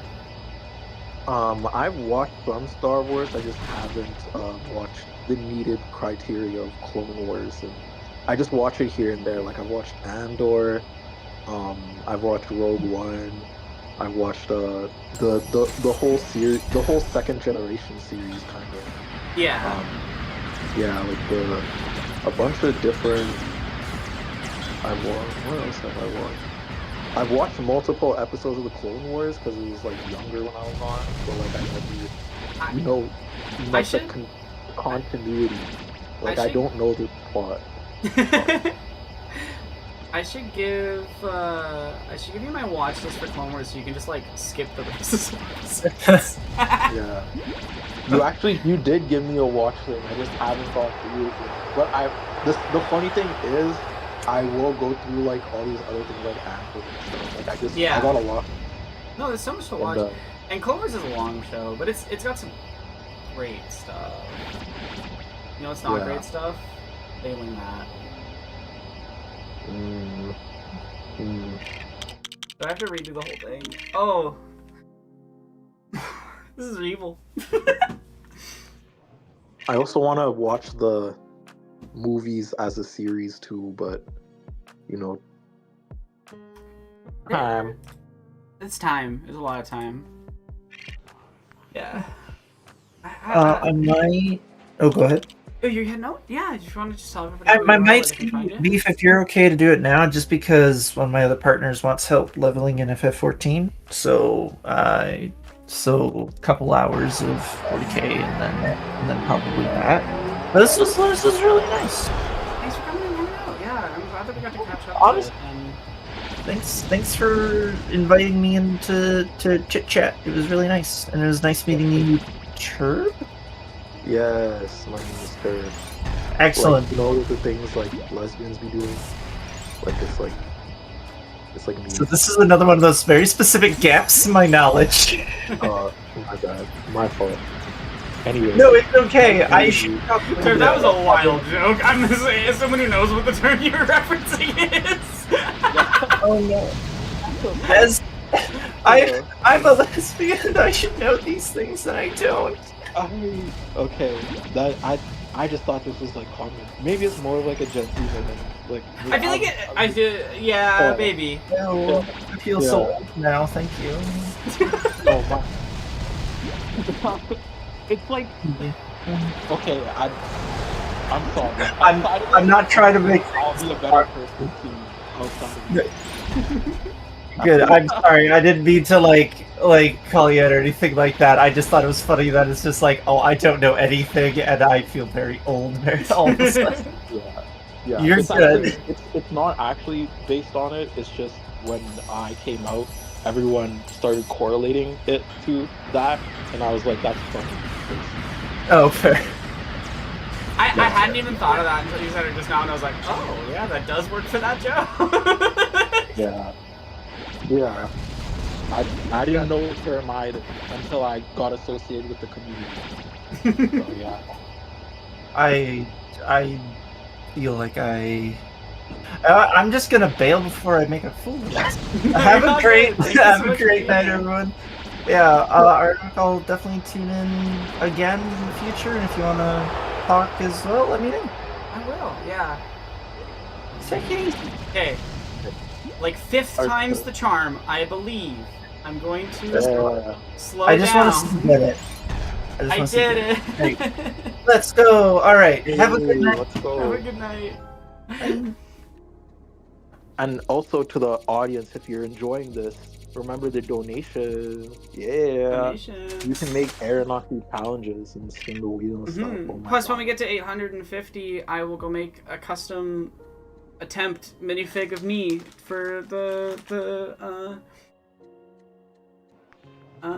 free play levels once I'm doing those.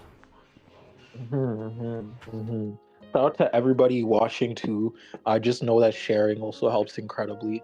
It does. Because Aeronauty missed the whole damn week. So if you post it on your socials, reshare it, tag us too, because we love seeing that. So we can retweet it too. This is amazing, and thank y'all for coming out too. It's always nice being with Aeronox audience. And I'm sorry for taking over a role of the announcer, but they have to know. No, I Donate, appreciate it. donate, I'm terrible at being like, oh, donate, yes. So having someone to just be like, donate now helps. Yeah.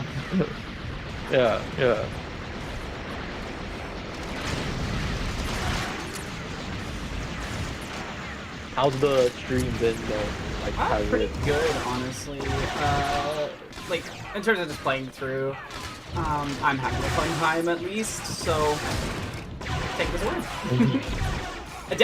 It's definitely just like enjoying some nostalgia and okay, there's a grapple. There it is. Yeah. I forgot how I almost forgot about the blue mini kits, so this might take me another day. Cause like they take a long time to do. There's a lot of them. But cause you basically have to considering play they're through the so game sparse. 4 times. Yeah, I find the blue mini kit challenges kind of meh. They're fine. Okay, I see.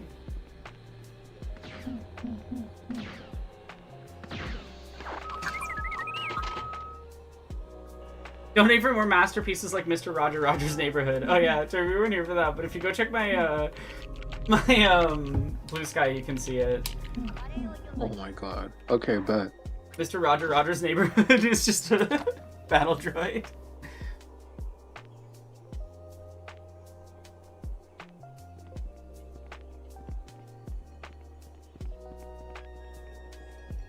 Oh, I see it. The drive. Yeah, yeah, because if people donate a little bit, you can get an MS Paint drawing of questionable quality. There's examples in the dono.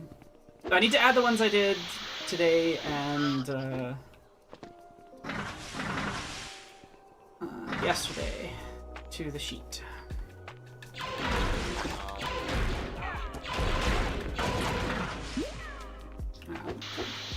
No, it's just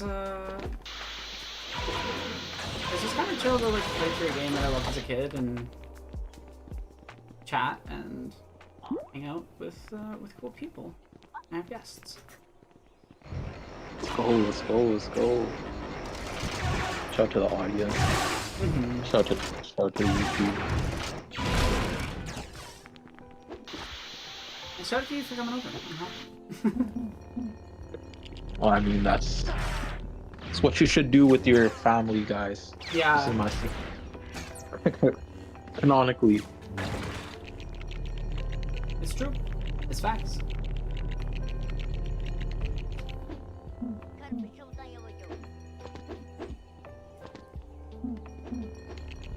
Did it.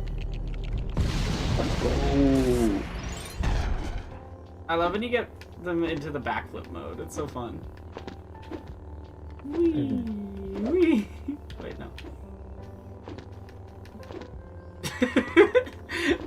I don't know why one of my favorite things in this game is just traversing by doing like backflips or the front dives that like Han Solo and Lando Calrissian can do, or a few other characters. It's fun. mhm.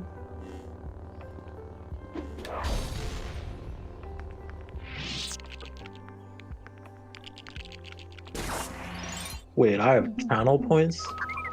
I could send channel points. What does that do? I don't know what that is. I can't remember what the. I don't know if I have like channel point stuff set up properly. I should do that sometime.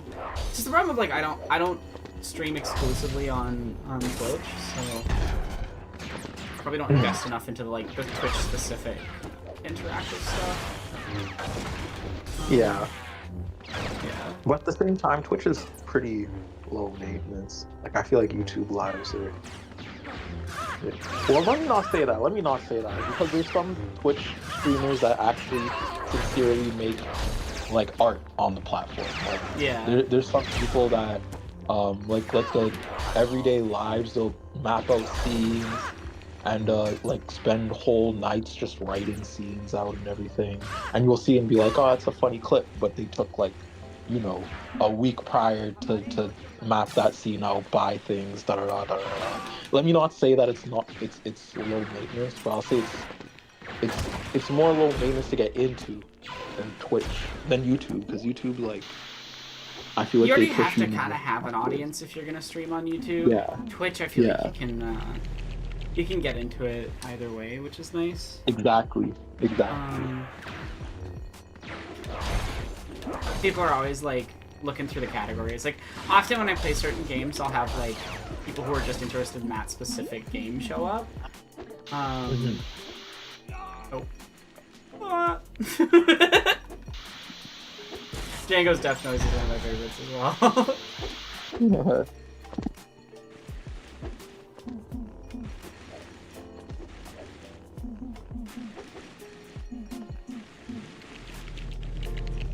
Lego Star Wars has so many good little death noises.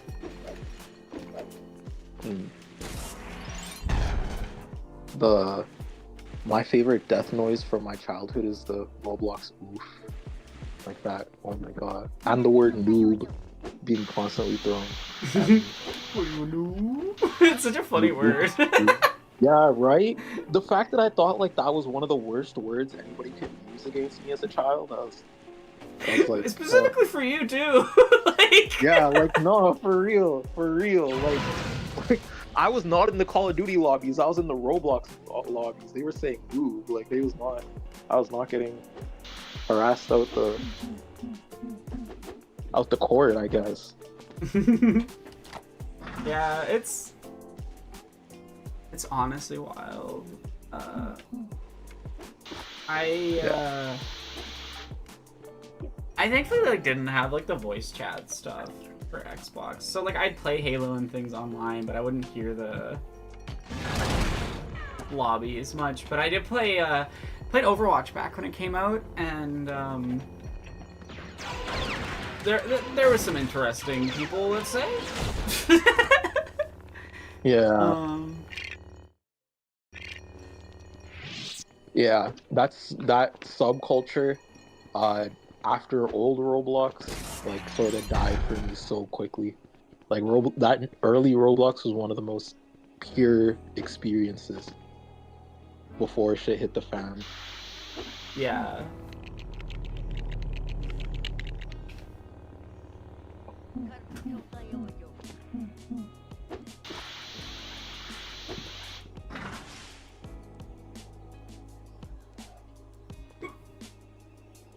Hopefully the AI comes over here at some point. There we go.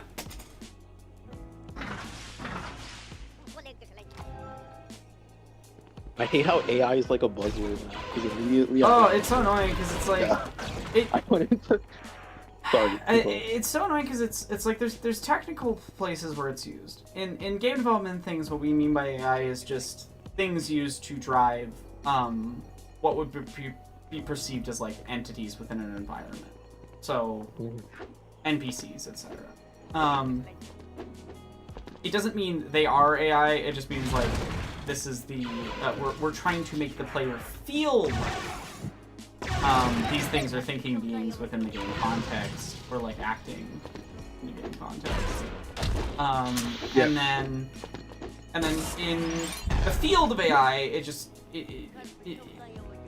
at best a theoretical thing that could happen, I would say.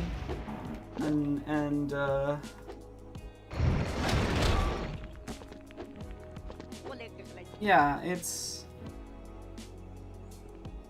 just annoying. It's just annoying having like none of the technology that's being labeled AI right now is AI in any way, shape, or form by any reasonable definition. Right? And like, it has completely muddied the ability to have a conversation. Yeah. Yeah. And it sucks because then you should say like enemy AI, someone's gonna be like, oh, I see, like in a game. It's like, yeah. And it also is frustrating because I feel like there's disagreeing with, you know, the generative slop stuff that is a very specific unethical use in the field of study. Just like means that there's people who then just jump to like, oh, any machine learning related thing is bad, and it's like, no, like it's not. If you're, for example, doing cancer cell detection, machine learning is really, like, machine learning image processing is really good at doing that. For example, I worked on pandemic spread simulation, but for another like usable example, the generative stuff, which requires plagiarism, which is actively damaging the environment, which is not doing anything positive for any person in the world, in my opinion.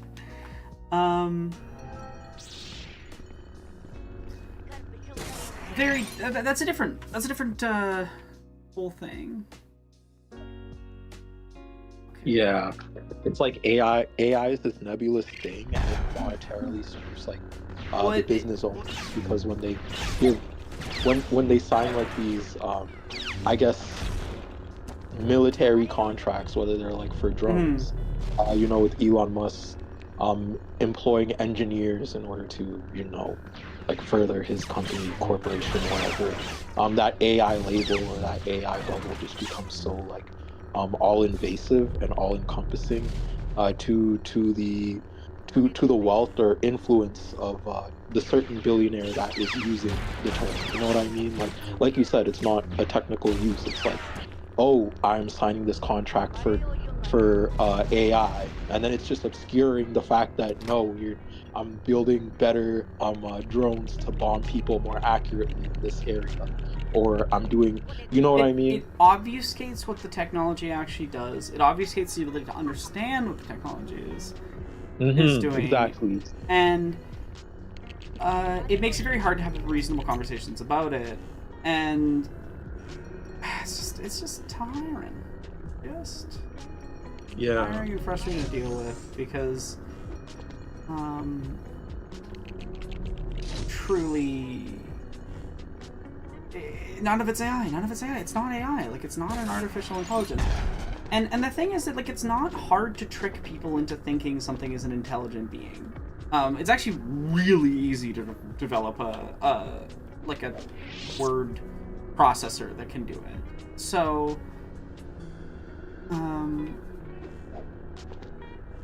I just feel like people, it helps in what I would call the magic boxification of computers, which is where it makes everyone feel like it's a magic box, you know? And that results in not actually understanding how it functions. I don't know. I think the complete tech illiteracy that has been put onto people, I don't think it's not a mistake. It is a purposeful result of decisions by people with a lot of power that they don't want people to understand what this technology does, and because if they did, they'd know this is all a scam. Like, there is no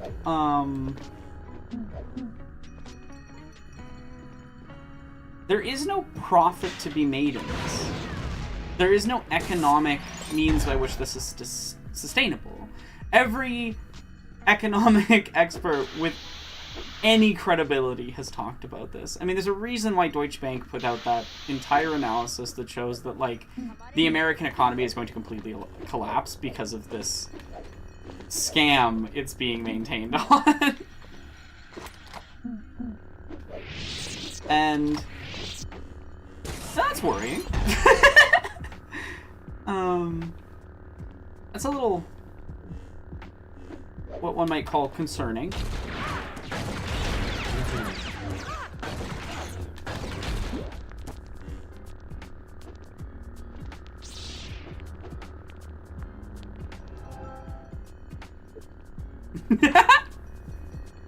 Lewis jokingly saying, Observation 1, many people think an MRI measures thinking capacity. Observation 2, many people think Gen AI can think. Conclusion, Gen AI servers should be put into an MRI. I mean, I'm not against it being put by a giant magnet.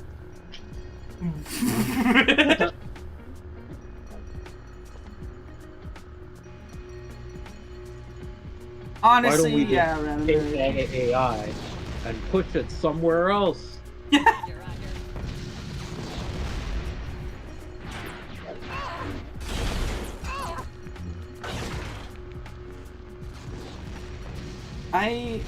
The other thing too that I really can't get over is, like, these data centers are being built in places that specifically primarily damage marginalized people. You know? And yes, data centers existed before, and there's problems with them as well. If we are going to have the type of internet structure that we have, there's going to be some need for some data centers. Though it's arguable if we need to if we should or shouldn't have this technology in the first place. But if you want to have it, you're going to have a amount of data centers. What people don't seem to get when they obfuscate this things like, oh, there's already data centers thing, is they're expanding it like 30-fold to try and meet a demand that's impossible for a thing that they keep trying to exponentially expand. Like, you can't, it's not sustainable. it's not just like, oh, there's a couple more data centers. It's dozens. And they're being put in places that are actively damaging families and communities and drinking water. And I really find it frustrating how many people defend it in like really silly ways. You know?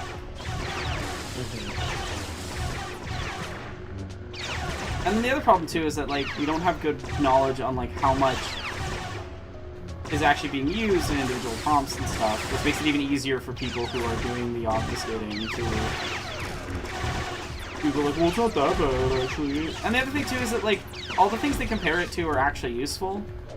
Like, yes, we should get rid of car infrastructure. Cars are bad. The way that we have built our society around needing to have a car is bad. We need to get rid of cars. Transportation's still gonna need to exist when you get rid of cars. If you got rid of Gen AI tomorrow, what would actually, like, what would change for the worse?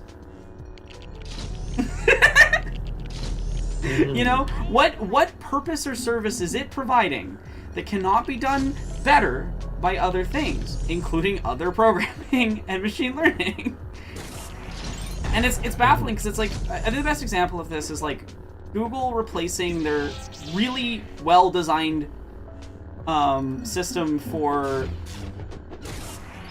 search, like their search engine, like their searching system, for generative slop. And now, like, I don't use Google, I haven't used it for quite a long time, but everyone I ever talk to who does just hates it and finds it completely useless. Yeah. Because they replaced a well-designed, much less costly, much less damaging to the environment,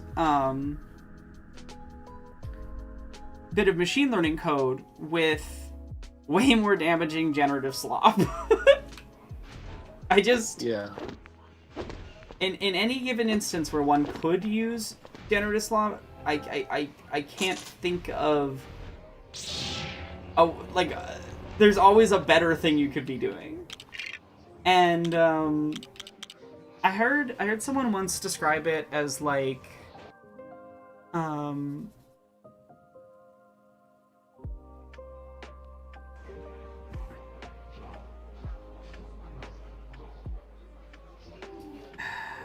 describe it. All these guys are all about building solution-shaped objects and then trying to find a problem to apply it to. And a lot of generative AI is just, what if we had a solution-shaped object that just makes solution-shaped objects for everything? We don't care if it actually like solves the problem. We just care about getting rid of the workers that would normally actually fix it.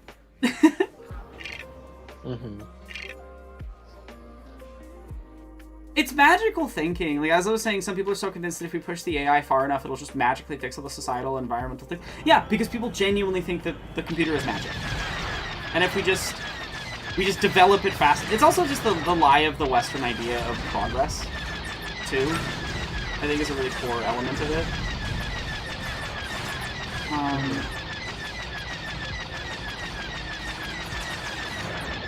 This one's gonna be annoying to find all of them.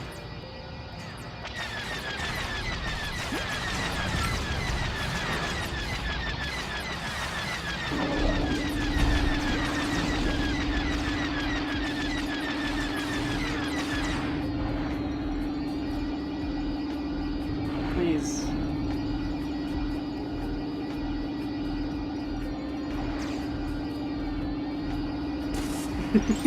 Trying to control this ship is an experience in this game. Okay, there's supposed to be one over here.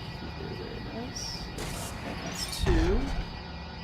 I have to go left or right behind around the building before the first tunnel bridge is on there.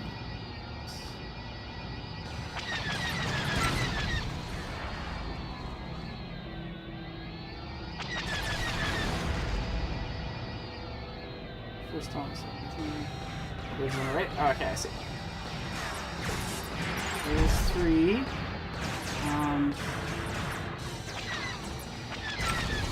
Front of the stock one. Four.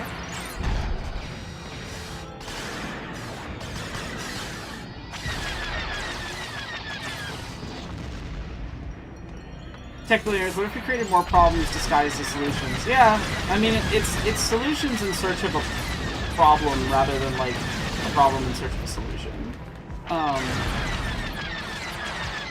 And if you don't really know what you're trying to solve, and you just try to solve everything kind of poorly,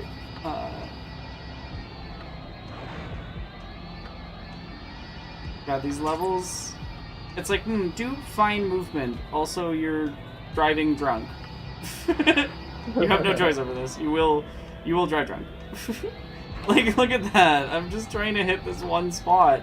But the problem is that, like, to hit it, you have to line up perfectly. Yeah, I really can't wait for Jesse and my video on why tech billionaires love Star Trek releases publicly. Ooh, I edited when's it a while ago. It's up on Jesse's Patreon if people want to see it early, but I'm really proud of that one. I think it's really cool.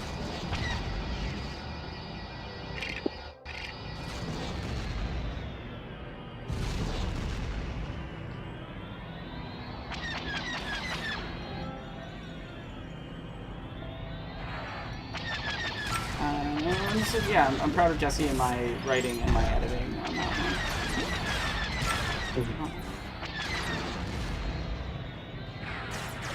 I'm happy you got through that. Yeah. Let me come turn you up for a second. 1 second. There, can you speak? Sorry, am I good now? You're Hello? good now, yeah. No, you're good. Sorry. Okay. I just want to make sure you're loud enough. Yeah, I said I'm glad they got out okay because video essays, I don't know, like audience, like y'all think like video essays kind of just appear for y'all, but like Yeah. video essays are hard. Like video essays are hard. They're hard.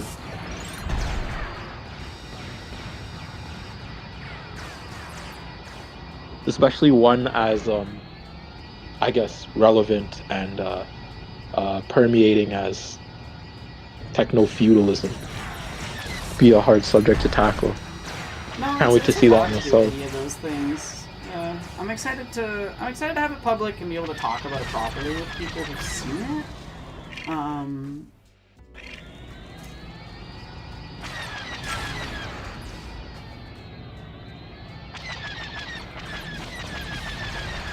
Because it's, yeah, I think people have a hard time like understanding how much work goes into making something actually appear in front of them, you know? Yeah. Like, people always talk about, like, oh, H-Bombs, like, it's been 2 years or whatever, and I'm like, yeah, if they were making these as, like, for film circuit, like, documentaries, which, in length and quality, they kind of are, yeah, it's... There we go. It's not surprising that it would take that long to do one of those pieces. Because you would have to do that much research and work and time. Honestly, the frequency and quality and amount that a lot of videos get things out is kind of absurd and probably unhealthy. If we're being honest. Yeah, it definitely is. It definitely is. Like, if you really want to be... I don't know a good... Well... Sorry. Okay. The water went down my throat. Oh, I've done that before. It's worse when you just, like, breathe it in. You're like...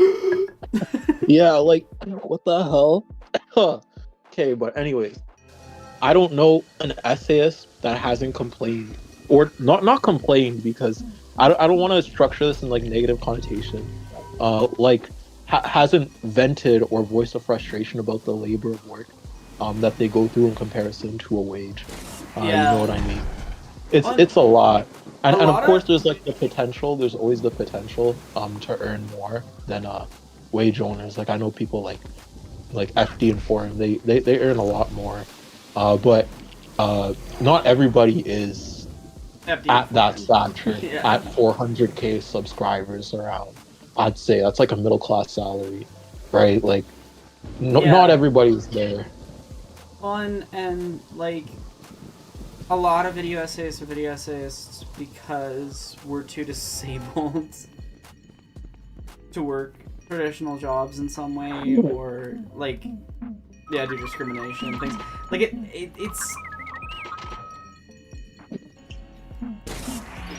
it's not an easy track. For sure. Yeah, which is why things like this are directly needed. I will say, from my point of view, my eyes, video essayists are also like, the living history of artists who are entertaining the public on a day-to-day basis. And if you want to foster a positive community, you kind of have to feed into the artists that give you that community first and foremost, because like we said earlier, these video essays are very hard to make. It takes a lot to put into them, the writing, the editing, setting aside time away from loved ones and all that, just to give you like this piece of content. And I don't want to open up too much about Aeronok, but Aeronok goes through a lot on a day-to-day when it comes to personal disability stuff, and also the aspect of real life is a factor. You can't always constantly make these videos. So if Aeronok has created this queer marginalized space for you, it's imperative to help in that journey, to help it grow, and be home for a bunch more other queer peeps and viewers and watchers, because Aeronok, I know, has helped foster a huge queer space on YouTube. So like, the least we could do is pitch in a little bit in whatever way we can, because that's community and that's survivability, because we have to also understand we're the marginalized people in the age of techno-feudalism. Like we are the narrators or survivors that will etch like stories, kinda, and it's important to keep that mode of narration alive, whether it's Aeronok or even in your current life, local artists who helps community get together, people that foster spaces of acquaintance. It's imperative now, in the age of techno-feudalism, to keep that hope alive also with your online artists who are being barred out of jobs because of AI, like animation jobs, thumbnail jobs. But yeah, sorry.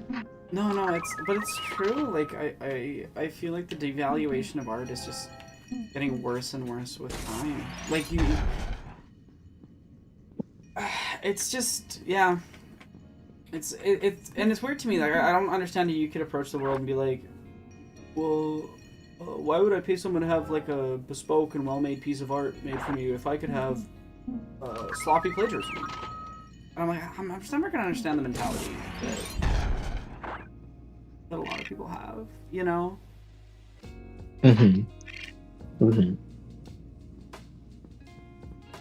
It's just wild.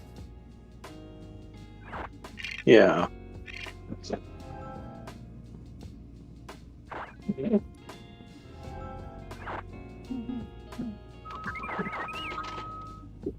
But y'all know how you can help.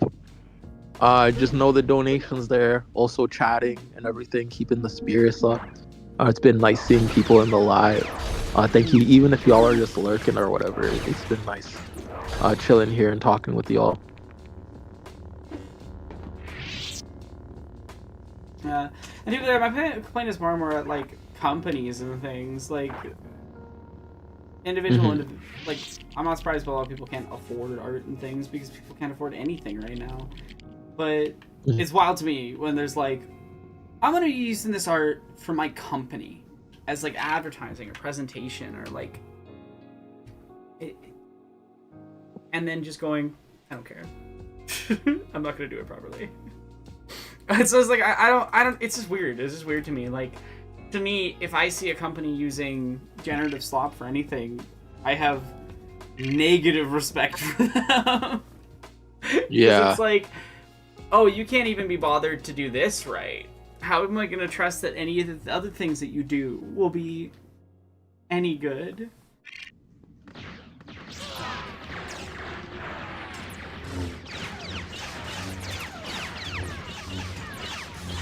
Mm-hmm. Hmm. I don't know why it won't let me reflect them, so...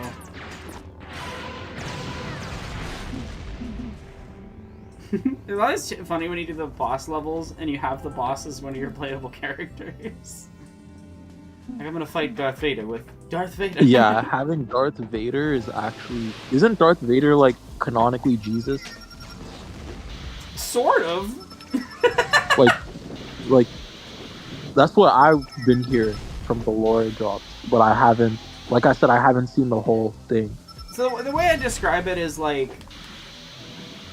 he's the chosen one, so there's elements that are Jesus-esque in that George Lucas subscribes to Joseph Campbell's bullshit. He's Joseph Campbell's greatest acolyte, I would say. And I love Camino. As a side note, I just love the design of Camino. It's like big watery world, these like weird structures coming out of it.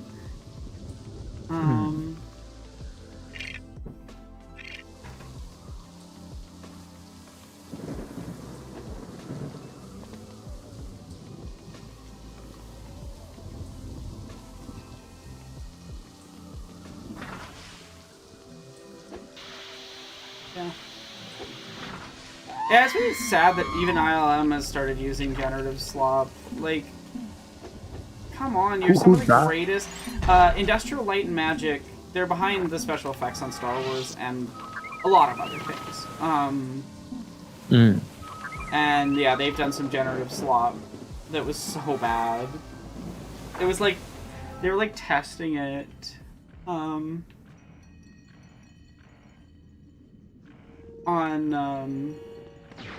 On Star Wars stuff, so they had it generate like alien creatures for Star Wars, and it's just like it doesn't look like anything from Star Wars. It just looks like someone like badly mashed up a bunch of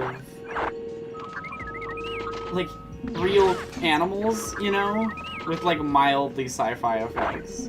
And like I don't know, if you look it up, I don't want to show it on stream. It's just horrible. It's just so bad. And I'm just like, really? You think that's the future of filmmaking? You think the future of filmmaking is bland, poorly done things? I don't know. I'm never gonna understand it. I'm never gonna understand 10 out of 10 though. People in people. I did. I got another one done. Ooh, I can get times Cool. 6. That's a lot. That's a lot. Well, it's because a lot of the challenge things, when you finish them, give like 100,000 each.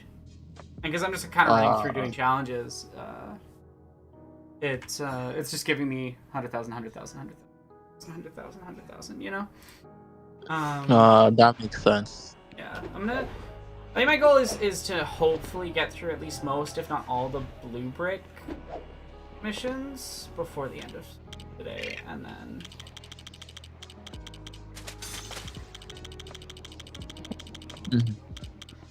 yeah, I gotta buy everything in the game. So. But I finally got the 5 million needed for 6 times. I gotta know because I am going on a little walk. Is there a gummy that you are craving ever in a gummy way? In a gummy way. Like a candy or like a weed? Oh, I'll be over there. Yeah, I'm down for that too. I just didn't want to say because I don't want to nerf your stream. Like you can't say that on Twitch. Wait, you can't?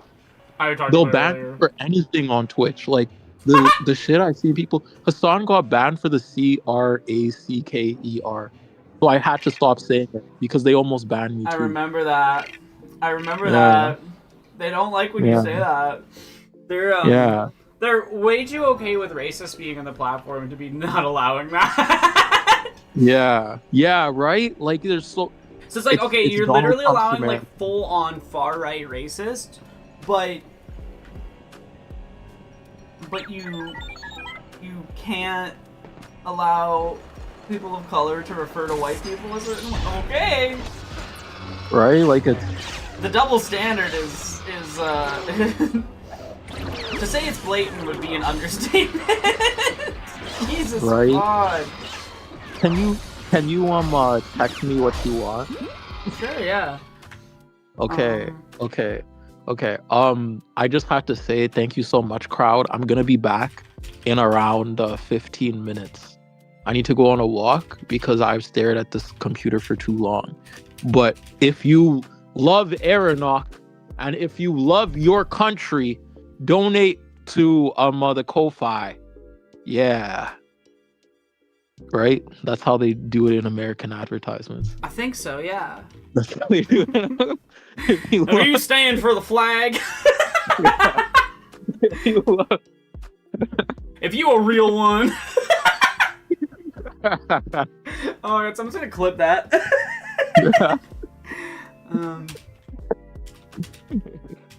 Okay, but I'm gonna screenshot it really quick. And I will be back in 15 minutes, chat. Keep Aeronauts hopes alive. Keep the Lego stream going. Even if you can't stay the whole thing, keep it on tab. With the sound on Twitch. Because they do a whole bunch of algorithmic weird stuff on Twitch. And like, yeah, hearts. Thank you so much for being here, and yeah. Okay.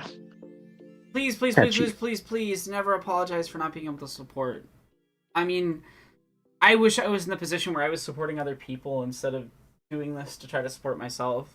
Like, I'd much rather be doing this stream and raising funds for, you know, PCRF or Trans Lifeline or any of the other organizations that I've raised funds for over the years. That would be much preferable to me. But I gotta survive. Unfortunately, this is just a reality. So, yeah. If you feel like supporting, awesome.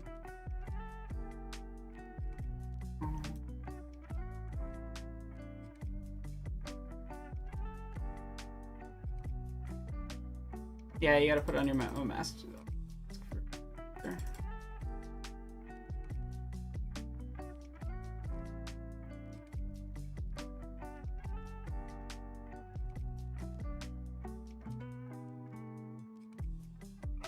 Just checking that I'm not missing anything important relevant to stream.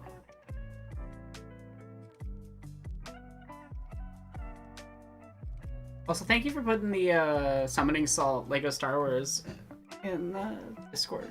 Oh, watch that later. Alright, let's go back to some of the more boring stuff for this game, and yeah. That! Didn't know it could do that. One second.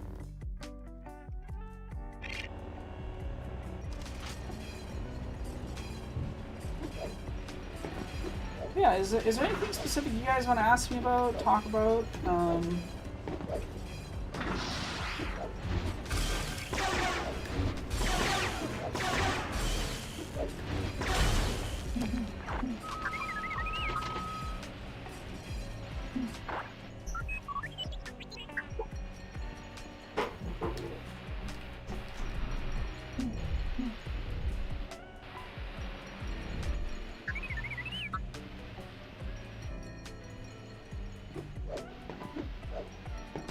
Oh, I see how it works.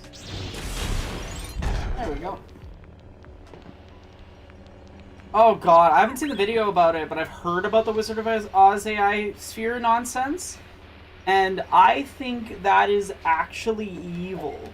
I actually think it's evil. I think it's evil to take someone else's creative art and be like, I know better than the original director. We're improving it. And turn it into, like, generative slop. I honestly, I can't adequately express my disgust at the Wizard of Oz AI sphere nonsense. Evil. That's my opinion on it. Pure evil.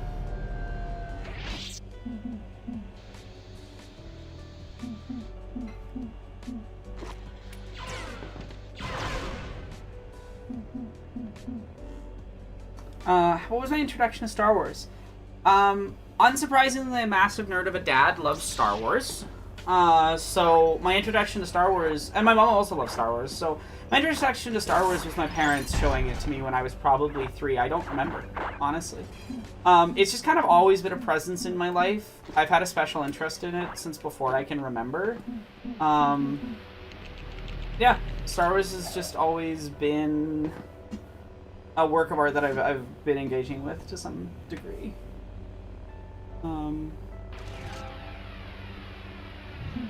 And yeah.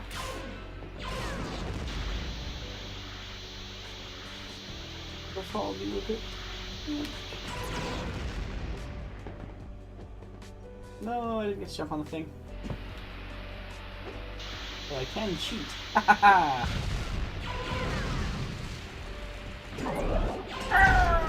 Thank you so much for the donation. I love that sound. It makes me so happy. Yoda death noise is a beautiful thing.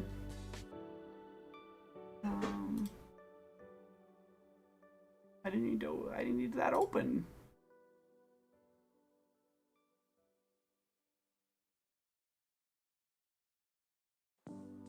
Thank you so much for the donation. I gotta see if there's any. Oh, just a heart. Thank you. Seriously, thank you so much, everyone who supports it. It means a lot.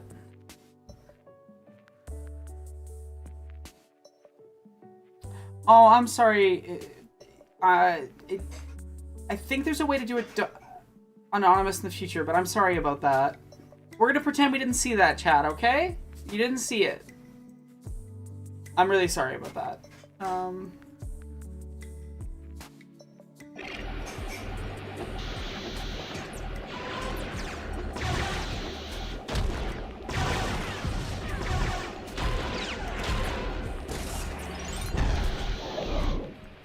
I wish those things were more direct about, like, things.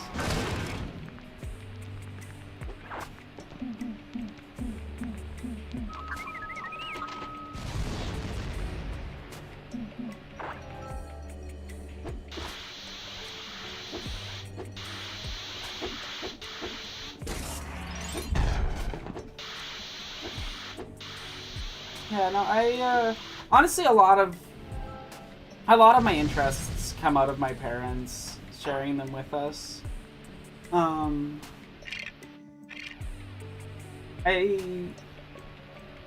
just, like, I learned from a young age an appreciation for a lot of different genres of art and music and theater and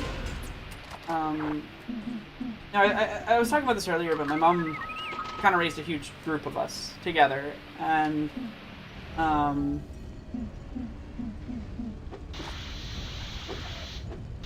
that I think really informed a lot of my childhood experiences and understanding of the world.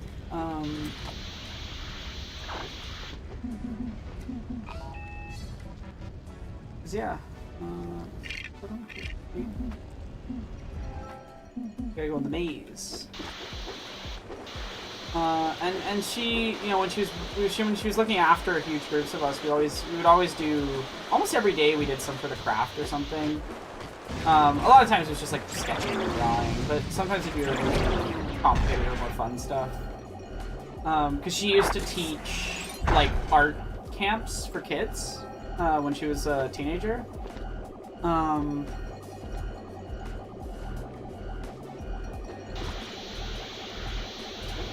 And so she had all of the sort of skill and knowledge to just teach groups of kids how to do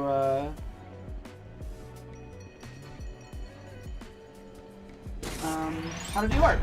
And so I was really, really blessed. Like, I'm not some magical natural talent. I have been doing many different mediums of art since I was a little kid and have benefited greatly because of that.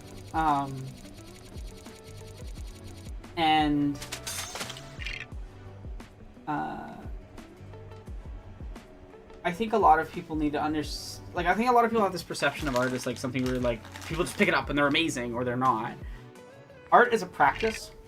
It's no different than any other practice. It's something that you have to do for a long time. to get good at it. I got a lot better at writing when I was in high school because I was in AP.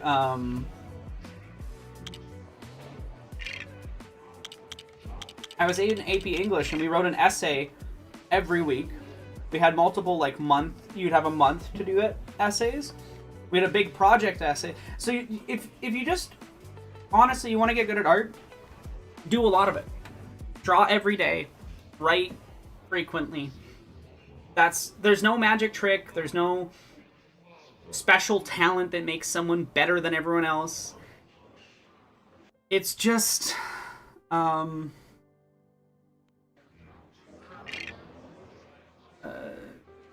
practice and time, honestly. Some people are going to have an easier time with that practice, for sure. Some people are going to have a harder time with it as well.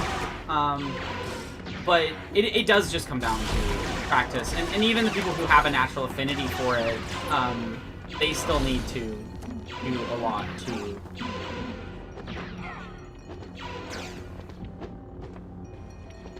I always forget how high this jump actually is. There we go.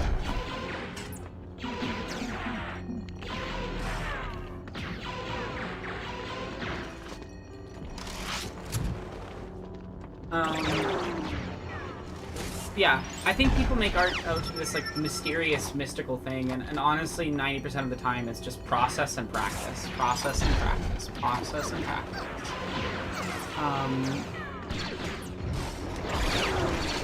You know, and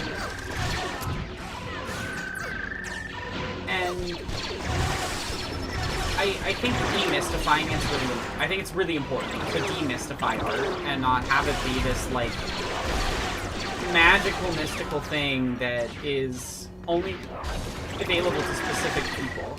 And part of the reason why I really want to push against that is that a lot of the people who have it is a privilege that I was able to access art education that I did growing up, you know? And I think part of how far more privileged people maintain the position they do within art spaces is that they just had more money, more time. You know, they didn't have to worry about the same shit that I do right now. That's the reason why I'm doing this stream. They don't have to deal with those types of things. And it's I think it's important to make sure people know that. Because I think people can be very demoralized trying to learn how to do art, that they're not instantly good and that it takes a long time. And I truly don't think art training is that vastly different from, for example, the stuff that I did for coaching.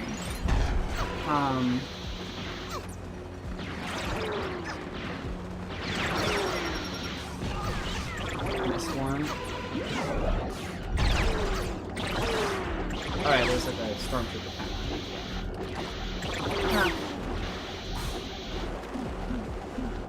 So yeah, if you're ever feeling disheartened about your art, about developing and things, know that the first step to making great art is making really shitty art. That's the first step. The first step to making great art, the first step to developing that is to draw bad art. Honestly, part of why I put in the MS Paint thing as a redeemable thing is to force myself to do more bad art. You know, to force myself to practice with imperfect tools and with difficult things, so that I can actually really focus on principles. And I think the droid drawing I did earlier shows that. That you improve as an artist when you put restrictions on yourself and when you practice. And yeah, I'm planning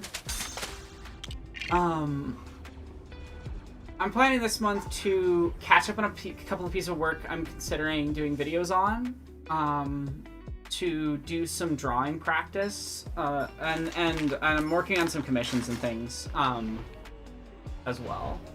And yeah, I just want to get back into a better habit of consistently drawing, because that's how you develop. That is kind of funny that I was Vader seeing Anakin.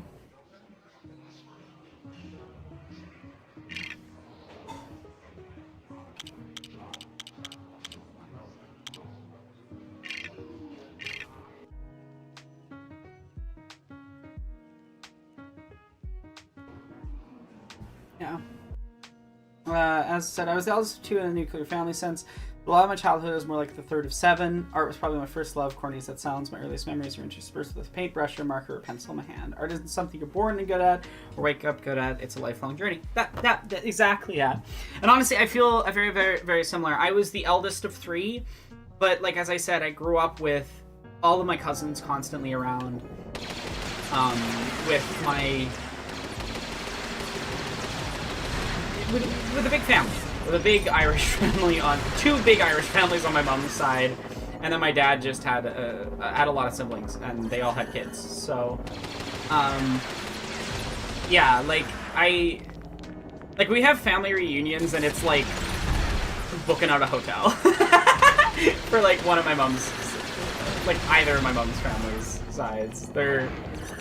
It's quite fun. It's quite fun when we have a family reunion of some sort, because it's just a huge gathering. It must be a very weird thing for, like, I feel like every partner who gets to come to them is like, it's a weird adjustment to have just a giant, huge family that is caring about each other.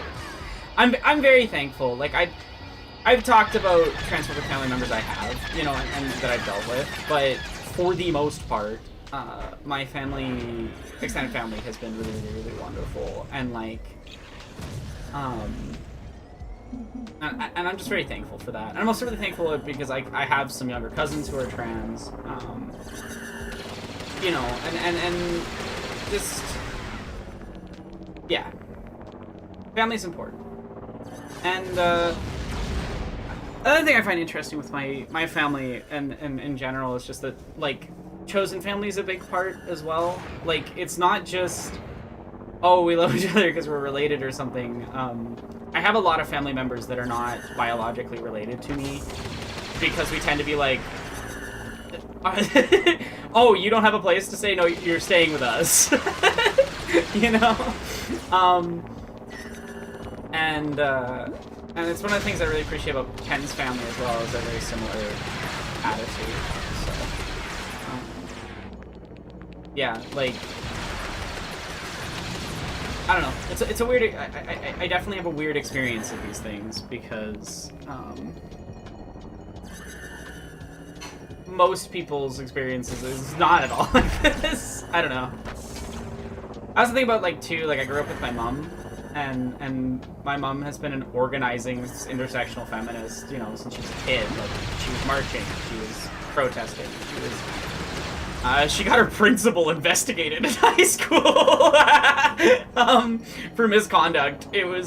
Like, I can't remember all the details, but it had to do with, he was like getting paid out by this company, this like energy company, to promote this thing. It was like wild details. But yeah, I wasn't born a great artist. I became a great artist after 27 years of practice, and I am 27 years old. So,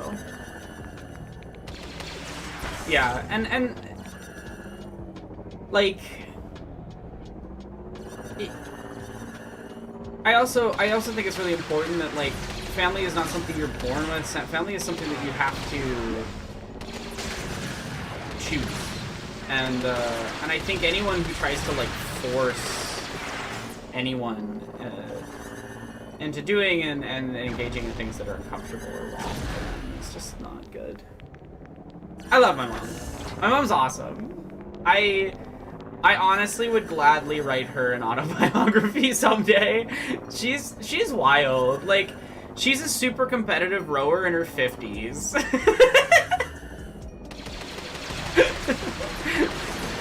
I'm very thankful. to have the parents that I have.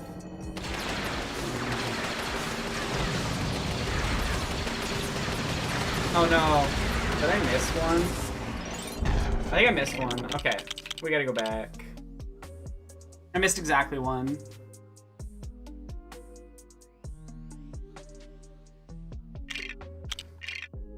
Oops. I got too defocused on the specific task I was doing because I was chatting with you all.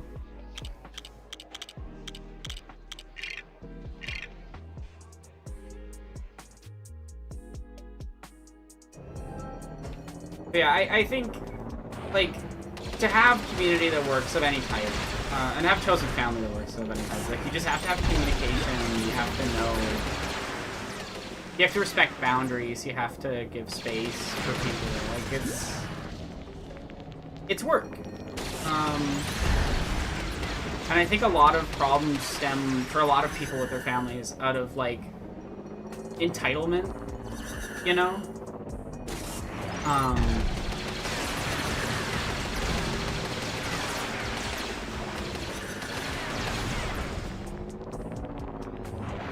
I'm surprised I like missed one in this map where you can see basically everything, but I did it.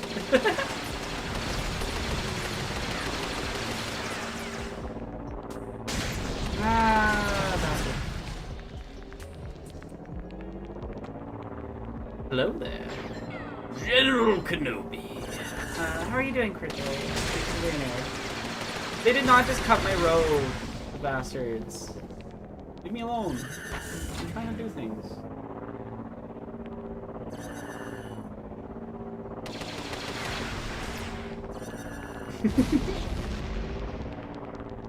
I'm glad you're doing good.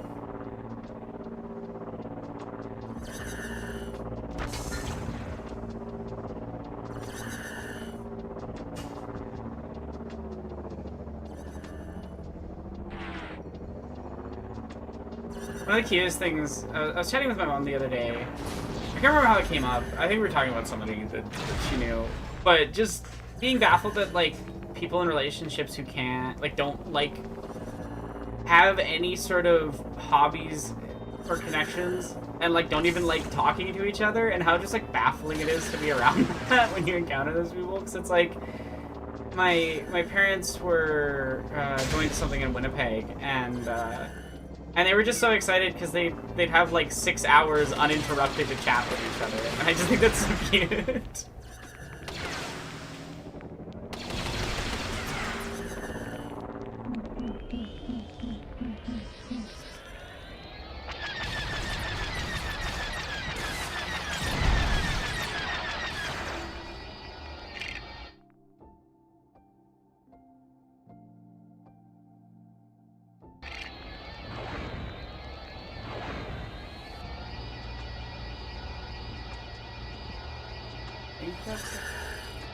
Hopefully. Yeah. 3 laser and placements. Okay. I love how the draw distance for this game is, like, non-existent.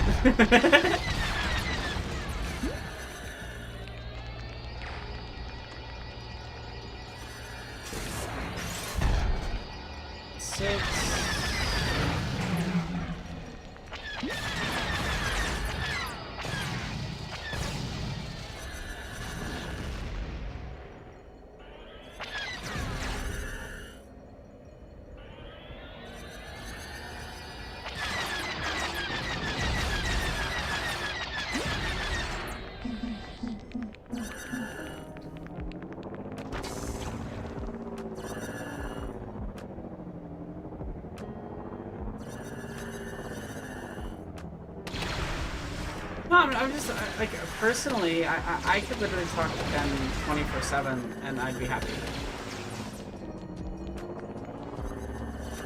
You know? There's the one I missed last time. Okay. 7.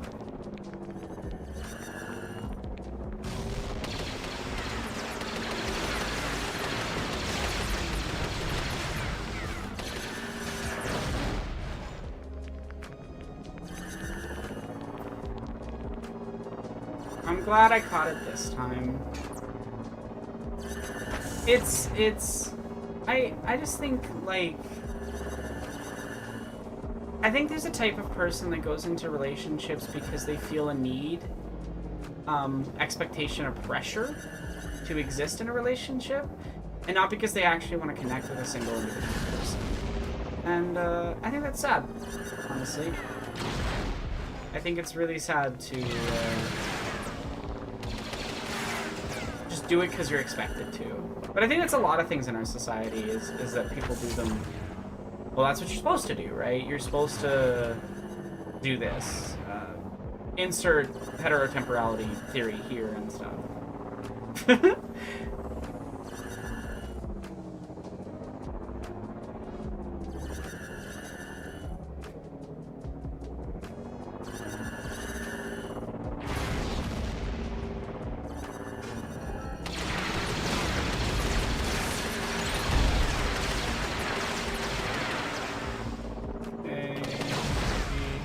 One over there and one up.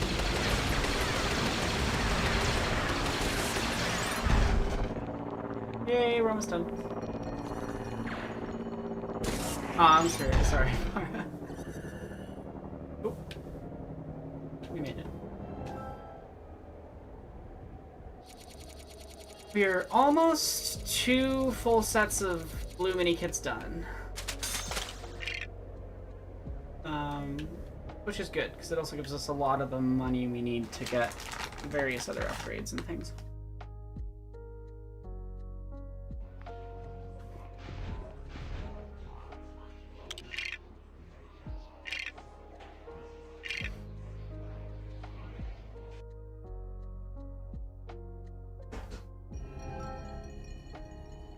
Is there any topics you guys want me to talk about? It's kind of hard. It becomes hard to think of them when you've been streaming for like 19 hours in the last couple days.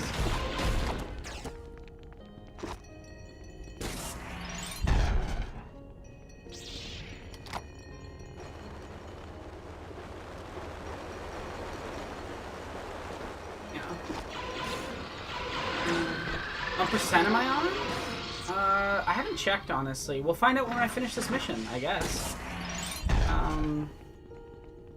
Probably 50?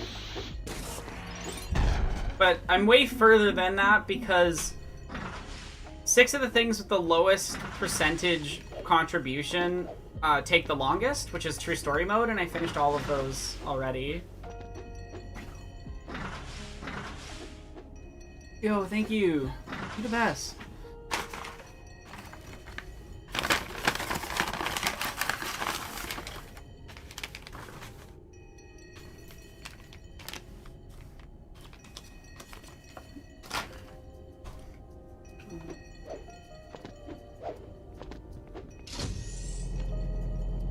We'll just wait a little bit for player 2 to get over here.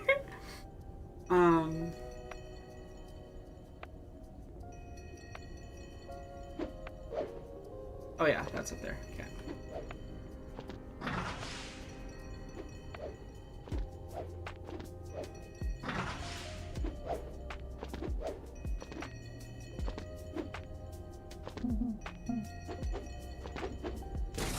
Hey.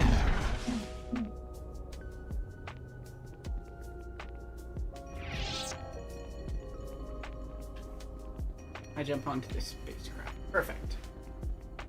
Did I ever name my potions?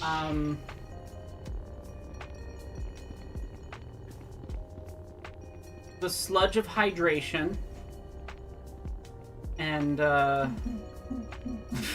Blood of My Enemies. For the Bone Broth.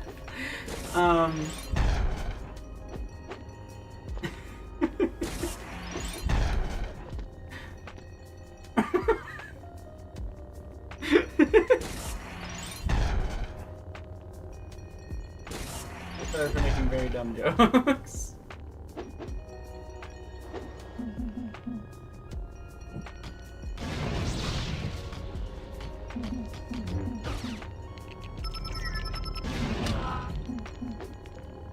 Yay, we're done. That's episode 2's Blue Kits done. So now I just have 4 more episodes of Blue Kits, and then all of the special levels. Yeah.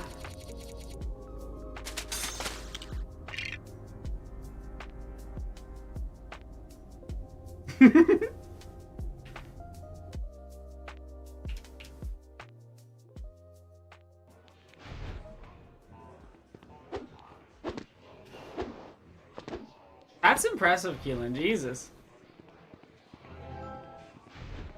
There, 6 of 6 on blue. Yeah. Now the complete story stuff.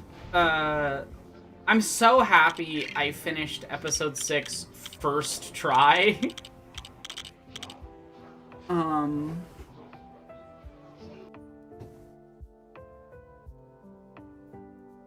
Because yeah, that was the one I was most worried about messing up, and I managed to do it in 55 minutes, I think.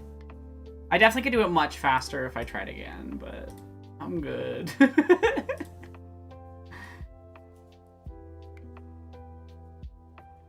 It's wild to me that there's someone who 100% of this game in 9 hours for the world record.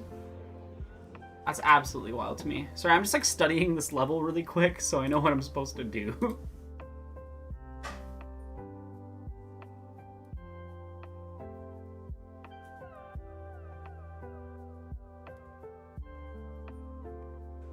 I believe in you, Bara. You can do it.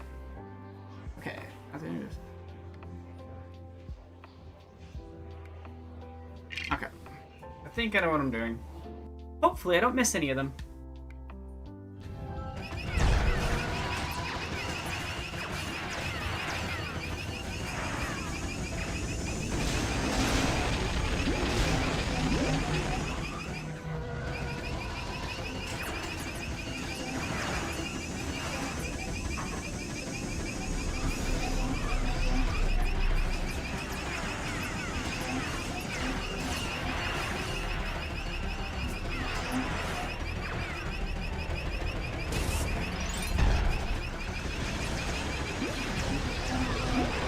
I might pause partway through to read the last 5 or so. Now that I know I can't just shoot them, I have to like perfectly run into them. There it is.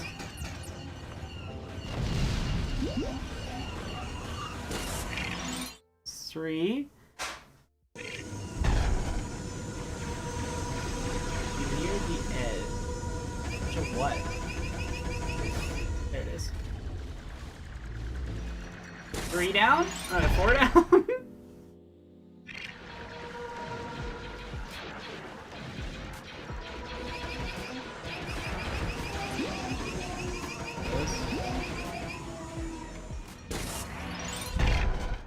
Five.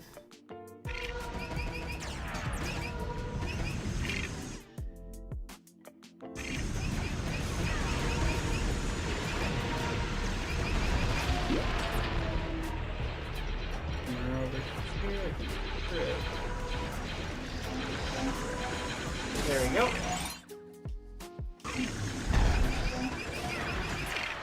After destroying the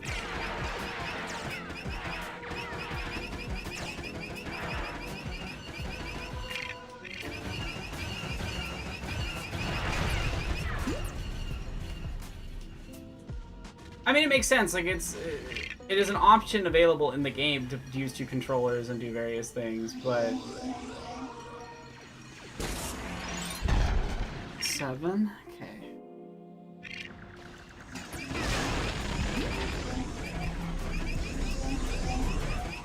It kind of makes sense that like the only way you could do these runs is by doing ridiculous things like that fast.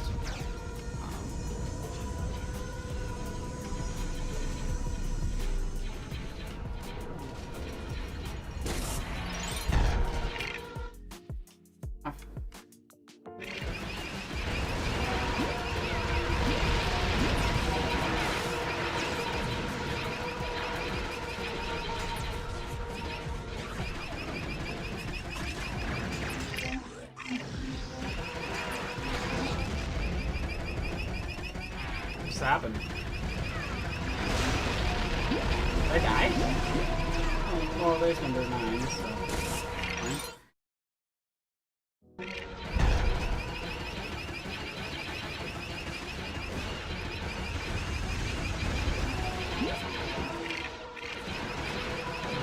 Showers being super draining is one of the most annoying things about disability. Because I love being clean. But I get so tired. I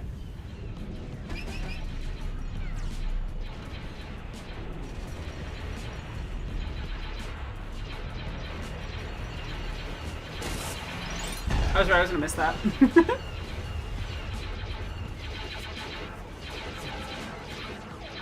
I don't think I've ever normally died on that mission. I was like, oh, that's a new. But that's okay.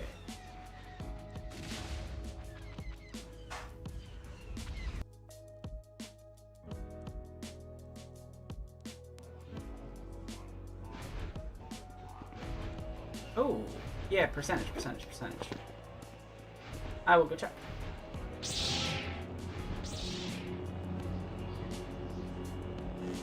%50.2%, but again, not really representative of how far we are into finishing the game, I would say. Actually, maybe it kind of is accurate. Oh god, I'm only at 50%. It's gonna take me a few days.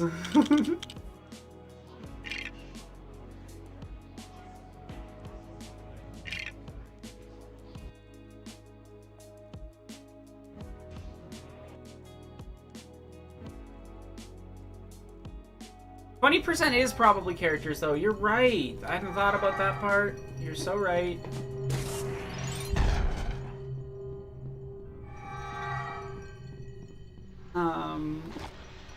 There's also, like, all the gold bricks you just have to buy. For the... Like, there's 2% is literally just gold bricks you buy at the store. The bounty hunter missions are a bunch of percent, but they, like, don't take long to do because they're all short-timed missions. I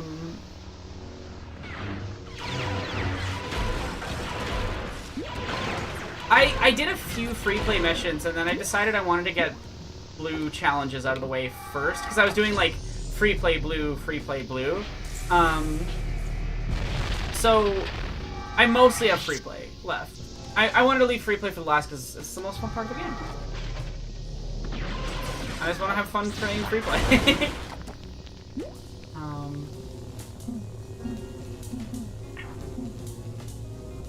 Oh, I think I'm gonna miss.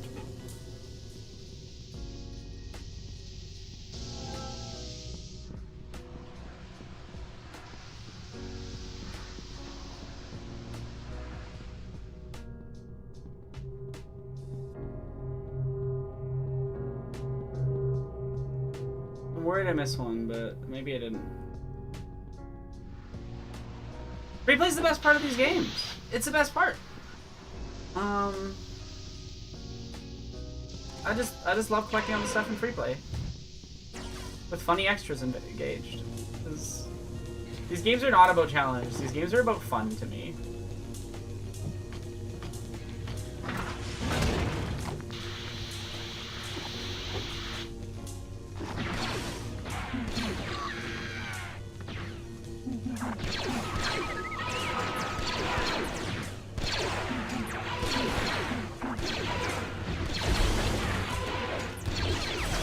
Yeah, I don't love the, like, not being,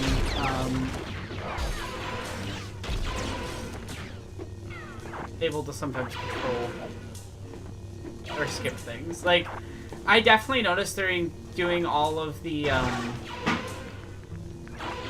Seriously? Game? Okay. Let's try that again. There we go. I can't believe it shot me off the elevator after bouncing me off the elevator like 5 times. That was really funny.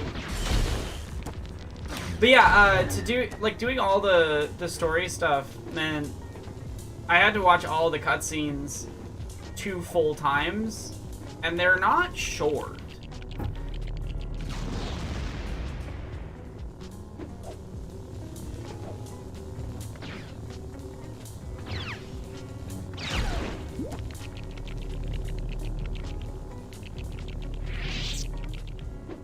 Two hours of cutscenes? That makes sense, yeah.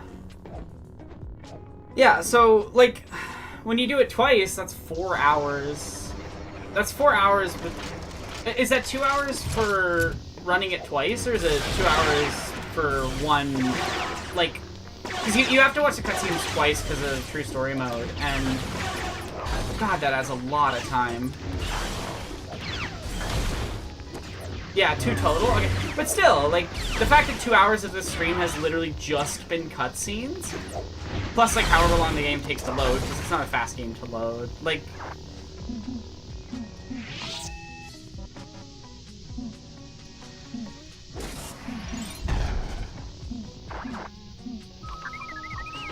Yeah. It adds up.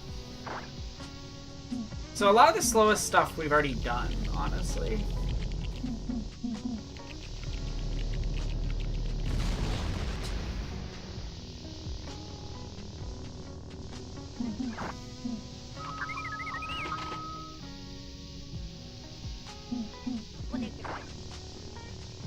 But yeah, that is a wild amount of time for just cutscenes.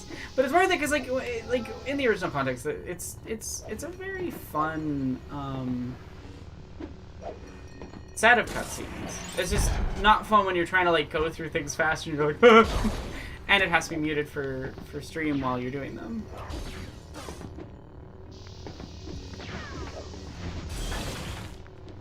Oh, wait, I can unmute the game, I think. Am I muted on the game? No, the game's not muted. Okay, good. Just double checking. Cause yeah, like the early sections of the stream, I just like couldn't have any of the game sound playing because it would just get copyright claimed.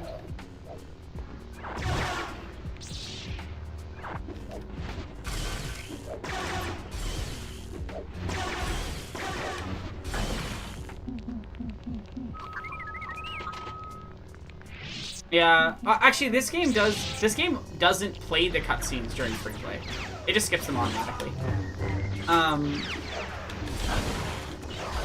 Which is great. Thank you. I keep meaning to go grab it and then forgetting. You're the best. What did you do? My laptop. Oh, he almost knocked it off. And then he's just happily sitting in the middle of the room like, yay, hi mother! I almost destroyed your laptop.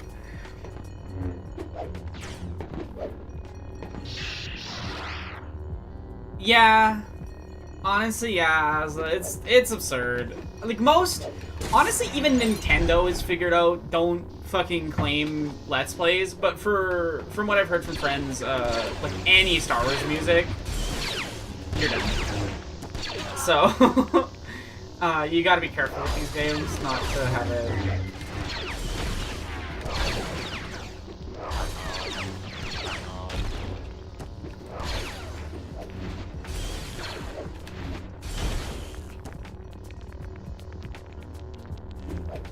So another one over here, okay. And then we gotta kill Darth Tyrannus. I find it funny that his like he just gets called Dooku anyway. Like he has a Sith name, but he just like doesn't really use it much. Okay, let's go beat him up.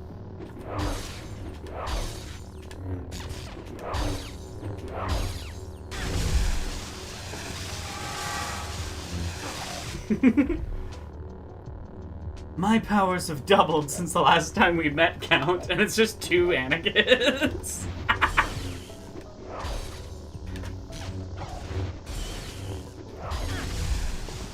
Hi, buddy. More snuggle? More snugglings? Love you. Such a precious little guy. You're so sweet.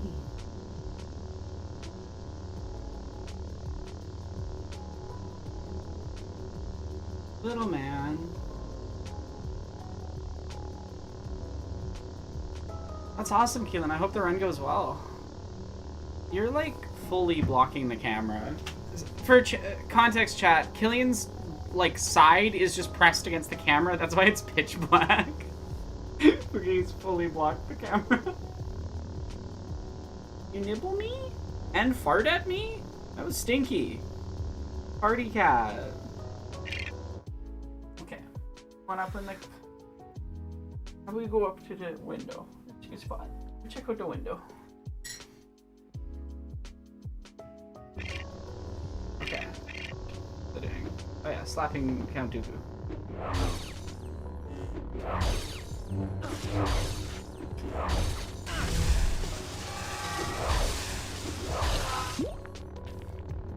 Anakin, but he's voiced like Richter in Castlevania Symphony of the Night. So just like really echoey.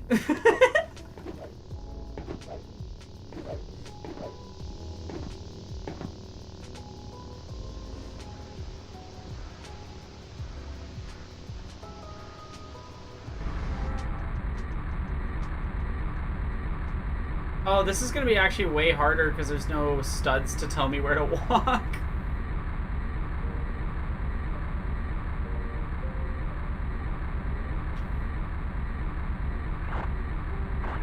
We made it.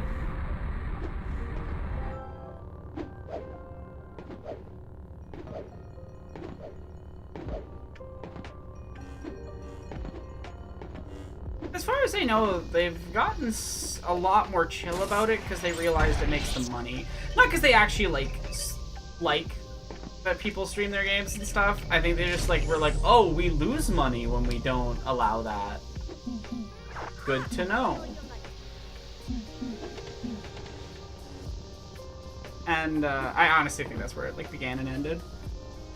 How that happened.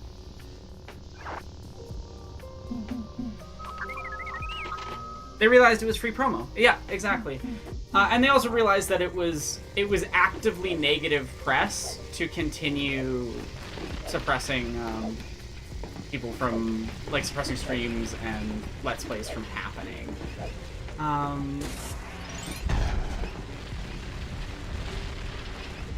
But yeah, there was a time where you could get hit really hard on YouTube if you tried to touch like anything Nintendo related. Oh, Killian's blocking the camera again. Like, no camera! I'm not ready. I'm not ready for glamour shots right now. Boop, boop, boop. Need some help getting down, buddy? Okay. Here you go. Love you. He just kind of stood there really confused for like a little while, so I was like, probably needs some help. And he did. You are such a cute cat, Killian. Oh, that's a big blink.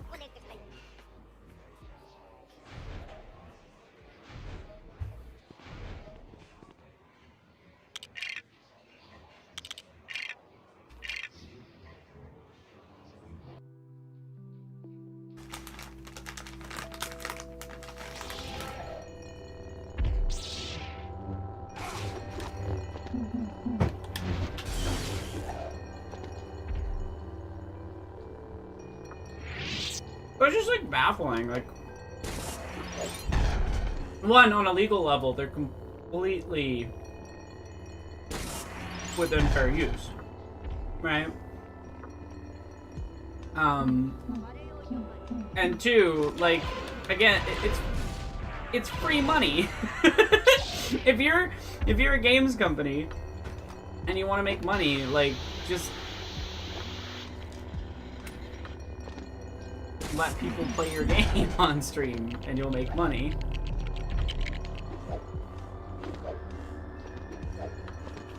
It's why a lot of like indie developers now purposefully send their stuff for free to certain amounts of Hi buddy. It's too bad I don't have guests, otherwise I'd say can you can they take over for a minute, but he just wants attention. He's just a baby who likes attention. He's exploring. He's having fun. I think he's coming over to see you now.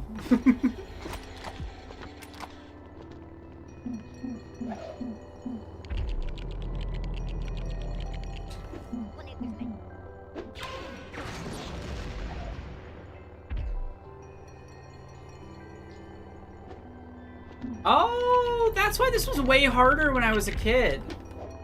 That's funny that they just made the console version harder for no reason.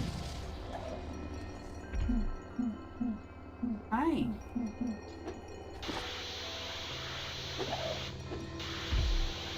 You know you're the cutest little baby cat that's ever been. I love you.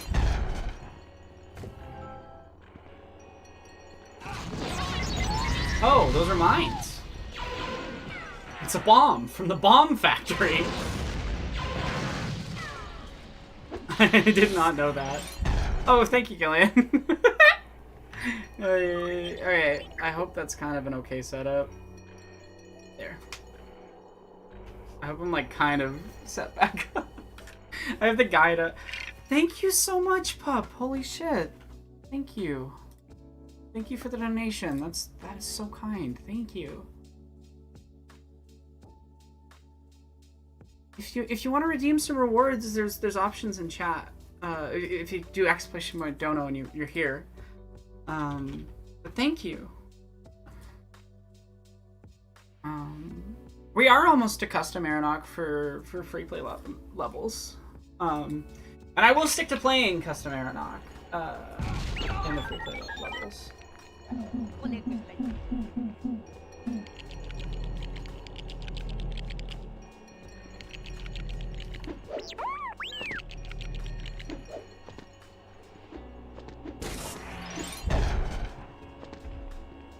That's 8 of 10, so I just need to find 2 more.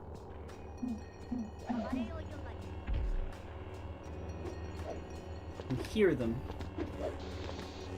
Yeah, Killian just wanted to give you guys like a little bit of a sort of off-kilter vibe.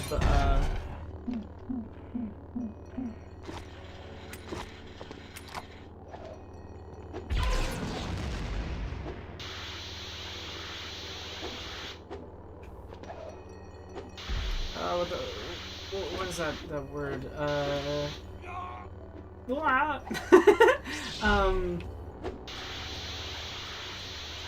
When the camera's askew, I'm forgetting the proper technical term, which is embarrassing. Oh, that's awesome. I love how many people have come in and talked about like how much they loved playing this game as a kid with their siblings and their parents and friends, and I don't know, I just think there's something really cool about interactive medium's ability to create not just individual experiences, but experiences with other people like that. Right, Keelan? It's like, it's so much extra time. I actually really like LEGO Star Wars 3 Clone Wars. I don't know if I'd 100% it, because it would take me a lot more time than this is taking me, and this is pretty long for 100%, but I definitely play through the story mode if we get enough donations for the stream. It's one of the dono rules.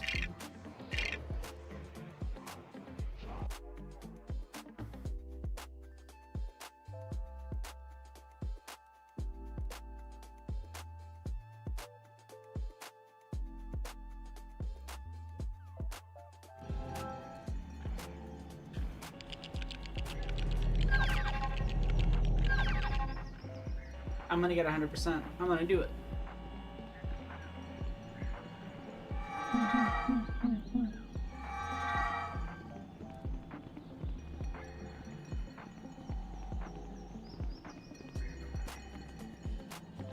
$32 ground outside of storage.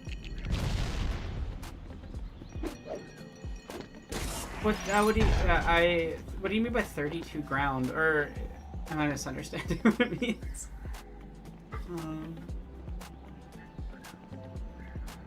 Oh, 32 ground battles. Yeah. Like, LEGO Star Wars Clone Wars, that 100% looks egregious. I forgot about the ground battle thing. Yeah, I feel like that would be egregious game to 100%. Not, like, undoable, but just unpleasant at a certain point. This definitely has its pain points as 100%ing. I've never been much of a completionist person. There's only a couple games I have 100%ed. I'm excited to have this one be one of them, hopefully, as long as nothing goes wrong. But yeah, the ground battles aren't particularly fun either at a certain point in Clone Wars. They're an interesting idea, but like they get repetitive fast if you just keep doing them. I'm good. I did 100% Far Cry 3, I think. I'm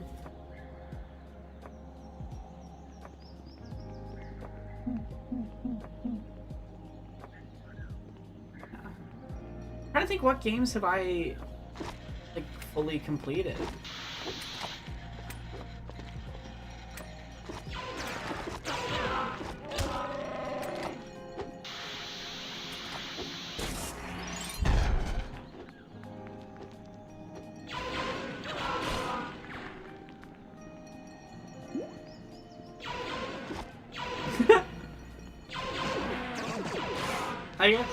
I guess that is true. I could just mod in me being at 100% to fix it.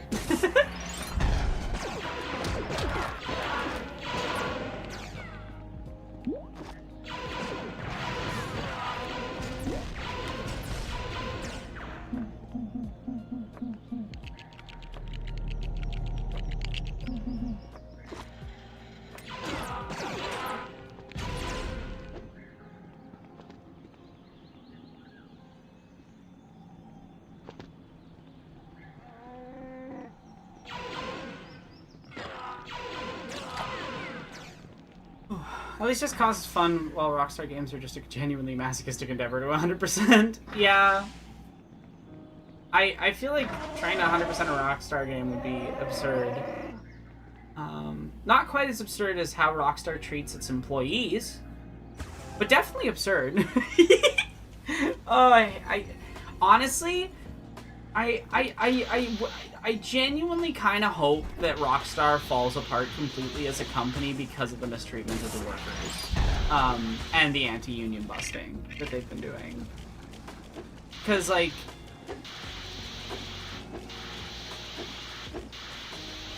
yeah, it's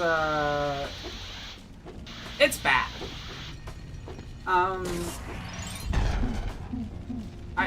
I feel bad for anyone working there who's had to deal with the conditions, let's say.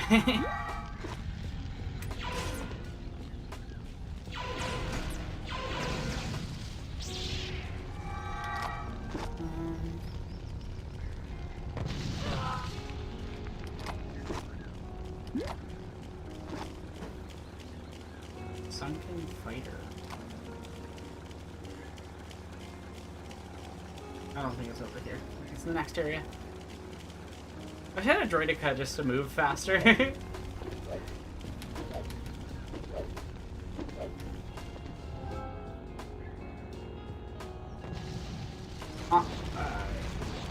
Gaming confession, I've never been that into Rockstar games.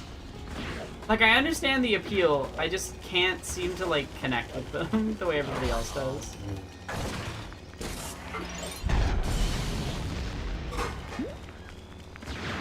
And for context, I've played a bit of Rockstar. I mean, of GTA 4 and 5. I played some GTA 5 online because my brother really liked it, and I've played a little bit of Red Dead. I want to say, like, a friend's place, I think.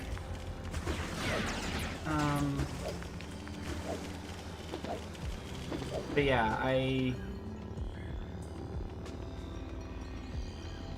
I've just never really clicked with their games. I really don't like how their vehicles control.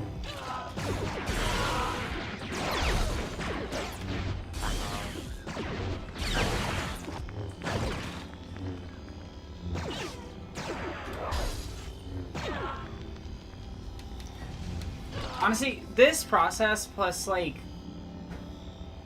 and I have a video idea I have,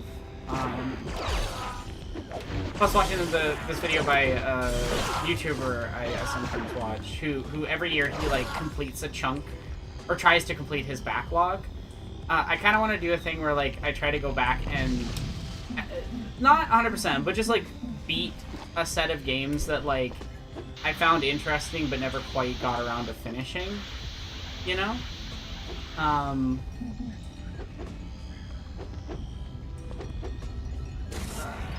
And then like doing a video on that process, I think might be interesting.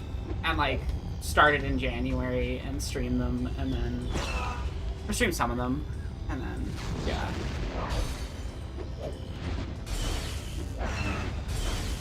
I feel like GTA 6 is probably going to be mostly developed because of the online. Like, I'm sure they'll have story, but it's pretty clear that like that's where the money is. And with how they're treating the workers, I don't think they're particularly focused on the art, let's say.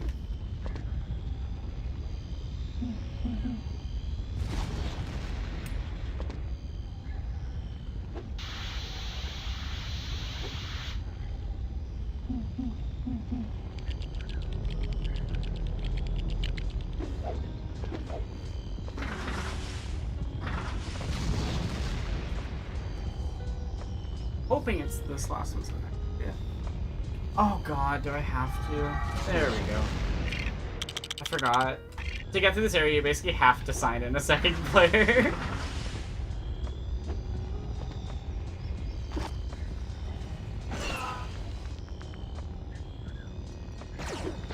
Oh, I hear it.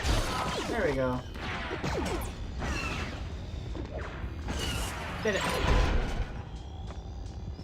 You heard rumors the main story wouldn't be complete on launch? Honestly, I'll be curious if the game launches at all at this point. Like, GTA 6 has been in development hell, and they just, like, laid off most of their most important staff because they tried to unionize, because Rockstar abuses its employees. Like, look up the working conditions that were occurring on Red Dead Redemption 2 and GTA 5. They are horrifying. And IMO completely indefensible. I don't think that it's okay to treat any employees like that in any context. Yeah.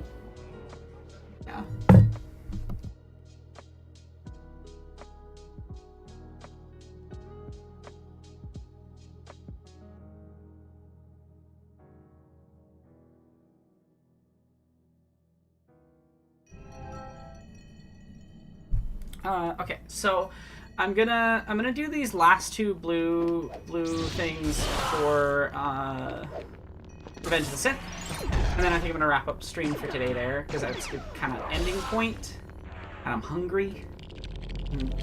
Tasty leftover fried rice is calling my name.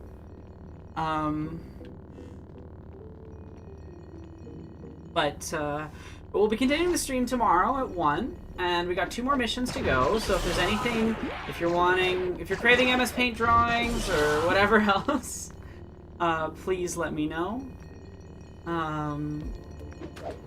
Yeah. I think that just companies have realized over time more and more that they can... crunch culture's always been a problem with...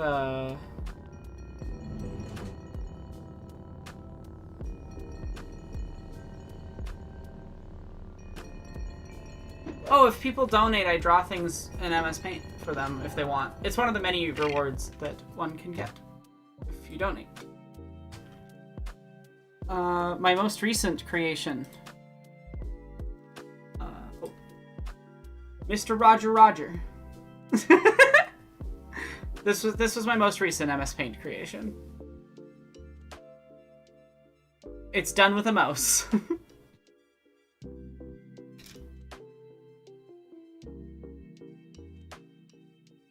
Hey, buddy.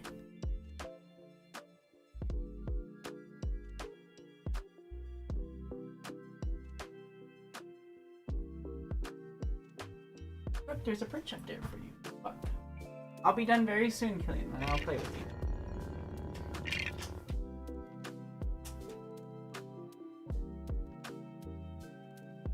He's just a baby cat. Is the game showing properly on stream? I covered up the stream because I was getting the guide up.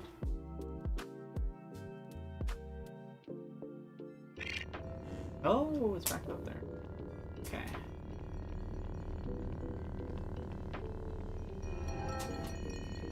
Alright, good. Game is showing. Kitty cat is... Kitty cat.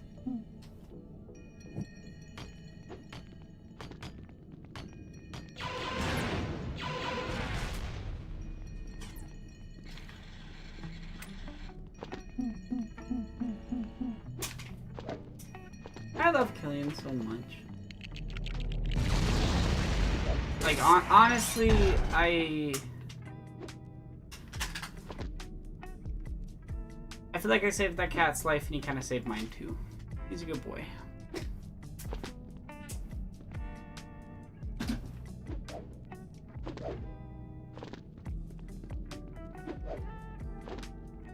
Have a good shower. Love you. Oh, sorry. I should have muted.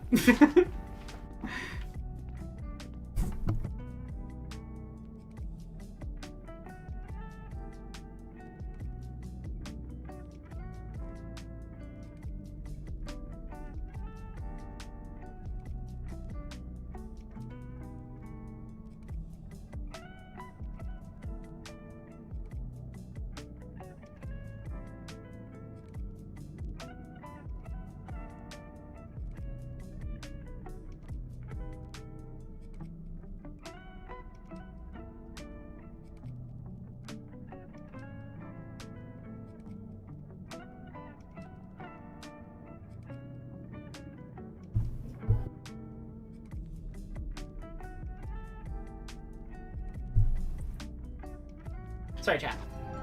Important things. Killian's being very cute right now with Pen. He saw that Pen was leaving the room and he's like, "No, mother, I want attention, don't go."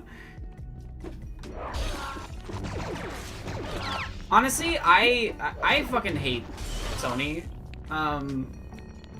They fired all of the cool people working on Destiny 2, so fuck them. I'm not forgiving them for that.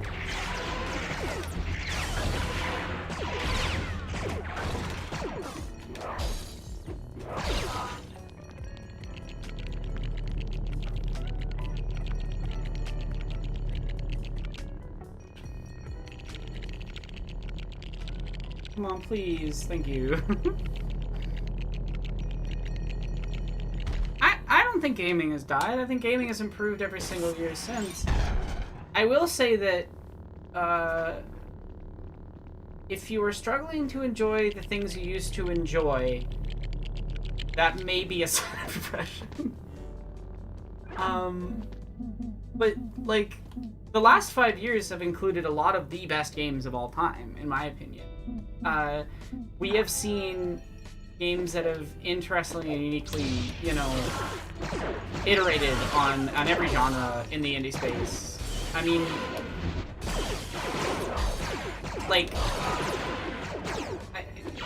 in the mainstream AAA stuff, there is a lot of just boring battle royales, but there's so much amazing art being made right now. Yeah, like last 5 years, what we got: Avowed 1 and 2, Outer Worlds 2. I haven't played Outer Worlds 2, but like I'm assuming it's as good as the first one, if not better. That's what everyone's saying.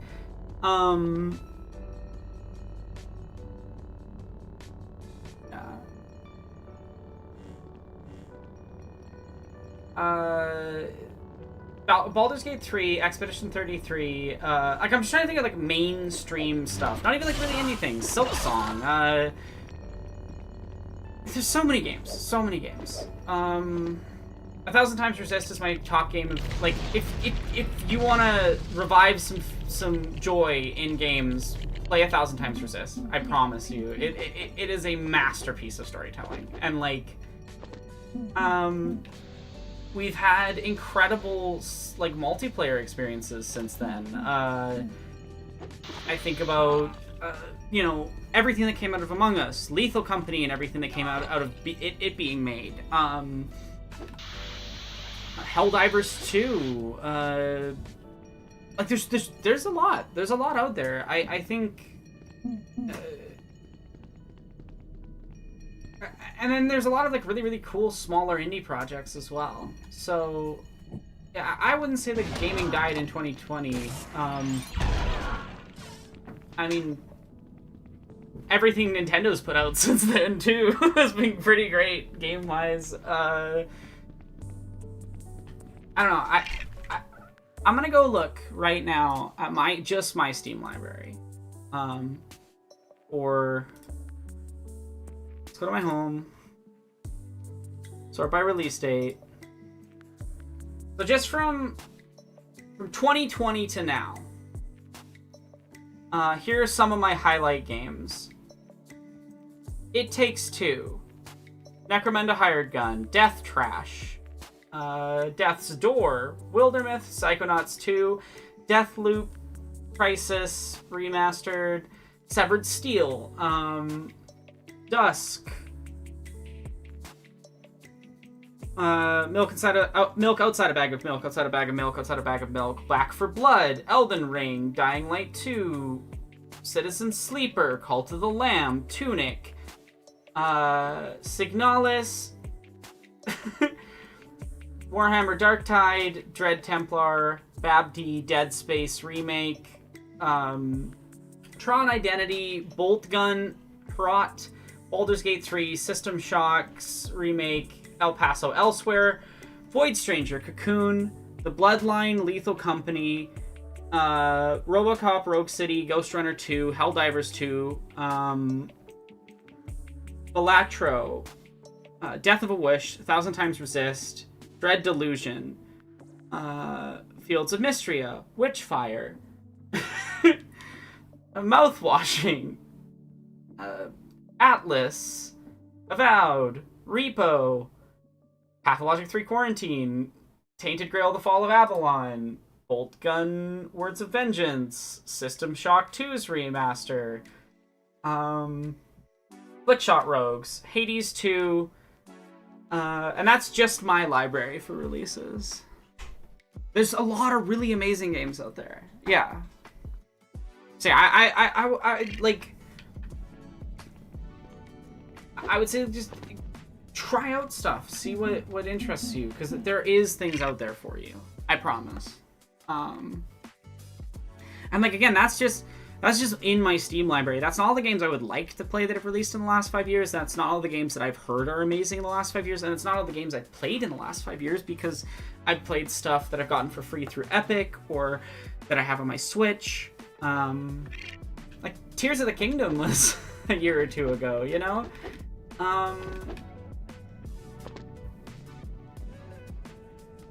Like, yeah, there's a lot of bad, and I would say most of it is coming from the richest sectors of the industry. But it's not all bad. And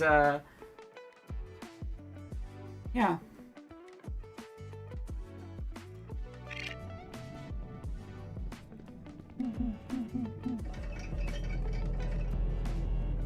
I'm not trying to be negative. I'm saying, like, there are games out there for you to experience. I'm trying to, like, yeah, I'm not shitting on you for feeling that way. I'm saying there are experiences for you that are awesome that you would probably enjoy if you go look for them.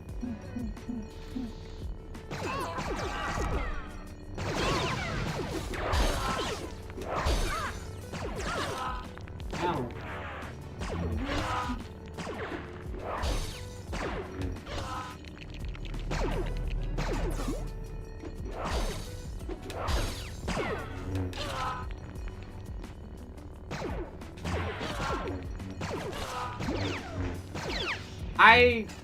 I don't remember the War Crimes Simulator, so probably not. That's not really how I experienced the game, though. Okay.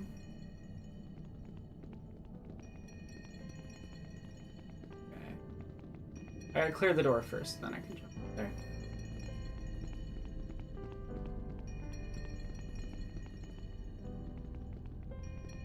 Oh yeah, Jedi Fallen Order and Jedi Survivor, I think it's called.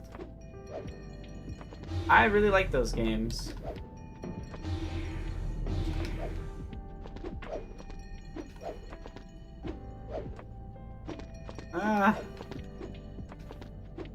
There we go. But yeah, there are games out there for you to.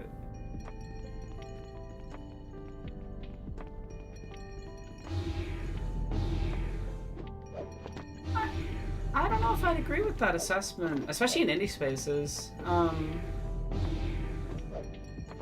And also, like,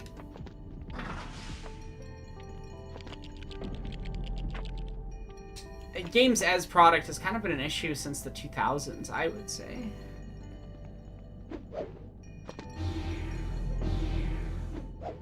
But you are right that there is a problem with, like, how we have made the product aspect of a lot of art forms more important than the art. But again, I think that's more an issue with AAA spaces than anything else. There we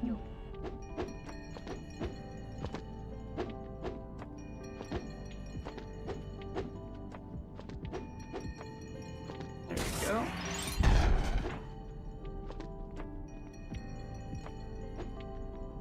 No, I missed the jump.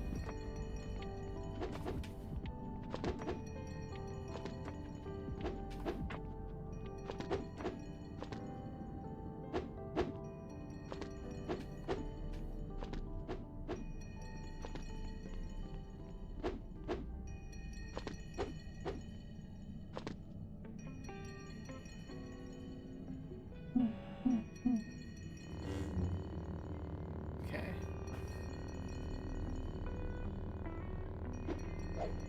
Oh, I see. No! I double clicked it by accident. I don't. There's. I think a lot of people's fatigue right now is coming from AAA spaces, and I think the solution is to just like look at what's out there beyond that. And it's at the point too where, I mean, I'm not sure I agree, because like we keep seeing so many different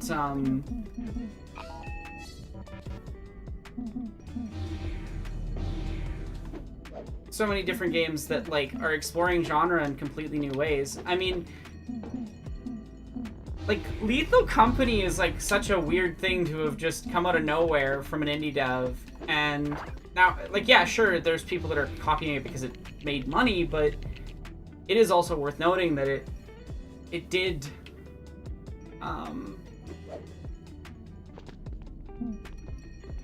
it did succeed in a space that no one else had ever really done before.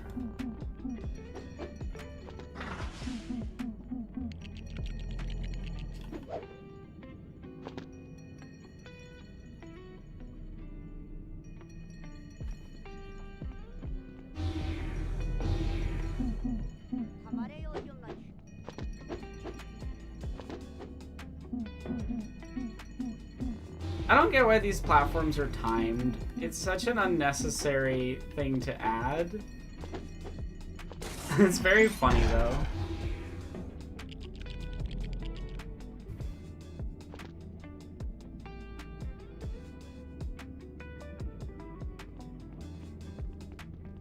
That's a good way of putting it, Old Grace, I'd say.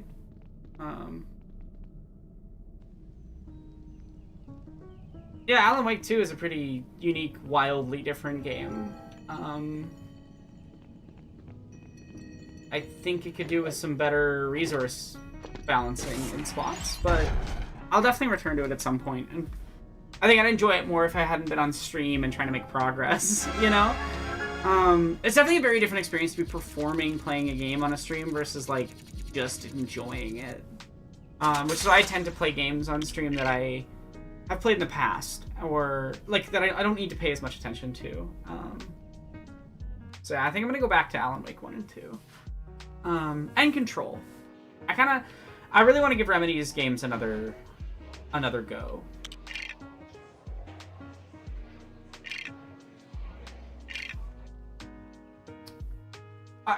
If there's New Game Plus, I might do it on stream if I enjoy it enough.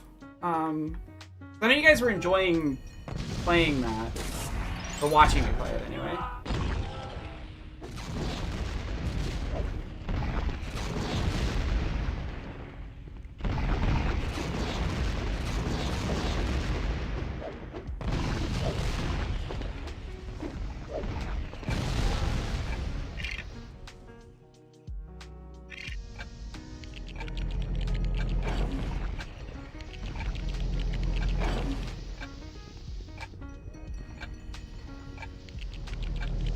Gotta add some timer because we need it.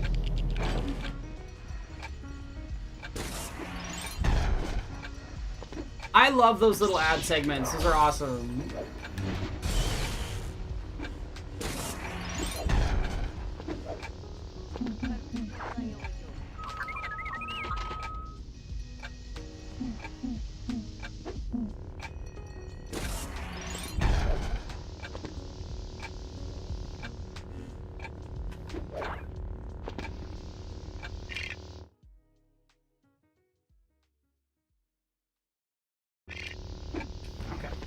Next area. I really like what Alan Wake is trying to do. And I do not think this is an issue with the games. I struggle with some of the mechanical decisions that the games make. And I find I very consistently wish Remedy games had less gameplay. And if I'm ever playing a game where I want to play the game less, just to experience the story, there's something off from my experience of it. But I was enjoying the gameplay more in Alan Wake 2 than I have in previous Remedy games. And I do think that, like, what... awesome.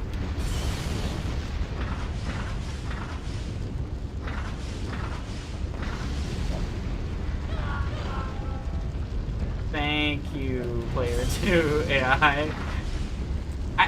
It's probably hard to explain that to what that was visually, but basically my Player 2 AI, it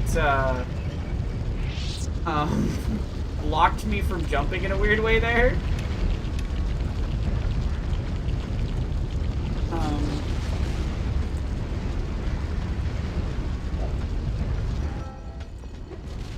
Number 7. 8's over there. We're almost done. Damn.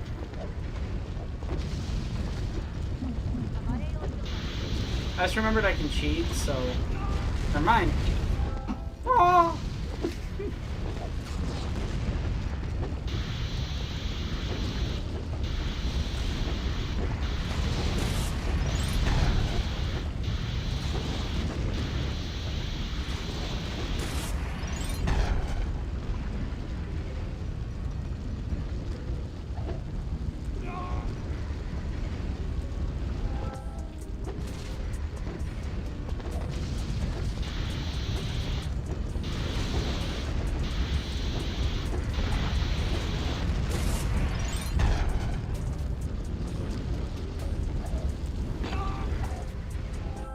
No, that was very... You can clip that if you want. It was funny. I'll admit it. That was very funny sentences to say in that order, and then how that happened. I can recognize when it's funny. Okay, we are done. Episode 3's Blue Bricks. So I think I'm gonna wrap up stream here. I really hope you're all enjoying it. I'm going to be around tomorrow, starting from 1, going until roughly around here-ish again. So if you're around and you want some background noise or whatever while you're doing other things, or you want to pay attention to the stream, I hope I will see you then. We are at 51.5%. And You know what I should do? I should just go through and let's bump that percentage. Let's pad our percentage.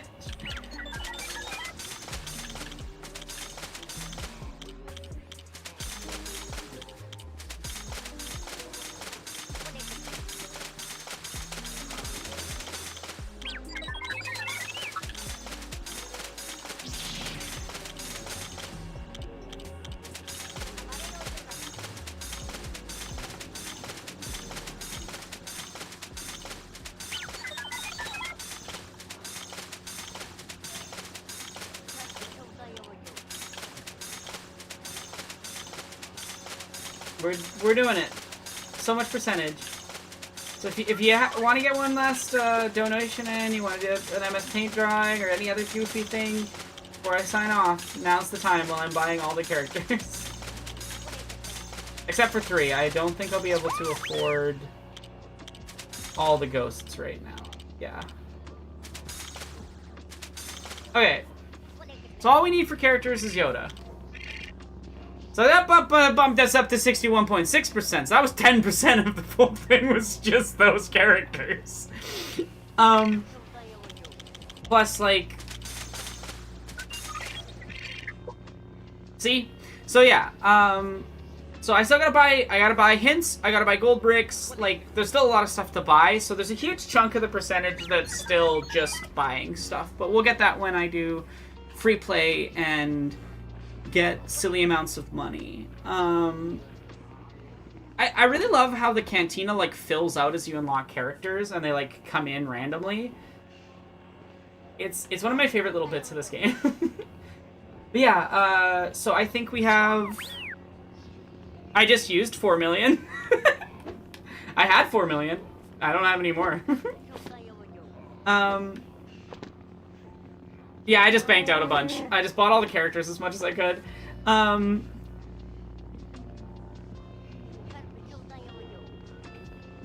I do really love both Clone Wars versions.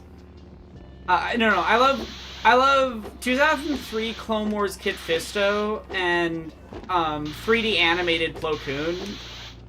Some of my favorites. They're so good. Just because Gendy's Clone Wars is so good. There's a reason I based the like Star Wars animation for Jesse in my video on that. Anyway. Oh no, I have ×4 and ×6 already on purpose. So it's just that I've been running blue brick stuff, so I don't really need them right now. But I'll throw them on when I'm playing free play.